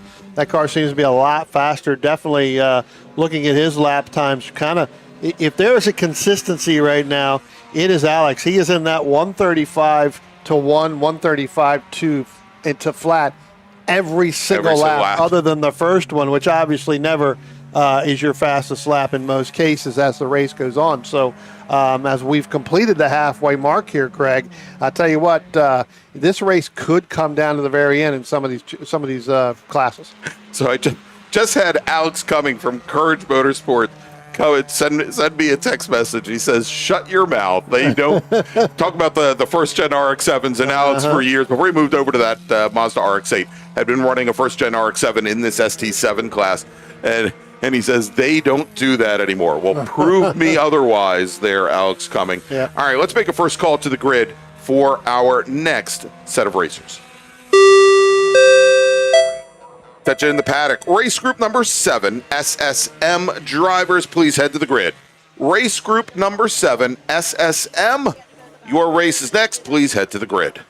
I'm going to start a new segment on this little show of ours called S for Stats. All right. And looking at the stats right now, I actually want to take a special shout out to Peter, our number 5 driver. Doan? Peter Doan, that's right. Our number 5 driver. We were watching as Glenn Evans and Joel Gambino have fought it out in exchange position several times. They have actually been lingering their lap times sitting around the 130s, and Peter Doan has put his own lap times in 130 as well. Actually, that last lap by 130 for Joel Gambino, 130.3 for Glenn Evans, and then 130.6 for Peter Doan, which means he has some distance between him and the next car down, but he is holding competitive in terms of time. Well, check out the big brain on Brad. No, just sorry, I had to throw in at least one Fast Times at Ridgemont High thing here today. Thank you, Spencer. How many more references can you get in by the end of the race? Many. We look at the ITA battle again. That seems to, Spencer, as you were just talking about, kind of materialize, right? It's always a gap, but as we talked about at the very opening, both yesterday and today, we've got 2 really big, heavy braking points, in this racetrack, and that's kind of obviously going down into turn 1 and then down into turn 5. And it does seem like T. Wade Herron is able to outbrake Joel Gambino just that much more every single time they're going down into down into turn number 1. Yeah, still managing to stay competitive. Obviously, the lap times are very close to each other. It's at a point now where, with about 2 laps under halfway to go, so that's 8 laps remaining, you really want to be gaining as much ground as you can. And even if you are just eking out bit by bit, it may not be enough. You really want to be seeing some substantial returns on lap times if you want to be able to play competitively by the end of this race. Yeah. All right, so Jeff Lucas now making his way around Nick Shively's B-Spec Honda Fit directly behind there. And Wade Herron now, as he's working through traffic, has opened up a nice little advantage over Joel Gambino as they come up behind the ITB Volkswagen Golf of Levi Wallace, the number 92 entry. And they both make it by. Both Evans and Gambino get around the Volkswagen Golf. But in the meantime, here as we complete lap number 13 of 20, we have 7 laps remaining. T. Wade Herron now with almost a 2.5-second advantage. Yeah, I tell you what, Herron got through, got around that Volkswagen there in the right spot, and it was where Gambino ended up having to check up just a little bit, especially coming out of the carousel and getting up to turn 8. Willis ended up moving over to driver's right, and I think that's where Gambino wanted to go. Yeah. Had to move back through driver's left. Had he stayed on that line, he may have been able to get through where he didn't have to get on the brake coming out of the turn. And that opened up that gap now to, again, 2.5 seconds. Alex Ratcliffe, your B-Spec driver that's currently sitting in 10th position overall, just, I believe, set his fastest lap of the race. That's going to be a 134.7. So he's certainly carrying a good bit of speed and distance over the number 2 B-Spec driver. That's going to be Nick Shively, who also set his fastest lap at a 135.6. Yeah, so running about a second faster. Now, that's off the pace that both of these racers ran yesterday. I think a lot of this is because of the amount of traffic. Because we had more attrition yesterday. It also opened up the track a little bit as yesterday, and also again because it is so much warmer here right now than it was yesterday. Ratcliffe down into the 33.9s yesterday, and that was before he, of course, went around. And Shively, though, only lapping as fast as a 35.1, and so Shively now he's also about half a second off of those times from yesterday. As Wade Herron and Joel Gambino once again into turn 1 as they start their 15th lap out of 20. So we've got 6 laps remaining. Let's make another call to the grid for our next group. race group number 6, SSM. That'd be Oh, I'm sorry, race group 7. Race group 6, you're already out there. Just ignore us and race. Race group number 7, SSM. Please head to the grid. Your race starting in a few minutes. Race group 7, SSM. Your race is next. Well, if they're listening to us and while they're racing, then they're going to have a bigger problem. Oh, yeah. Six, if you can hear us, stop it.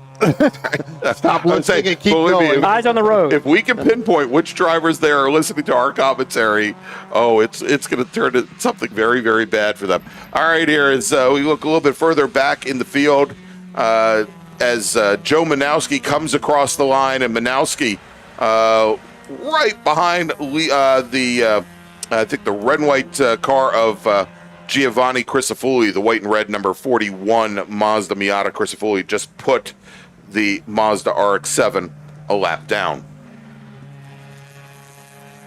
Yeah, Lucas getting through this racetrack, pretty decent. He just said his fastest lap was on lap 3 there. But he's been consistent when I look at the times all the way across the board in that high 129s, which is kind of where he was yesterday. So again, that car, even though it is a little bit warmer and we're going a little bit longer distance, pretty much, the same. And Jeffrey always gets the most out of this car when he comes here. Again, doesn't race full time every single event, but when he does come, he does most definitely makes the best out of it. All right, if you like what you see today, please go ahead, smash that thumbs up button, that like button, and if you haven't done so already, go ahead and subscribe to the Washington, D.C. region of the SCCA. That way we can tell you the next time we go live. And if you want to take a look at what we've got coming up, well, the next Mid-Atlantic Road Racing Series event, that is going to be June 27th or 28th. Unfortunately, nobody is going to be broadcasting that event. You won't be able to hear it live. But come July 18th and 19th, Summit Point, West Virginia, we will be back here with more Mid-Atlantic Road Racing Series action.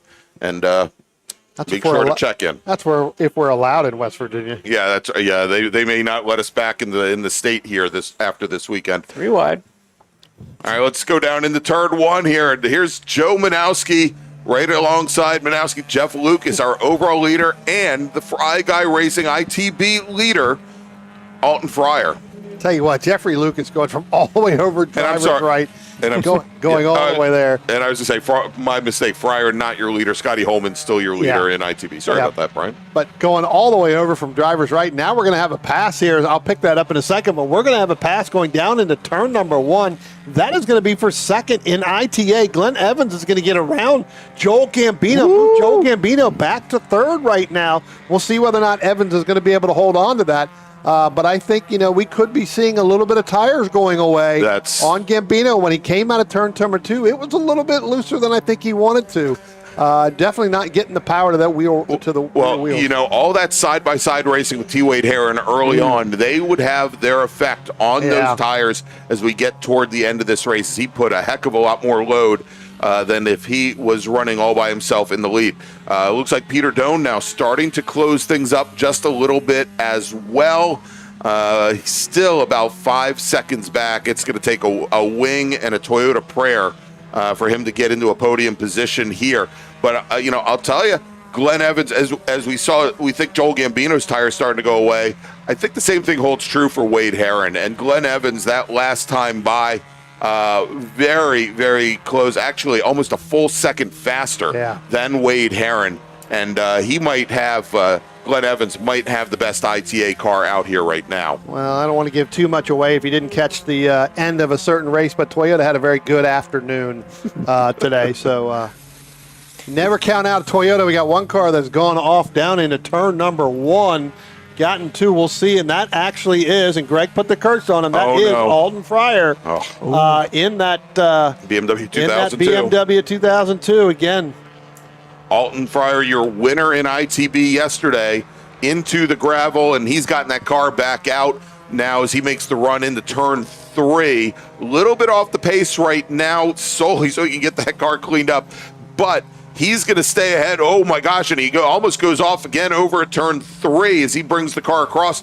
Peter Doan, I don't think knows where to go. He's going to go around the outside of the 2002. going down through the chute and into turn I 5. think there's so much gravel up underneath that BMW that it's just taking the the weights, the corner weights of that around. car and just moving it left to right. And I don't think Alton has any idea where that car was going to go there for at least 2 turns.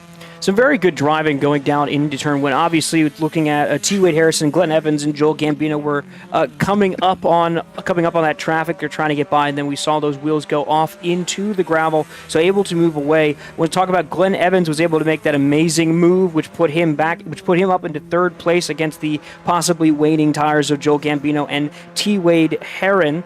But at the same time, a lot of the momentum may have been stalled out due to the fact that they had to make some decisive moves to make sure they were not involved in any collision. That's glad we didn't see that happen, which means all the drivers were able to continue and are still on the track. We're not under caution. But now with 2 laps to go, we got to make sure we keep racing for position.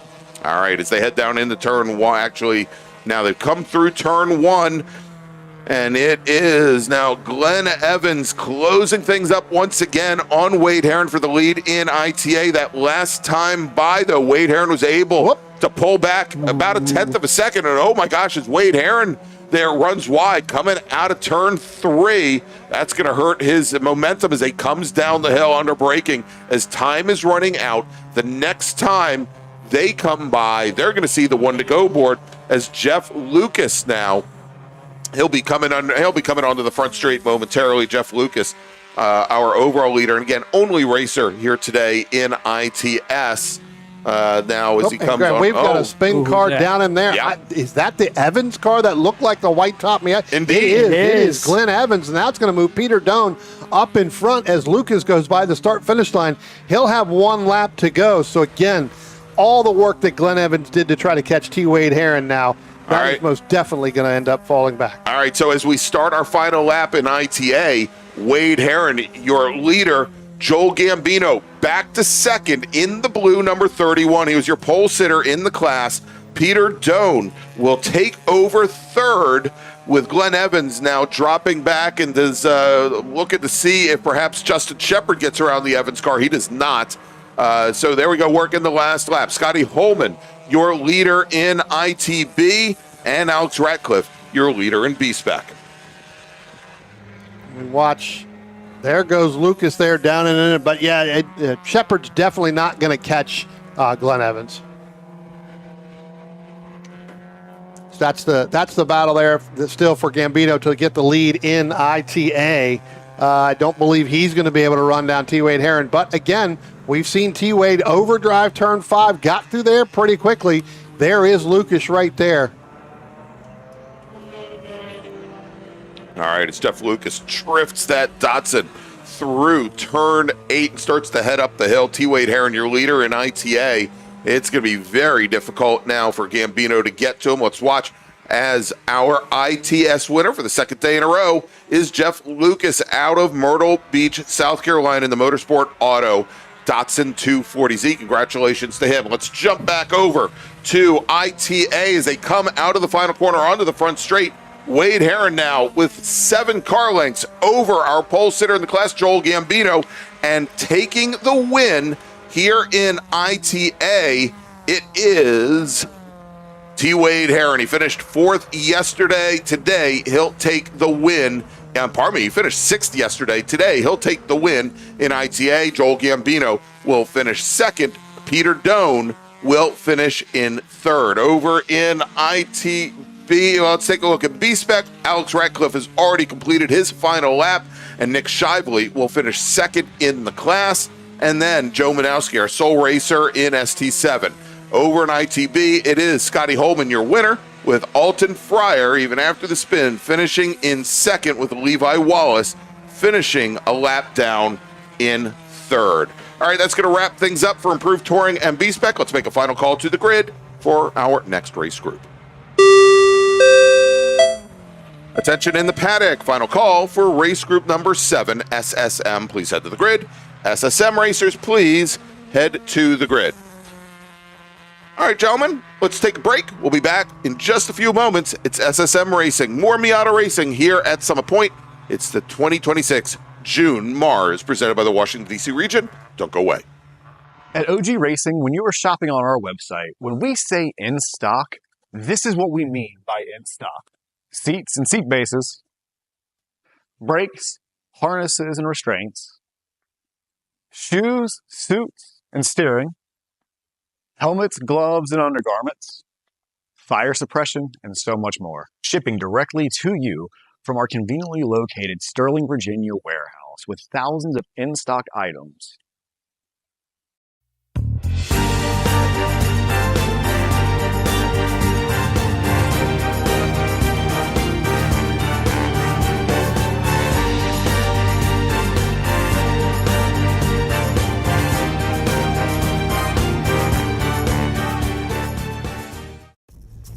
RP Performance is the only premier race shop in the region that specializes in both street and track Mazdas and is located right in the heart of racing at Summit Point's Gasoline Alley. RP has been involved in countless race wins and series championships across many classes with drivers of all ages. Not just a full-service shop, RP has been helping drivers with their individual racing and other track event needs for over 30 years, providing trackside support, arrive and drive packages, as well as race car transport services. And they're known for its help all attitude. RP Performance is your go-to for getting cars back on track for that positive experience at Summit Point when you're ready to pack it in. For more information about RP Performance, come talk to them here in the paddock. Call them at 304-728-6749 or email them at Brett, that's B-R-E-T, at rpperformanceracing.com.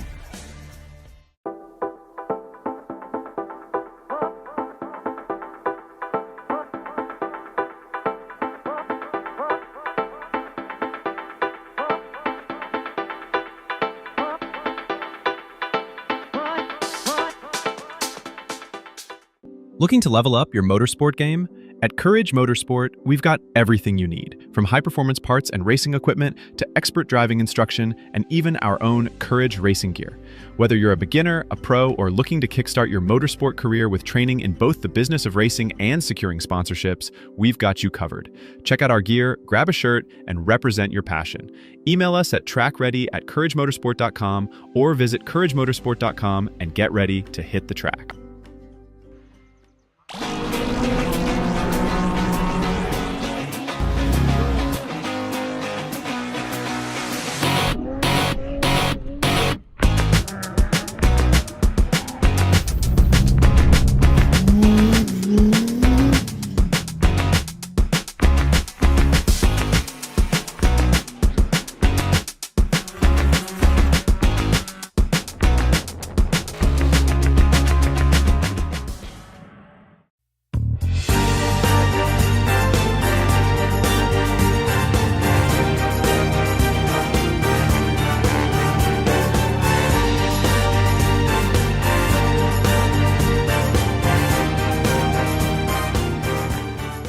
Since 1976, Radial Tire Company has been providing the Washington, D.C. area with quality tires, expert knowledge, and the finest service. They have earned a reputation as a premier specialist in hard-to-find performance tire and wheel applications and stock tires from all the top manufacturers for whatever you drive. From performance and race cars to SUVs and trucks to your daily drivers, Radial's mission is to assist you in getting the most out of your tires and car. To get a competitive quote on your next set of tires, now with free shipping, or to schedule online, visit RadialTireCompany.com or call them in Silver Spring at area code 301-585-2740. That's 301-585-2740.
Sorry about the downtime there, everybody, as we had a slight delay to clean up some oil on track, but we're ready now to go back to racing here at Summit Point Raceway for the Mid-Atlantic Road Racing Series.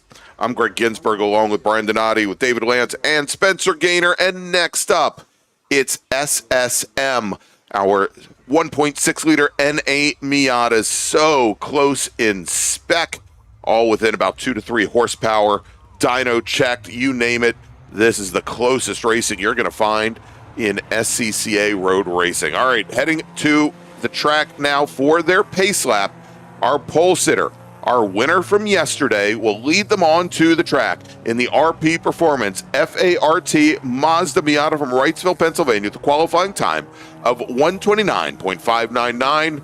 Jordy Fuhrman, he's our 2025 MARRS champion. John Hotz will start on the outside of the front row in the Hot Stuff Racing number 63, with Christopher Kelly driving the 132 RP Performance Riley Kelly Mazda Miata. He hails from Newmarket, Maryland. Arif Kazim will start fourth today. He's in the number 98 Redline Oil Mazda.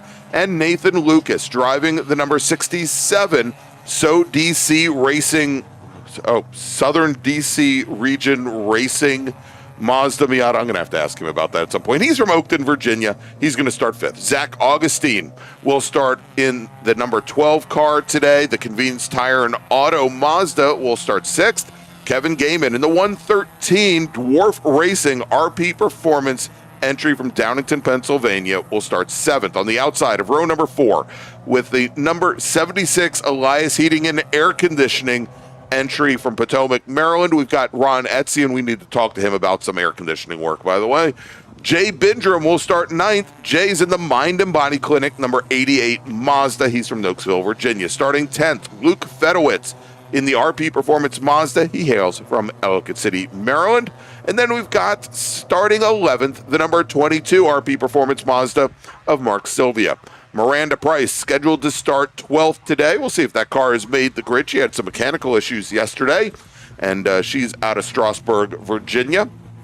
Parker Moden starting 13th. He's in the number 32 RP Performance entries from Purcellville, Maryland. Zachary Sines, some a little bit earlier today in F production. He brings the same car out from Charlestown, West Virginia, starting 14th. Davey Ahern in the Bluestone Racing RP Performance Mazda starts 15th. On the outside of row number 8, it's Scott Kane. He drives the number 97 Mazda, while John Maslin starting 17th. He's in the number 16 machine. Nathan Reynolds will start 18th. He's in the RP Performance Mazda from Stafford, Virginia. Starting 19th, Jim Roberts in the Jim Roberts West Main entry from Mount Joy, Pennsylvania. And starting 20th, Curtis Fredericks out of Winchester, Virginia is the starter.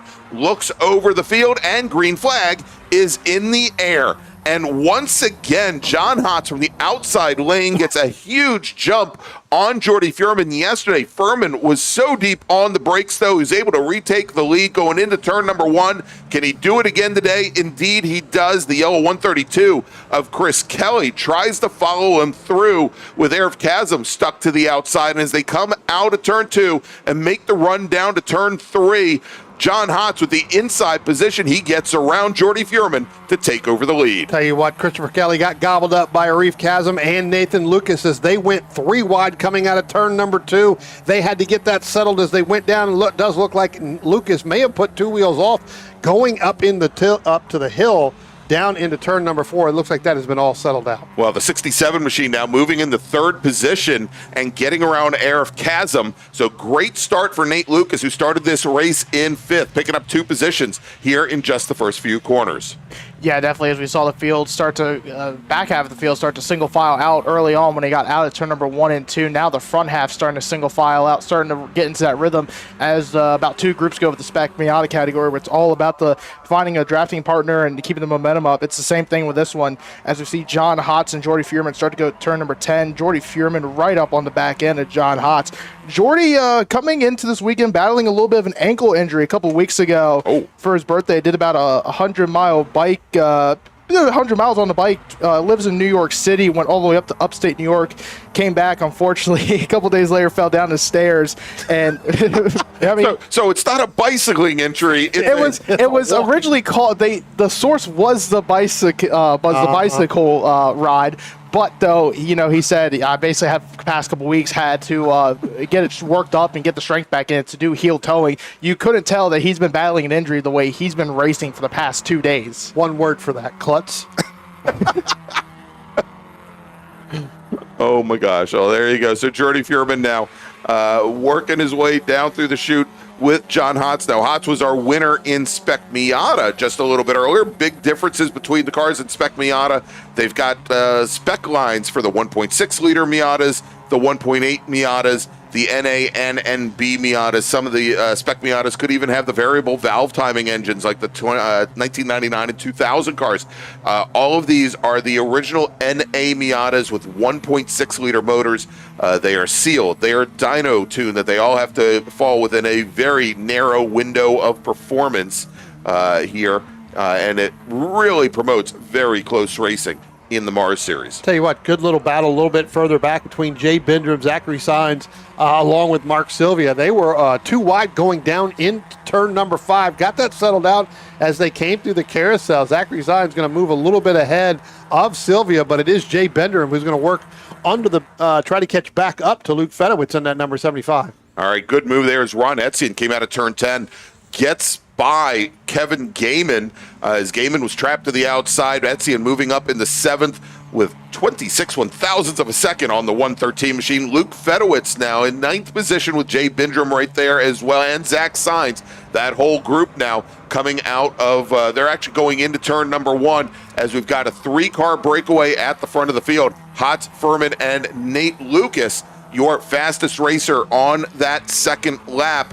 Not much anywhere for him to go as he's tucked in right behind him as we move back a little bit further in the field now. Yeah, I tell you what, driver we don't normally see in this SSM group that's normally up front there. Again, Nathan Lucas, he's making his presence known here with Jordy Fuhrman and John Hotz, getting in between the middle of them. Look for Nathan Lucas start making a move here pretty soon because he seems to be the fastest car right now in certain parts of this racetrack. Well, this might be the first time we've seen in quite some time. If Nate Lucas can take the win here today, where we'll have family members winning 2 races in a row here in the MARRS series, as Nate's father, Jeff, just came away with that ITS win a few moments ago. I don't think that's ever happened here. You say that. I don't think we've ever had a father-son duo win back-to-back races. No. On a weekend. Not that I can remember. Yeah.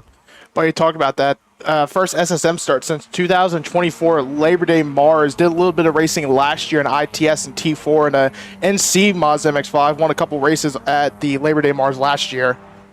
Tell you what, there it is. John Hotz is going to go out and work with Nathan Lucas. They're going to push them both around Jordy Fuhrman. Again, this is a good points battle between John Hotz and Fuhrman. We're not seeing some of the local, or not some of the regulars that we see over the course of the normal years in this SSM. So that points battle is going to come down between those two. It's going to be important for John to work with somebody else other than Jordy Fuhrman in this race. So pushing Nate Lucas to the front, that's a big move for John Hotz. Yeah, we talked about it. Coming out of VIR, Jordy Fuhrman was second in the point standings, now moved up to first, though, after he won an appeal on a penalty that he had back at the March MARRS. So that shot him up the standings and has a good amount of a cushion over Chris Kelly so far. That's right, almost 200 points separating Furman and Kelly as of yesterday. Arif Kazim third in the championship, another 170 or so points back from there. Zach Augustine fourth in the championship currently, and actually as we look at our rookies, Zach Augustine fourth in the championship, Luke Fedowitz eighth in the championship, Parker Moden 11th in the championship.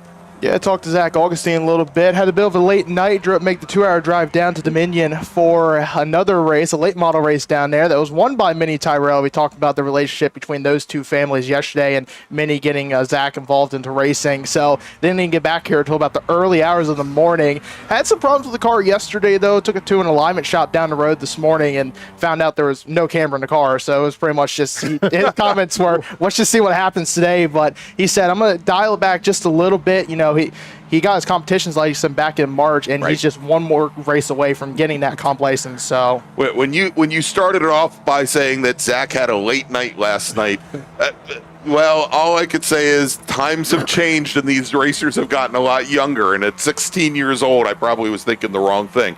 But good run for him so far here today. Parker Moden, another one of our rookies, also only 16 years old. And Luke Fedowitz now at 15 years old. So definitely, when we add them all up, Brian, they're almost as old as we are. I was going to say, when I heard the word late night, I mean, I stayed up to watch a little bit of the 24 Hours of Le Mans. And but a late night. I was in bed at 8:45. I was late night. The night staying up to watch Johnny Carson, they're long gone. Still dark. I mean, it's still light out when I went to bed yesterday. That's right. It's supposed to be where it was light out when I woke up this morning. Anyway, here as our leaders now coming into turn 10, and it is Nathan Lucas into the lead, and then on the last lap, shuffled John Hotz back into third as Jordy Fuhrman took over control of second position. And that's how we wrap up lap number 5 of 20. 15 laps remaining. Chris Kelly settling into a nice little rhythm in fourth, but unfortunately we can see here he's about 6 car lengths back from these leaders, maybe just outside the draft. And unless he can either find a way to pick up another couple of tenths or pick up Arif Chasm, maybe it makes sense for him to drop back a little bit, pick up Chasm, and then work forward, because as the last time through, actually Chris Kelly picked up maybe a quarter of a second on the 3 drivers ahead. I think he's still getting a little bit of that draft, but you're right. He's kind of on that borderline, Greg, of that no man's land or the no driver's land, right? Because you're at a point where if those 3 really stay tucked nose to tail, they're going to drive away from him. Then he's either got to make a decision: do I continue to keep pushing it, or do I drop back to get with Arif Chasm? When those front 3 start to battle, then I can go and try to run them down. yeah, no doubt about it. Just try and maybe, hopefully Chris Kelly and Arif Chasm and Zach Alksey maybe try to hook up. I think they're just a little too far away from each other to where if they did, it would basically losing a lot more time. And in this lap, certainly we can see now where Kelly has fallen back maybe another 3 car lengths or so as they come under the bridge and onto the front straight. So we say that, though, here comes Jordy Fuhrman, pops out on line, might try to take John Hotz with them. As we said, though, don't know if it was a little bit too early, though, as they come across the front straightaway, completing lap number 6. They're going to head down to turn 1. Looks like Jordy's going to pull up side by side. Hotz going to go to the outside behind Nathan Lucas. But it's just there side by side, even as it gets to the apex of turn 1. Tell you what, we look at that front 3, and again, now they're going to come out of turn number 2. And gentlemen, we're going to be 3 wide. So we talked about Christopher Kelly. Well, he's definitely going to get sucked up into the draft now, because we're going 3 wide. Hot's trying to cut over in front of Nate Lucas in that number 67. Lucas let John Hotz in right there. If it was towards the end of this race, gentlemen, he may have pushed that issue, knowing he was in the center. But another good battle going on just behind them as well. A little bit further back, and that's 7th, 8th, and 9th, and that's Ron Etienne in the 76, Luke Fedowitz in the 75, along with Jay Bindrum in the 88. Those 3 were nose to tail, and Fedowitz and Etienne, they were side by side going down into turn 1. All right, I think we actually picked them up, and I think they're coming through turn 5 now. There we go. We'll pick that battle up. And again, good fight we saw early on where they were fighting it out going into turn 1, and that's one of the reasons why they are as far back as they are currently, almost 6 seconds back from our top 6. But they've been able to keep up the fight. Mark Sylvia there in the number 22 machine, running 10th overall. He's been closing things up a little bit there on Jay Bindrum.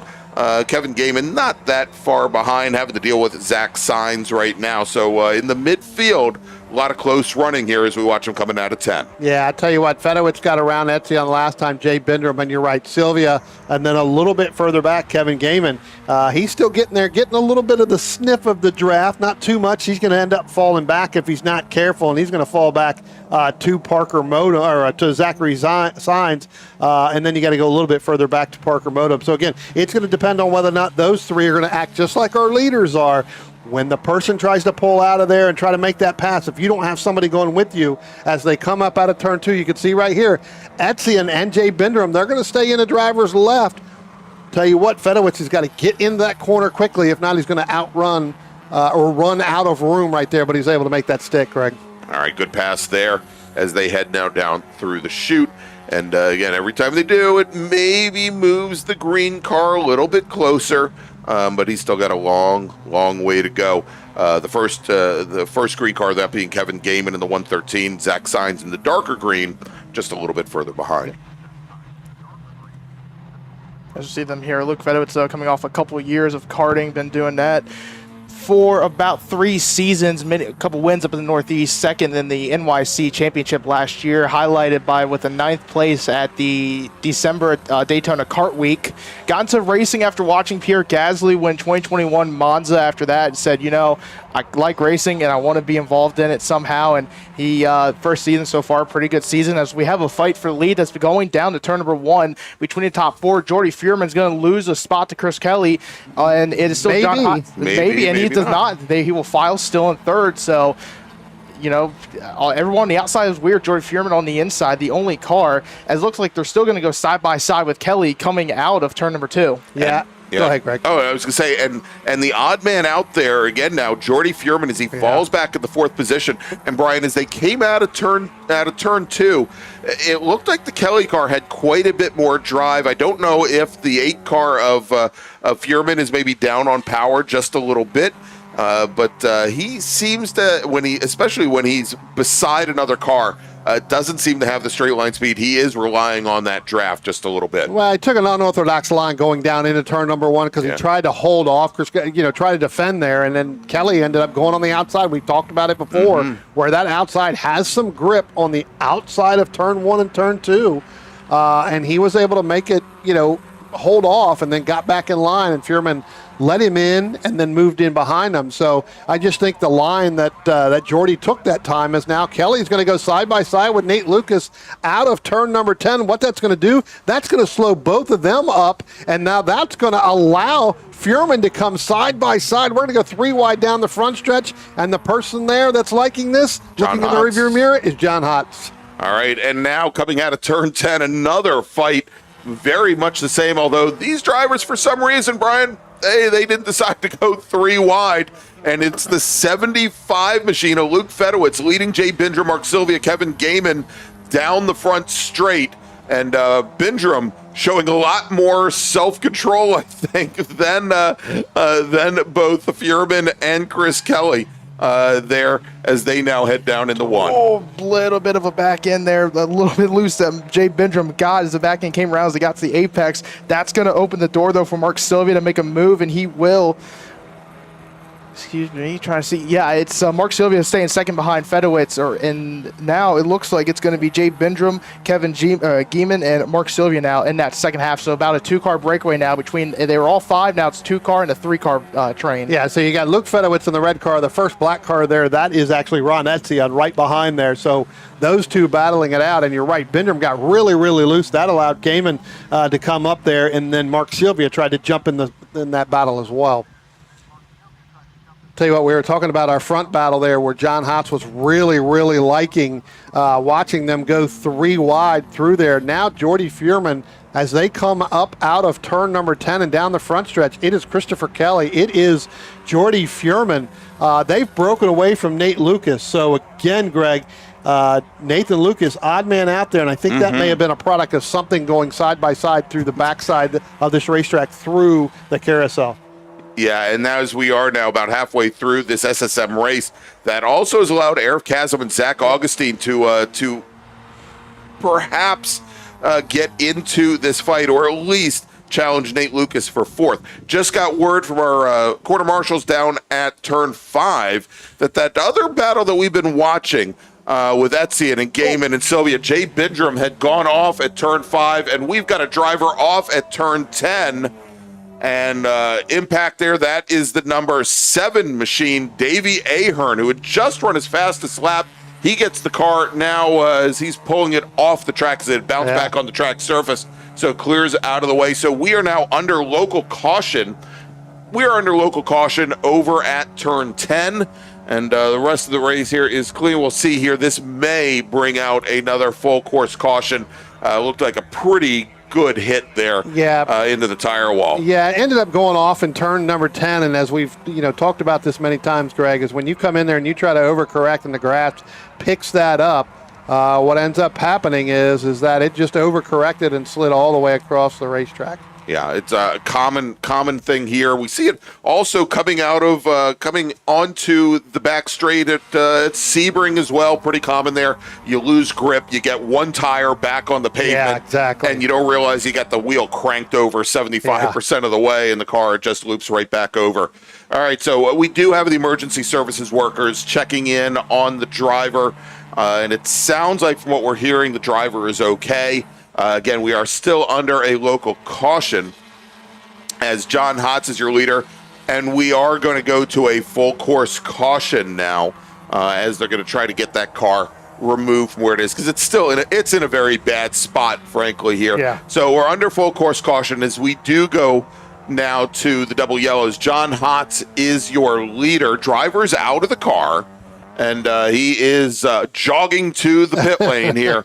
So driver in good shape, much better shape than I am. Let's put it that way. He just ran faster than I've run in like the last 6 months. John Hotz is your leader. Jordy Fuhrman second. Fuhrman had just turned in the fastest lap of the race. But regardless, what this is going to do is it's going to bring that pack of cars right at the front, all right back together, as we've still got a lot of time. But Brian, as we have gone beyond halfway, let me make a call to the grid for our final race group of the afternoon. Attention in the paddock. First call to the grid for race group number 8, Spec Racer Fords. Please head to the grid.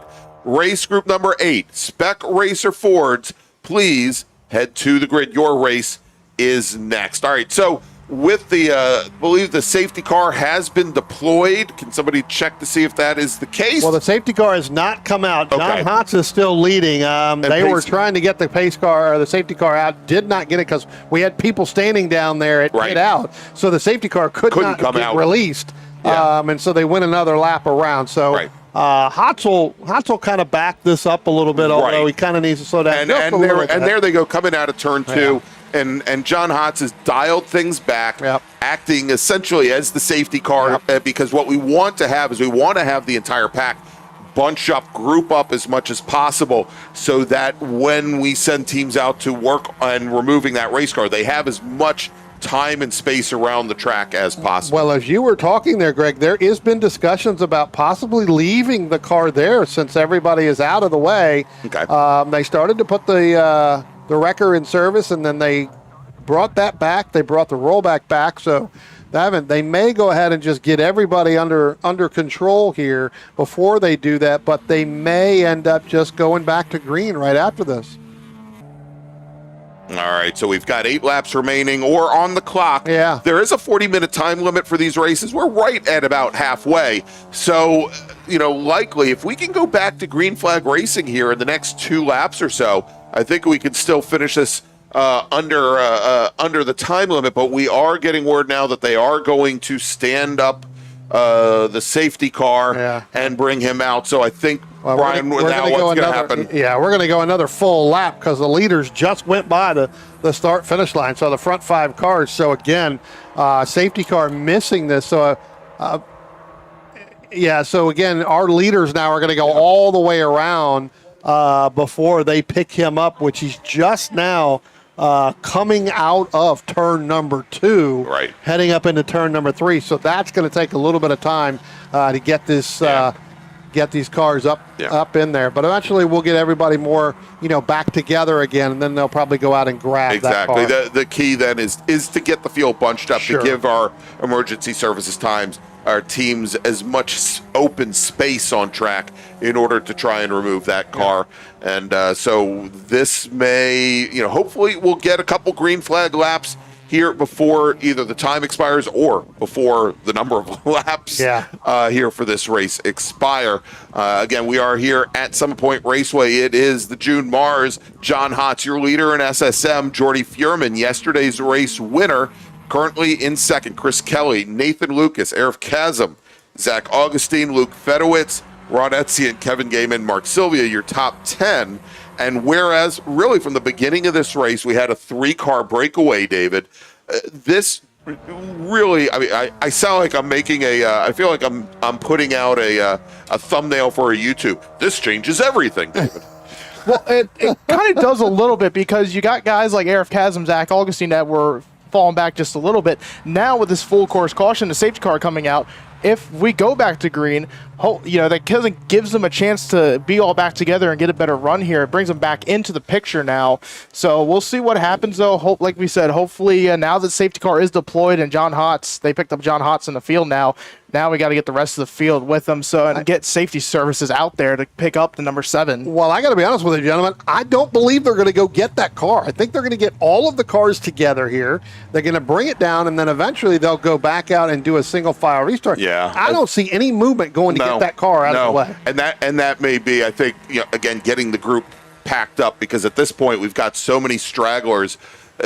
If we were to go back to green flag racing, it wouldn't be fair to a number of racers. Sure. Here, as we've got some of these, we've got a number of racers that still to catch up. And indeed, it does not sound like they're going to go to retrieve that car. They are going to leave it there. It's only a few feet off of the track surface. Spencer, can we go over and pull up that camera on the front straight?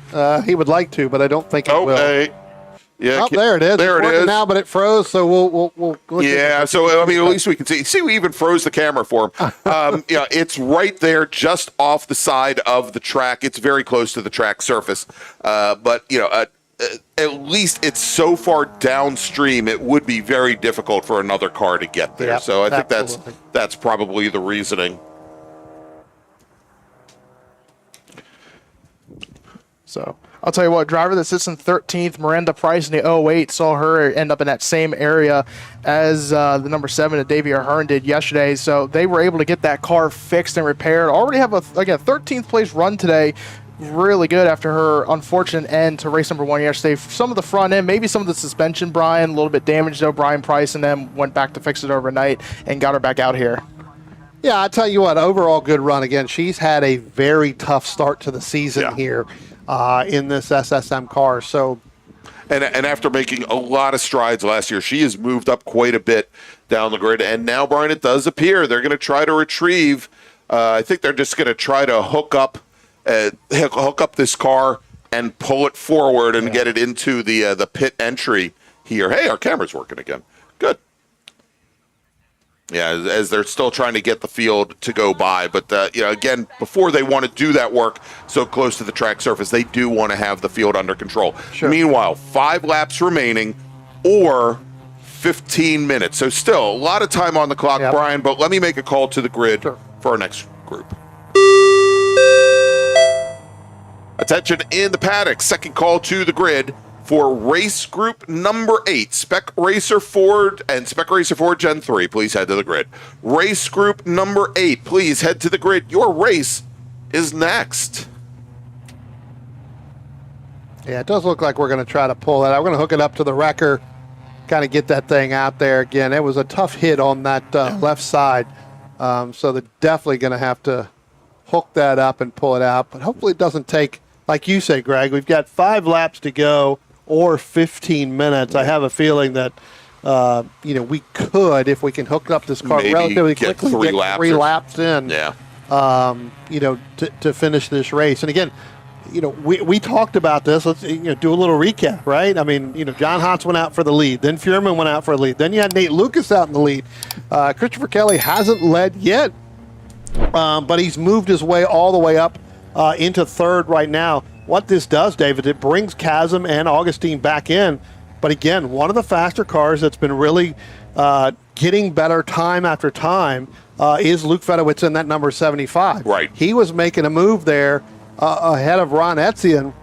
Yeah. But I tell you what, this is going to come down to the very end. And like I said, hopefully we can get the 3-lap shootout as we've got our car now being moved off. So yeah, very, very quickly. I mean, I have seen where it's taken longer to tow illegally parked cars in my neighborhood out than what they just did to hook up this number 7 car. It is off the track. And so we are now at just a double yellow over at turn 10 as we've got all emergency services teams off the track. The safety car now bringing the field underneath the bridge and into turn 10. I think our turn 10 camera may have just succumbed to the heat, so we probably won't be able to show that. But I believe from the sound, we haven't heard anything from race control. I think we're going to be going and doing at least one more lap under caution here. Indeed, there as our safety car now bringing the field through the final corner onto the front straight. And there you go. We are going to be going back to racing the next time by here at Summit Point. And when they come across the line and the track goes green, Brian, it's almost like one of us or both of us are Kreskin. We're going to have 3 laps of green flag, hopefully all green flag racing to end this race. I think we've been doing this for a little length of time. We kind of know how the things will work. I mean, but again, I mean, this, look, this just brings everybody, at least in that top 5, top 6, realm, is we're going to see a pretty good battle here for the last 3 laps. Again, we saw this in Spec Miata 2. When we go back to green, it's going to be up to John Hotz. Some of these cars, most of these cars will see the green when it comes out. But again, if you're a little bit further back and you're lagging back, you may not see that green. You're going to want to pay attention to that turn 10 flag stand up there, because once that double yellow gets dropped, that means the track is green. All right, so we've got 19 cars still on track. We have 19 cars on the lead lap. I'm not going to say any one of them could win this race. I don't think that's accurate. Now, Scott Kane, John Maslin, George Kovac did not make the race today. We had 20 starters. We have 19 who remain. And the next time John Hotz in the Hot Stuff Racing number 63 Miata crosses the start-finish line, it will be green flag. It'll be on. And Jordy Fuhrman, our defending champion and yesterday's race winner, will be looking to jump to the lead, but so will Chris Kelly, Nathan Lucas, Arif Kazem, and about 10 other drivers here as this last lap under caution is winding down. Yeah, see John Hotz kind of backing up the field just a little bit from the safety car. So this should be interesting to see how this plays out with Jordy Fuhrman, Chris Kelly, Nate Lucas, Arif Kazem, Zach Augustine all be right behind them. And we're really good runs again. Now, John Hotz was able to have that breakaway, and now he's got to go back to trying to defend basically about 4 or 5 cars right behind him as they come down turn number 10. All right, now, coming into the final corner onto the front straight, John Hotz was in this position just an hour ago. Yeah. He leads the field onto the front straight. Green flag is in the air, and we are back underway. Jordy Fuhrman tucks in right behind Hotz, going to cover to the inside just slightly as Chris Kelly, as Ron Etzian on all the way up at the 4th, the black number 76. He takes a look down driver's left with Kevin Gaiman in the green 113 machine right behind him. John Hotz, though, he's going to hold the position, hold the lead as they go into turn number 1. Nate Lucas there now in 4th as he gets back around Ron Etzian. Etzian having the battle with Gaiman as they come around through turns 1 and 2. Tell you what, they got single file, but you're right. Ron Etzian with a heck of a start now. He's going to drop back into 5th. It is going to put Nate Lucas up into 4th right now, but a lot of cars, Greg, trying to get everything they can to get back on that throttle. And John Hotz, David, I don't know if he's still trying to get some heat in the rear tires. He made a quick jiggle of the car between 2 and 3. The rear end really stepped out on him. He was in the center of the track. There was nothing that Fuhrman could do. But I don't know if perhaps the 63 machine doesn't feel too confident in the handling abilities of that car right now. Yeah, let's see how this plays out here. He's got Jordy Fuhrman basically right up behind him. We saw yesterday had to go on the defense, or had to go on the defense with, or on the offense, with Jordy. Now today he's got to go back on the defense. He had to do this earlier today, so this isn't the first time he's had to try to defend somebody. As Jordy, again, right up behind him, going to try to get a good run in turn number 10. Look for John Hotz when he comes off of turn number 10. You're going to see him make a move all the way over to driver's right. This is the normal line for John Hotz. This is what he likes to do in order to break that draft. Sure enough, there it is. Everybody else is going to do that. A lot of drivers don't like it when they have to change their lanes because now they got to move back into the left side of the track to get down into turn number 1. But that breaks the draft. And Brian, Ron Etzian back in sixth position, almost a second and a half back from Nate Lucas. He moved over to driver's right, almost clipped the nose of the green 113 of Kevin Gaiman. Somehow, nothing happened, but it was incredibly close as now they go 3 wide coming out of turn number 2 and right behind Ron Etsy, and it's Gaiman, Chasm, and Zach Augustine. All the while, we said, oh, here's the chance for everybody to close things up on Hodson, Furman, and Chris Kelly. It's now not a 3-car fight, it's 2. It's Hotz and Furman. Next time they hit the start-finish line, it'll be 1 lap to go. Tell you what, Etsy under heavy pressure there from, I believe that may be a Reef Chasm that got up in there. So move Kevin Gaiman back where he was up there again. When you come out of that turn 1 and turn 2 and you go 3 wide, it's that parachute effect. If you try to make that move too soon, it will not stick. You will fall back, and that's exactly what has happened to that 113 of Kevin Gaiman. Yeah, I start coming down the hill now. This is Jordy Furman's chance down the front straightaway here with John Hotz. He's tucked up right underneath the back bumper there of the Hotz machine. As they come to the start-finish line, the 1-to-go board will be out for our SSM field. All right, gentlemen, we've got another car off at turn 10. That's Parker Modem. Yeah, Parker Modem in the Gulf liveried number 79 machine, and he is dead center in the track. He gets it back underway, and he is going to be able to continue. He's going to fall all the way back to the field, however, as that local caution now withdrawn at turn number 10. He ran wide into the gravel trap.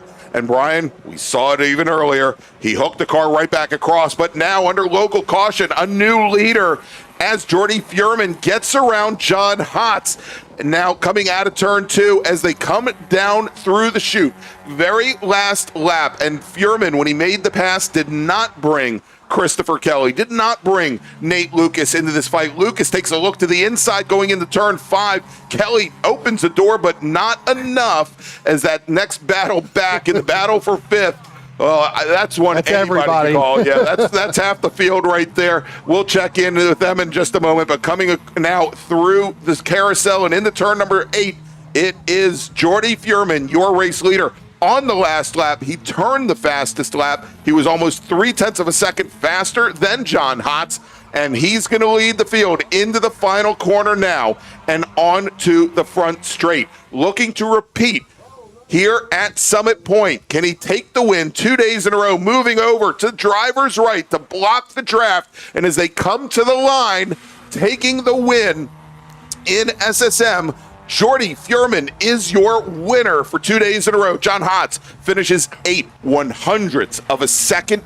That's right, 8/100ths of a second behind. Chris Kelly will take the bronze. He'll finish in 3rd. Nate Lucas, who had dreams of taking a win here today, he'll finish 4th. Ron Etzian will finish 5th. Great job for Etzian, who started this race in 8th.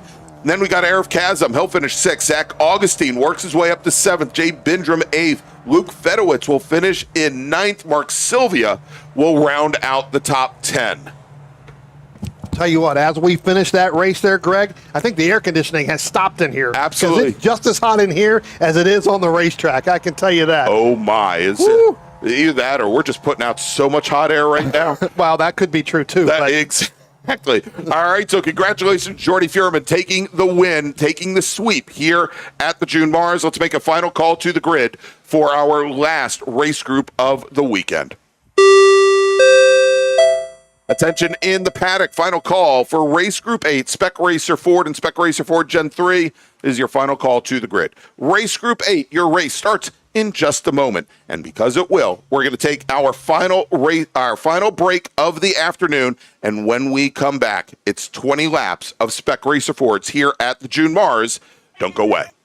Grand Touring Enterprises is an internationally recognized and awarded full-service classic automotive facility located in Frederick, Maryland. Specializing in classic Italian sports cars from Ferrari, Lamborghini, ISO, and Bizzarini, Grand Touring's extensive experience ranges from pre-war to modern exotics, advising on all aspects of the classic car ownership experience, from service, restoration, and climate-controlled storage to sales and consignment. Grand Touring's focus is not just on preserving the history and prestige of these vehicles, but making sure that the driving experience is equally as spectacular and authentic. For more information, send email to tom@grandtouring.com. Grand Touring, legends in motion.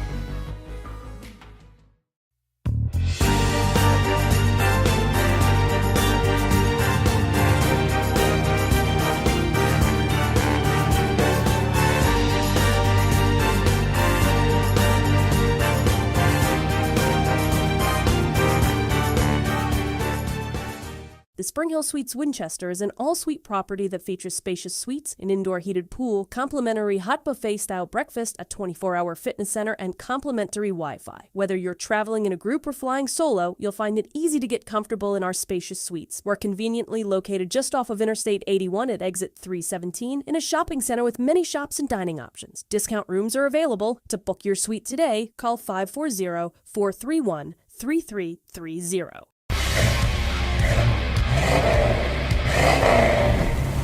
17 Baron AEM, bringing you all the classic hits. Need a ride? No.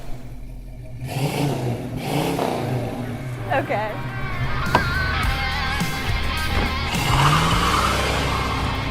Taking you back to simpler times. Hey, dog. Belmont Classic Fires, Belmont, Ohio.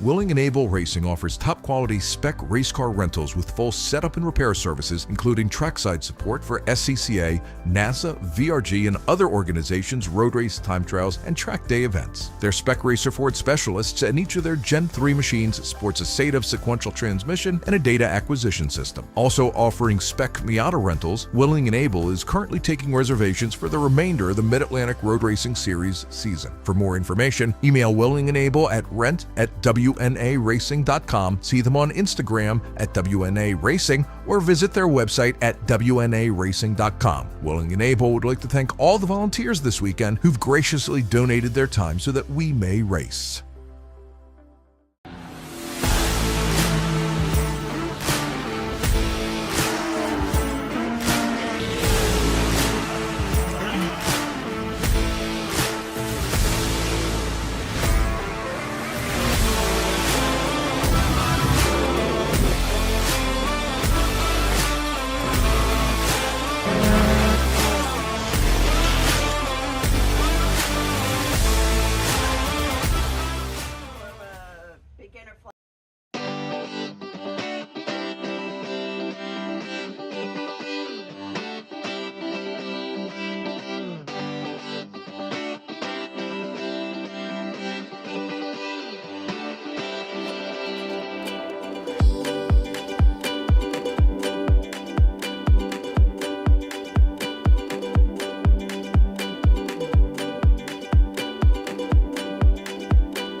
Welcome back to Summit Point Raceway. It is race group number 8, Spec Racer Ford Gen 3 and Spec Racer Ford. It is the final race of the afternoon. 24 hours of June MARRS. Yeah, it's been a day, and it's only about 130 degrees here in the announce booth right now. It is getting awfully hot. There you go. It says it's only 89 degrees, but it feels so much hotter than that right now. All right, let's get underway. Let's run down the starting order on the pole today.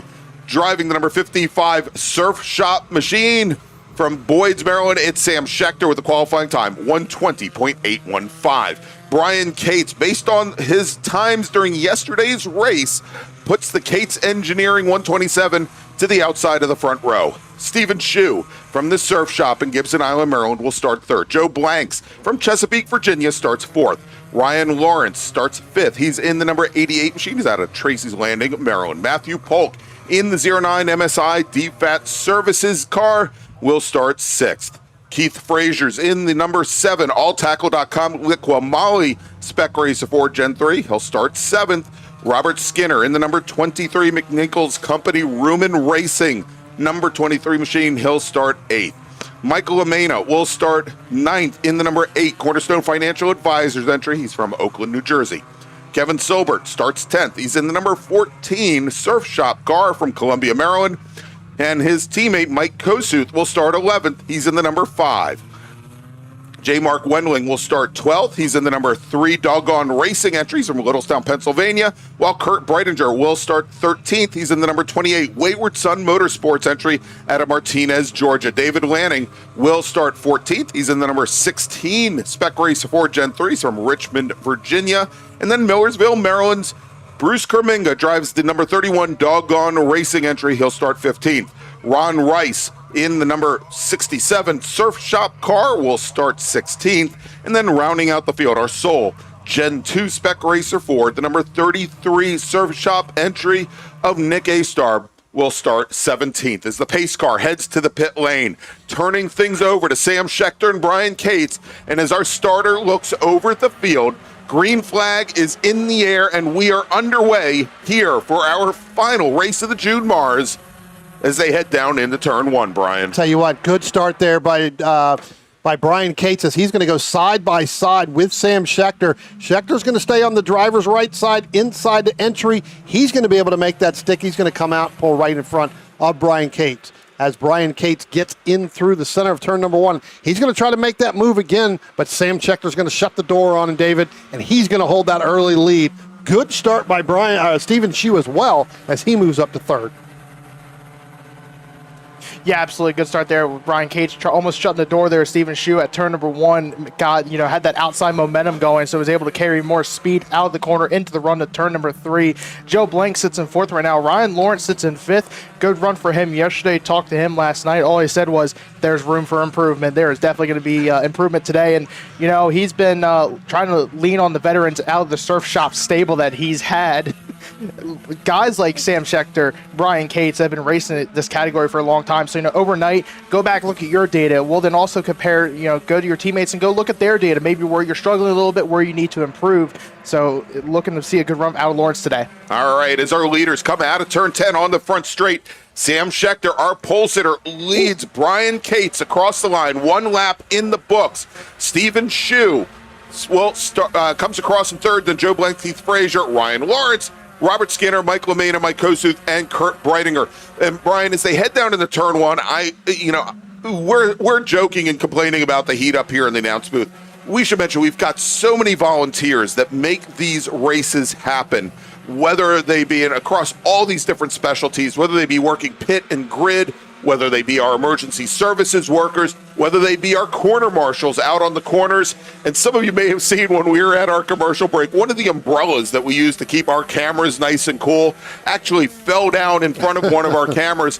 We had guys and women from the turn 8 flag stand hoof it all the way over to where that camera is, over by Old Baker. It's our carousel camera, and get that umbrella before it went flying across the track, and they've repositioned it for us. And things are a little sideways here coming through the carousel, but want to thank them. They are working so hard to keep all of our racers safe, and obviously bringing the broadcast here for you. So if you like what they did, go ahead, give them a big thumbs up.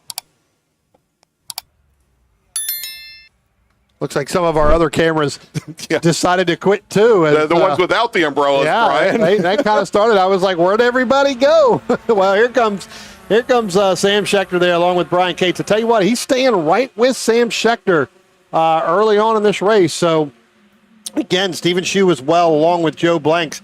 A little bit further back to Keith Frazier there in that number 7. Been pretty much of a long weekend for Keith Frazier. He's done everything he can to try to get back up into that front right now, currently in 5th, as you talked about with Ryan Lawrence sitting in 8th, or in 6th, sorry. Yeah, definitely. Keith Frazier been yesterday's start 7th, moved up 1 spot to finish 6th on the day. Seen him a couple times this season. Inspectors are forward here at the March and VIR weekends, where he had a 12th and 10th place run in the March MARRS, and then VIR 8th place runs both days. So definitely had a good start to the season so far for Keith, and looking to already a good run with the day in that 5th spot. Robert Skinner with a lot of lockup going down there into turn number 5. That car got really loose, lost the front end of that. Let's see whether or not he's able to connect it through there. And it does look like it does. We've got a car that looks like that is the 88 machine.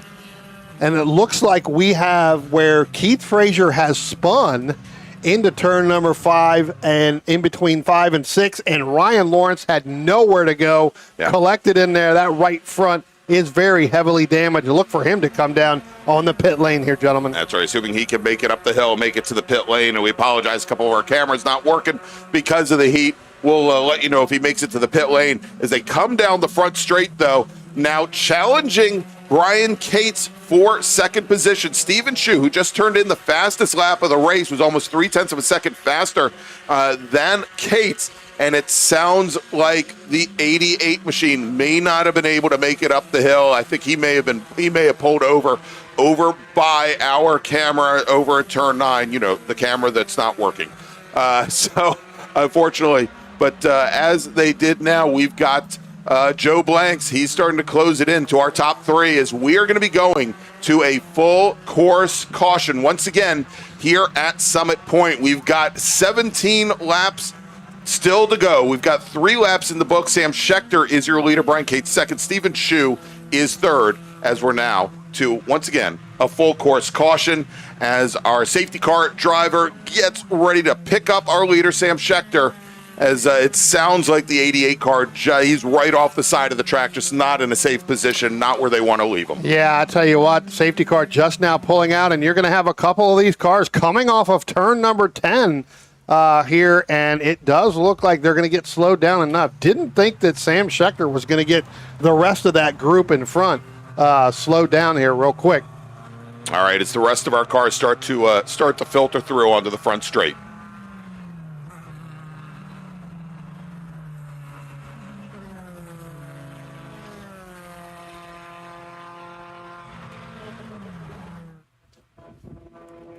Again, looks like we've got most of our field now going to be coming down into turn number 1 here. So it does look like, and again, we had the 88 there of Ryan Lawrence, again, had that contact, we believe, with Keith Frazier. The call did come in as Frazier had spun. Ryan Lawrence nowhere to go. Yeah. Got in there. The right side, the right front of that car is damaged. That, I believe, is the Ryan Lawrence car that's down here, turn number 9. Yeah. That tried to limp its way back, just could not get anywhere to do it. Yeah, we saw all that tire smoke coming off. Absolutely. And just a bad rub there. And I would suspect there's probably a bit of fiberglass down in the carousel as well. Here as the safety car now with the field under control. They're going to try to keep some heat in the tires here. Hopefully they'll be able to go back to green flag racing as we have 16 laps remaining, or 33 minutes. Again, these races, they are timed out to 40 minutes maximum, but it's so early in the race, I don't think we have to worry about that at all. Yeah, absolutely. And real quick, as we talk about it, as the field starts to go through the carousel now, a driver had a really good early start to this race. The number 28 in 7th place, Kurt Breininger, started overall in 12th. Yesterday, as we talked about, had the issues in qualifying, had a good run in yesterday's race to finish 12th. So, again, now he moved up from 12th to 7th, big move early on. And then Michael Lamena In the 6-spot, had a good run. SM, he's back out in his SRF3. As if you couldn't tell, it's on track. But he's having a good run in 6 yesterday. Finished in the 8th spot, so already 2 spots better than he was yesterday. Scorpion up in here. Oh my gosh. You were mentioning Scorpions earlier, right? Lyrics, that's it just well, I thought the German band. I didn't think we were going to be the Orkin band up here. Yeah, we found a scorpion across those legs. So now we've found deer, we found groundhogs, we found raccoons, we found pretty much anything. The only thing we haven't and now either roaches or scorpions or something. But I'll tell you, the only thing that we haven't found that I know exists here at some point are the turkeys. And actually, Brian, I guess that's us. I haven't seen them yet. Well, I was going to say they're here. There's 4 of them up here in the. You know. Exactly. And I feel like I'm in the oven for Thanksgiving right now. So there you go. All right, while we're under full course caution, let's quickly take a look at what we've got coming up over the next couple weeks. Again, the next race for the Mid-Atlantic Road Racing Series is at New Jersey Motorsports Park's Lightning Circuit. Again, that is a race that will not be broadcast. You will not be able to hear it live. Next, we'll be back July 18th and 19th back here at Summit Point Raceway. Unfortunately, for the second year in a row, not going to be out for the race at Mid-Ohio. That is also the H Production Invitational Series. We're already in discussions to do that for 2027. So hopefully next year we'll be able to bring you that race. Then, of course, we're going to round out the season at Summit Point. All right, let's go back to one of our cameras that hasn't melted down yet, Spencer. There we go. Say real quick, Greg, just real quick about the races here. With the Summit Point races, they are spectator friendly, so you can buy tickets online at Summit Point's website. Come on out during the summer, during some of the weekends. You get, for what the price of tickets are, you get really worth your money. It's 8 different groups racing all day long for Saturday and Sunday. So Labor Day, I know, is going to be a 3-day weekend for that, so that'll be a fun one at the end of August. Well, actually, that'd be the first weekend in September. So that would be September 5th through the 7th. So you can come and hang out, have mom and dad bring you the motorhome. You can stay here all week. Then you can sit here for the rest of that time. But don't worry, I'll be calling in my bets to you as we go. Unfortunately, I will be out in the Midwest. That's right. You're going to be up at Road America, the National Park of Speed, for a Porsche Club of America race. But hopefully, we'll be able to hold down the not as hot and steamy.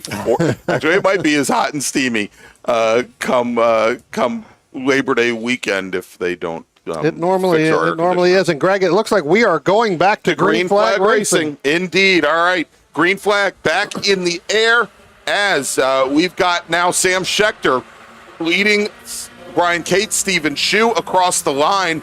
Great start for Robert Skinner in the number 23 machine as he slides past Joe Blanks. Skinner, who started this race in 8th, now up in the 4th position. Tell you what, that was a great start by Robert Skinner. Went side by side with Joe Blanks down into turn number 1. As they come out of turn number 2, they're still going to be side by side. I think Joe Blanks is going to force his way back in front of Robert Skinner in that number 23 machine. Stephen Shu just there in front of him, but Joe Blanks able to make that stick and get right in between Stephen Shu and Robert Skinner once again, David. Yeah, absolutely. Robert Skinner, though, going to have to go back, mount another charge to Joe Blanks. But Sam Schechter, though, already back out on top. We've seen him here all year long at Summit Point. I had both wins back in the March weekend, had a good weekend, basically swept the Majors weekend, and then unfortunately finished second, losing to Matthew Horst at VIR at both days at the top of the hill. All right, guys, we want to take a look now at Kurt Breitinger, currently running in 7th position, right behind the light blue machine of Michael Amena. As they went down into turn 5, a lot of what I thought was possibly brake smoke coming off that car, but even as he rolled through the corner, still quite a bit of white smoke out the back. We'll continue to watch that now as that car actually goes off, drops a wheel into the gravel, but does manage to continue.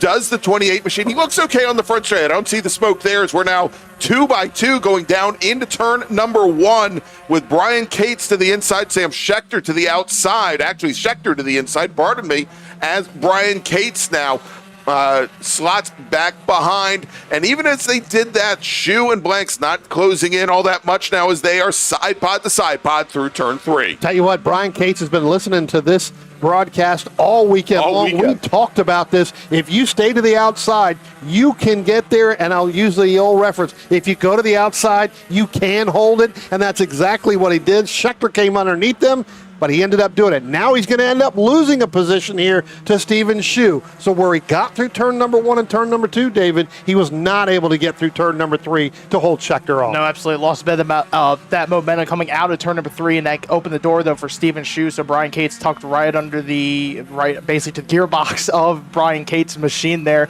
in that red, white, and blue Spec Racer Ford. Steven Shu, though, had a good run yesterday, finished in the second spot yesterday, started third originally. So he's going to try to now get back around the 120 area, around Steven Shu as they come back down the front straightaway, maybe try to get a good run out of 10. Well, I tell you what, he's definitely gotten around Brian Cates now as he's moved himself back into second place again. So up one position from the start of this race is that 81 of Steven Shu. And I tell you what, Brian Cates isn't going to go away quickly as they go down into turn number 1. It does look like Cates may try to make that move through there as he comes up out of turn number 2. Don't think he's going to be able to make that because he was down on the inside. You can still see Steven Shu. We'll see whether or not those two are going to be able to hook up together. Again, another class here that the draft means everything. You've got to stay nose to tail as quickly as you can if they want to run Sam Schechter down, who's been pretty dominant this year so far in the Spec Racer class. Yeah, absolutely. And just a little bit farther back, coming into the shot here, that red number 23 of Robert Skinner having to defend last time around the front straightaway from Mike LaMena as Robert Skinner basically pulled the drivers to the middle of the track, try to defend any line from LaMena, basically make that Spec Racer forward as wide as possible. As LaMena, though, is going to take a look to the inside to get through turn number 8, but Skinner, though, able to have that line, and now as he's going to be in front of LaMena. That is the battle, though, for the 5th spot on the racetrack. Yeah, I tell you what, where we talked about Robert Skinner getting that start, pulled up next to Joe Blanks, lost a little bit of that momentum again early on. That's starting to rear its ugly head as he's fallen back into the clutches of Michael LaMena in that number 8 machine. He's lost a little bit of that momentum to Joe Blanks, who's starting to pull away a little bit ahead of that group. He's starting to catch our front 3 as they go down, and here's the reason why. It's because our second and third place cars, they're going side by side down into turn 1 every single time. Give the second spot now back to Brian Cates in that number 127 machine over Steven Shu in that 81. Yeah, Cates came out of turn number 10 with a big steam of momentum to get around Steven Shu and use the draft there, popped out of line just at the right time, outbraked him a little bit. Steven Shu is going to like what he sees there because, again, the more they battle, the more that's going to open the gap between the Schechter to Shu now for a second. He's going to be able to open up the runaway just a little bit more, but Joe Blanks now sits in 4th, just about 2 seconds behind the battle for second and 4th. No pun on the word steam, but I tell you what, the drivers, as you just talked about, the 2 drivers that are loving seeing them go side by side, number 1, Joe Blanks, gives him an opportunity to move up. Right. Sam Schechter gives him a chance to extend that lead. All right, as we do have now back in second place, Brian Cates, as he got back around Steven Shu as they came through the carousel here. And unfortunately, again, we've got a couple of our cameras that are unavailable due to the heat as they come on to the front straight, and it is Sam Schechter. Brian Cates, even with that fight with Steven Shu, just resets fast lap of the race, was almost 0.2 of a second faster than Sam Schechter ahead, and almost 0.8 of a second faster than Steven Shu. Joe Blanks also running slightly actually just off the pace of Steven Shu. So even with that fight, falls a little bit further behind. Robert Skinner, though, just resets fast lap. And I'll tell you, he was almost half a second faster than Joe Blanks ahead. Yeah, I tell you what, Robert Skinner's starting to come into his own a little bit. We saw this yesterday with Brian Cates, where at the beginning of the race, got a good run up to Sam Schechter, fell off a little bit, had to defend between here and Steven Shu, and then started to move himself forward as the race went on. That's exactly what we were seeing. So as we are coming into now halfway to go, 10 down, 10 laps still to go. Sam Schechter out in front, as we said. We talked a little bit about points for SSM. It's still very early on in the season, so right now it's kind of just a little bit trying to find some of the regulars that we'll see, but Sam Schechter will lead Brian Cates by about 305 gap deficit, with Schechter having 975 points, Brian Cates at 670. Again, still very early on. The way that the MARRS series points work, it's still basically anyone's game.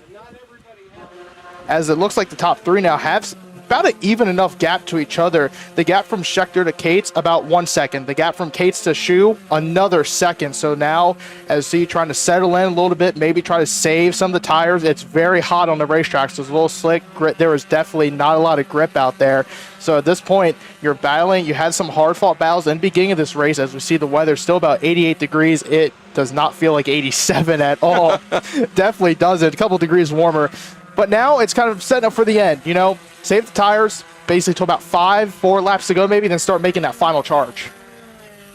Tell you what, Greg, you were talking about Kurt Breidinger in that number 28 machine. Well, he is under heavy fire for J. Mark Wendling. When they came out of turn number 2 last time, J. Mark tried to make that move, drivers left.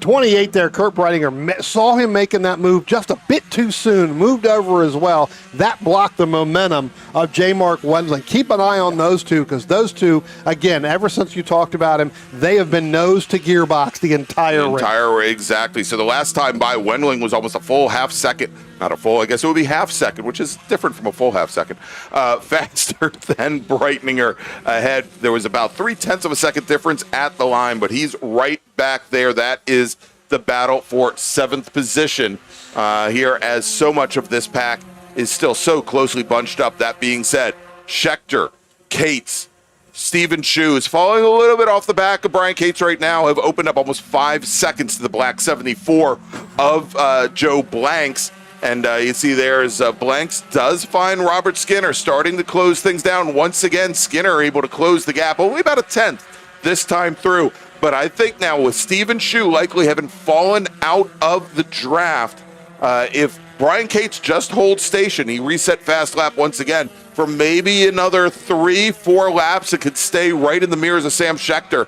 I think it's going to be a 2-car fight to the end. Well, he was 0.4 of a second faster than Sam Scheckter was last time by. But again, Sam Scheckter is a master at being able to manage that gap, knowing what his car is going to do. We'll see whether or not he lets Brian Cates get closer. I think at that point, if it gets too close for comfort, look for Sam to start putting in a little bit faster laps. So yeah, last time around, Sam Scheckter ran a 1:21.855, but on lap number 11, he ran the overall fastest lap with a 1:21.362.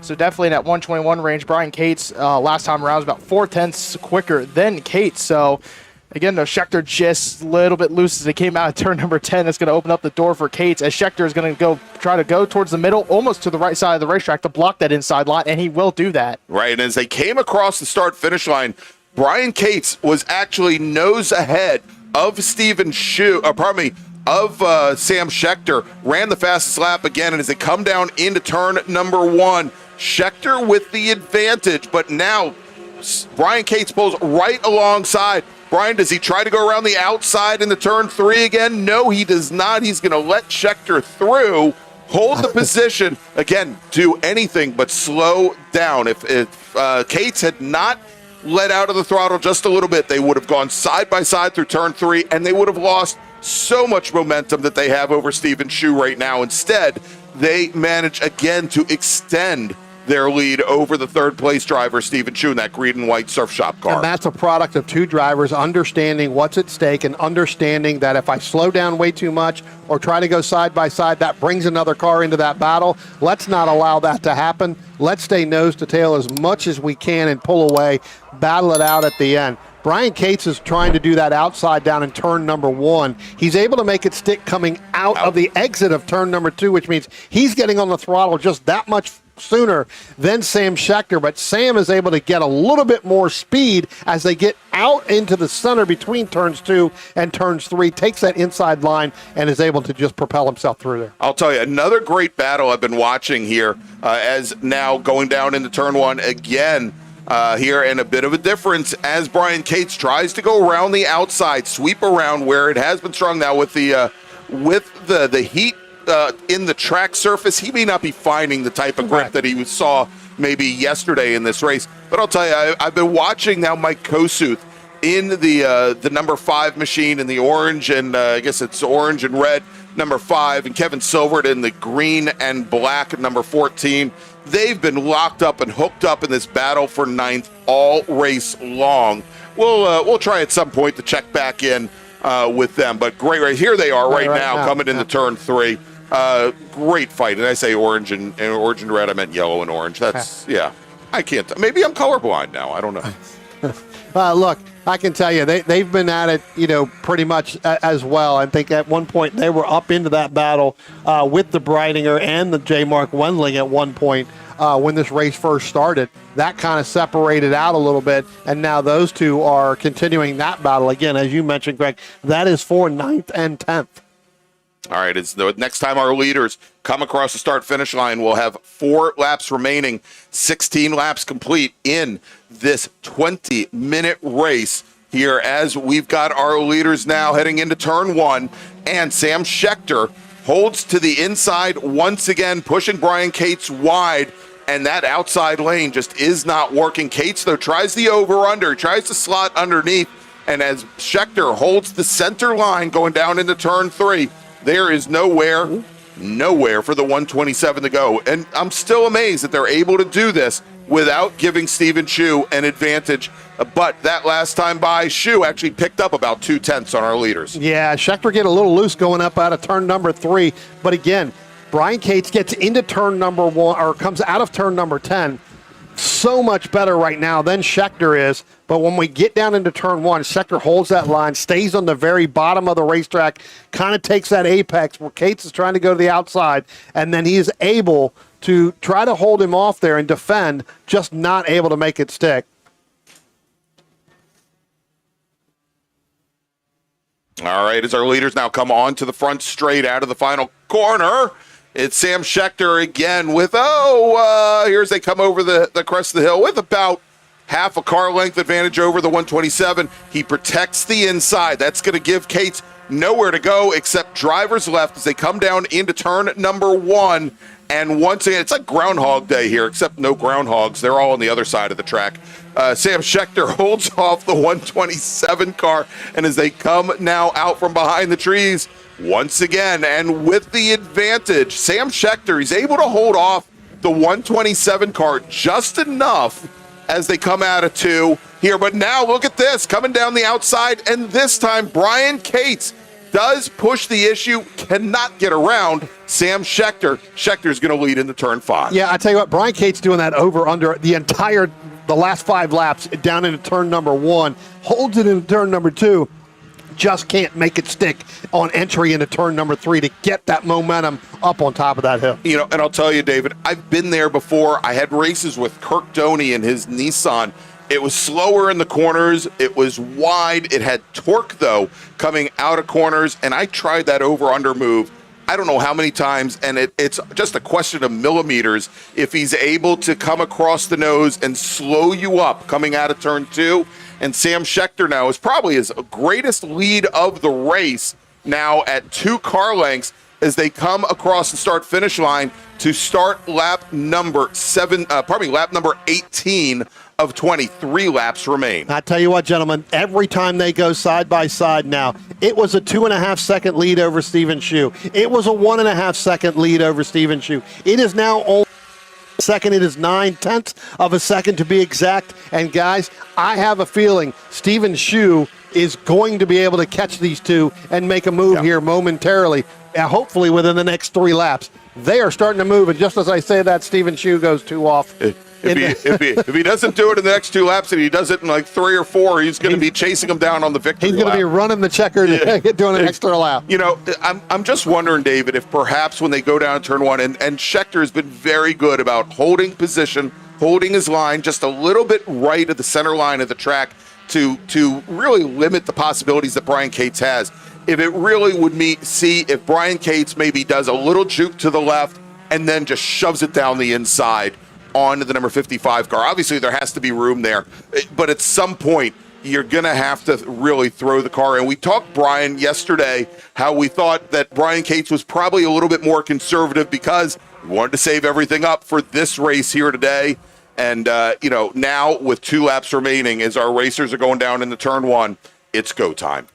Yeah, absolutely. And here comes Brian Cates. He's going to move to the outside of Sam Schechter. 2 laps to go. Now, he's going to have to find a way to make a move somehow if he wants to get in front of Schechter. He's going to try that over-under again. Schechter, though, just goes a little bit up over the curb, kicks just a tiny bit of dirt, but nothing too exciting. Cates around. The over-under finally works for him. He's going to hold driver's middle, move to the outside. Schechter, though, might try to back up that corner to get a little bit more of a head of steam to go down up the chute and down the hill, turn number 5 now. But Cates up to the lead with 2 to go. All right, so as we have a new leader with 2 with a lap and a half remaining, Brian Cates somehow made that move work, and he's going to have to defend for his life coming down into turn 1. I thought watching that last time, Brian, that perhaps Schechter was leaving just enough room for Brian Cates to come down there, but as far over as Schechter left, he really compromised, probably more so than any of the previous laps, his entry and therefore his exit in out of turn 2.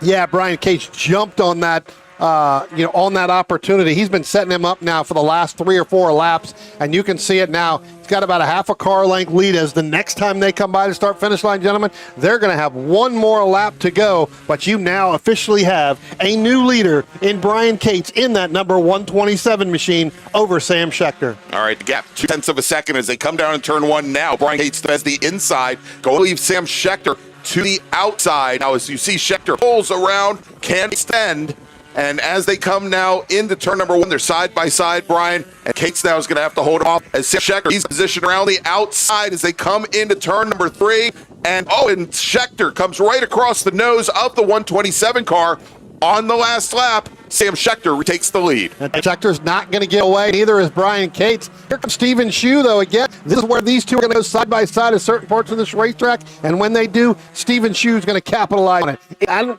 don't know if it's going to be enough for those two, Cates or Schechter. Looks like they may have the momentum here. Yeah, it's honestly hard to tell at this point. They've both been having a really performance, saving everything towards the end now, as they're going to be around the carousel. Here, coming up to turn 9. Schechter, though, opened that gap up a little bit through the carousel, going up to about 2 car lengths. All right, our leader up out of turn 10. It is Sam Schechter, in though he's got a car length on our second place runner, Brian Cates. And as the starter holds the checkered flag ready, who will take the flag? Who will take win for the second day in a row? Yesterday's winner was Sam Schechter. Will win 2 days in a row as they now come to the line, taking the race win.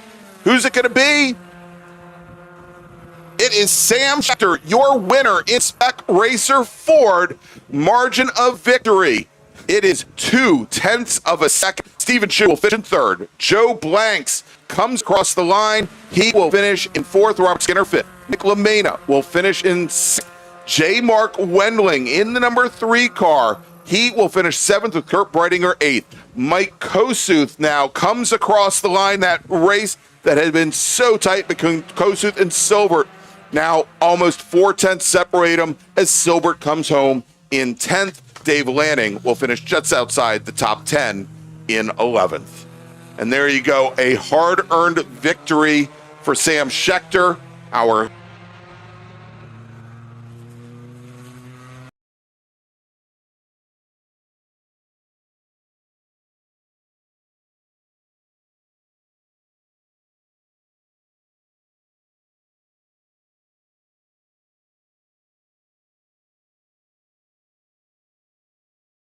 marshals down at turn 1, showing their appreciation to the racers that have excited them all weekend long. Tell you what, that was one heck of a way to finish the weekend. 2 hard-fought battles, not only between Brian Cates and with Sam Schechter, but Steven Shue doing everything he can to try to get up there and make a name and get up there with that car. All right, so that is going to wrap things up for our final race of the June MARRS. Again, let's take a look at what we've got coming up soon. We've got June 27th and 28th, the Mid-Atlantic Road Racing Series will head up to New Jersey Motorsports Park. Again, that race will not be broadcast. If you'd like it broadcast, let the fine folks at the South Jersey region of the SCCA know. Summit Point Raceway, our July event, that'll be our next broadcast, and then we've got the whole rest of the season up there for you. So, as we wrap things up, it is so hot up here in the glass enclosed nerve center, the Bill Scott Memorial Announce booth. I want to thank Director, of course, a great weekend of racing. I want to wish you all a great week and a great month, and we'll see you in July. We'll see you in July, right back here. All right. Have a great week, everybody. At OG Racing, when you are shopping on our website, when we say in stock, this is what we mean by in stock. Seats and seat bases, brakes, harnesses and restraints, shoes, suits, and steering, helmets, gloves, and undergarments, fire suppression, and so much more. Shipping directly to you from our conveniently located Sterling, Virginia warehouse with thousands of in-stock items. Grand Touring Enterprises is an internationally recognized and awarded full-service classic automotive facility located in Frederick, Maryland. Specializing in classic Italian sports cars from Ferrari, Lamborghini, ISO, and Bizzarini, Grand Touring's extensive experience ranges from pre-war to modern exotics, advising on all aspects of the classic car ownership experience, from service, restoration, and climate-controlled storage to sales and consignment. Grand Touring's focus is not just on preserving the history and prestige of these vehicles, but making sure that the driving experience is equally as spectacular and authentic. For more information, send email to tom@grandtouring.com. Grand Touring, legends in motion. Looking to level up your motorsport game? At Courage Motorsport, we've got everything you need, from high-performance parts and racing equipment to expert driving instruction and even our own Courage racing gear. Whether you're a beginner, a pro, or looking to kickstart your motorsport career with training in both the business of racing and securing sponsorships, we've got you covered. Check out our gear, grab a shirt, and represent your passion. Email us at trackready@couragemotorsport.com or visit couragemotorsport.com and get ready to hit the track.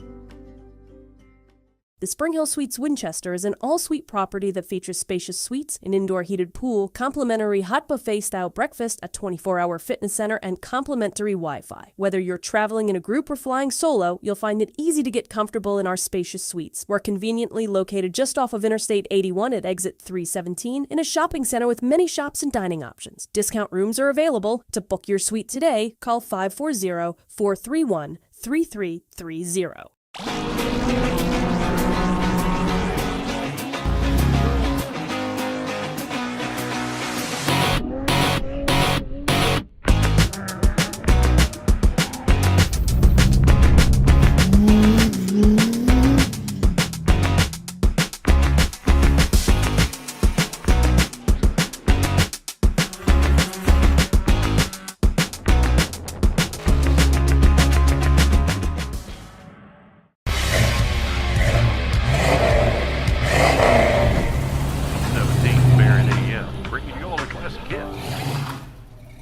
Need a ride?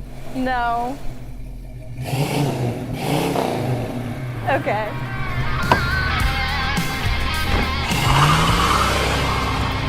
Taking you back to simpler times. Hey, dog. Belmont Classic Cars, Belmont, Ohio. Since 1976, Radial Tire Company has been providing the Washington, D.C. area with quality tires, expert knowledge, and the finest service. They have earned a reputation as a premier specialist in hard-to-find performance tire and wheel applications and stock tires from all the top manufacturers for whatever you drive. From performance and race cars to SUVs and trucks to your daily drivers, Radial's mission is to assist you in getting the most out of your tires and car. To get a competitive quote on your next set of tires, now with free shipping, or to schedule online, visit RadialTireCompany.com or call them in Silver Spring at area code 301-585-2740. That's 301-585-2740. Willing and Able Racing offers top-quality spec race car rentals with full setup and repair services, including trackside support for SCCA, NASA, VRG, and other organizations' road race, time trials, and track day events. Their spec racer Ford specialists and each of their Gen 3 machines sports a SATAV sequential transmission and a data acquisition system. Also offering spec Miata rentals, Willing and Able is currently taking reservations for the remainder of the Mid-Atlantic Road Racing Series season. For more information, email Willing and Able at rent@WNARacing.com, see them on Instagram at WNA Racing, or visit their website at WNARacing.com. Willing and Able would like to thank all the volunteers this weekend who've graciously donated their time so that we may race. RP Performance is the only premier race shop in the region that specializes in both street and track Mazdas and is located right in the heart of racing at Summit Point's Gasoline Alley. RP has been involved in countless race wins and series championships across many classes with drivers of all ages. Not just a full-service shop, RP has been helping drivers with their individual racing and other track event needs for over 30 years, providing trackside support, arrive and drive packages, as well as race car transport services. And they're known for its help all attitude. RP Performance is your go-to for getting cars back on track for that positive experience at some point when you're ready to pack it in. For more information about RP Performance, come talk to them here in the paddock. Call them at 304-728-6749 or email them at Brett, that's B-R-E-T, at rpperformanceracing.com.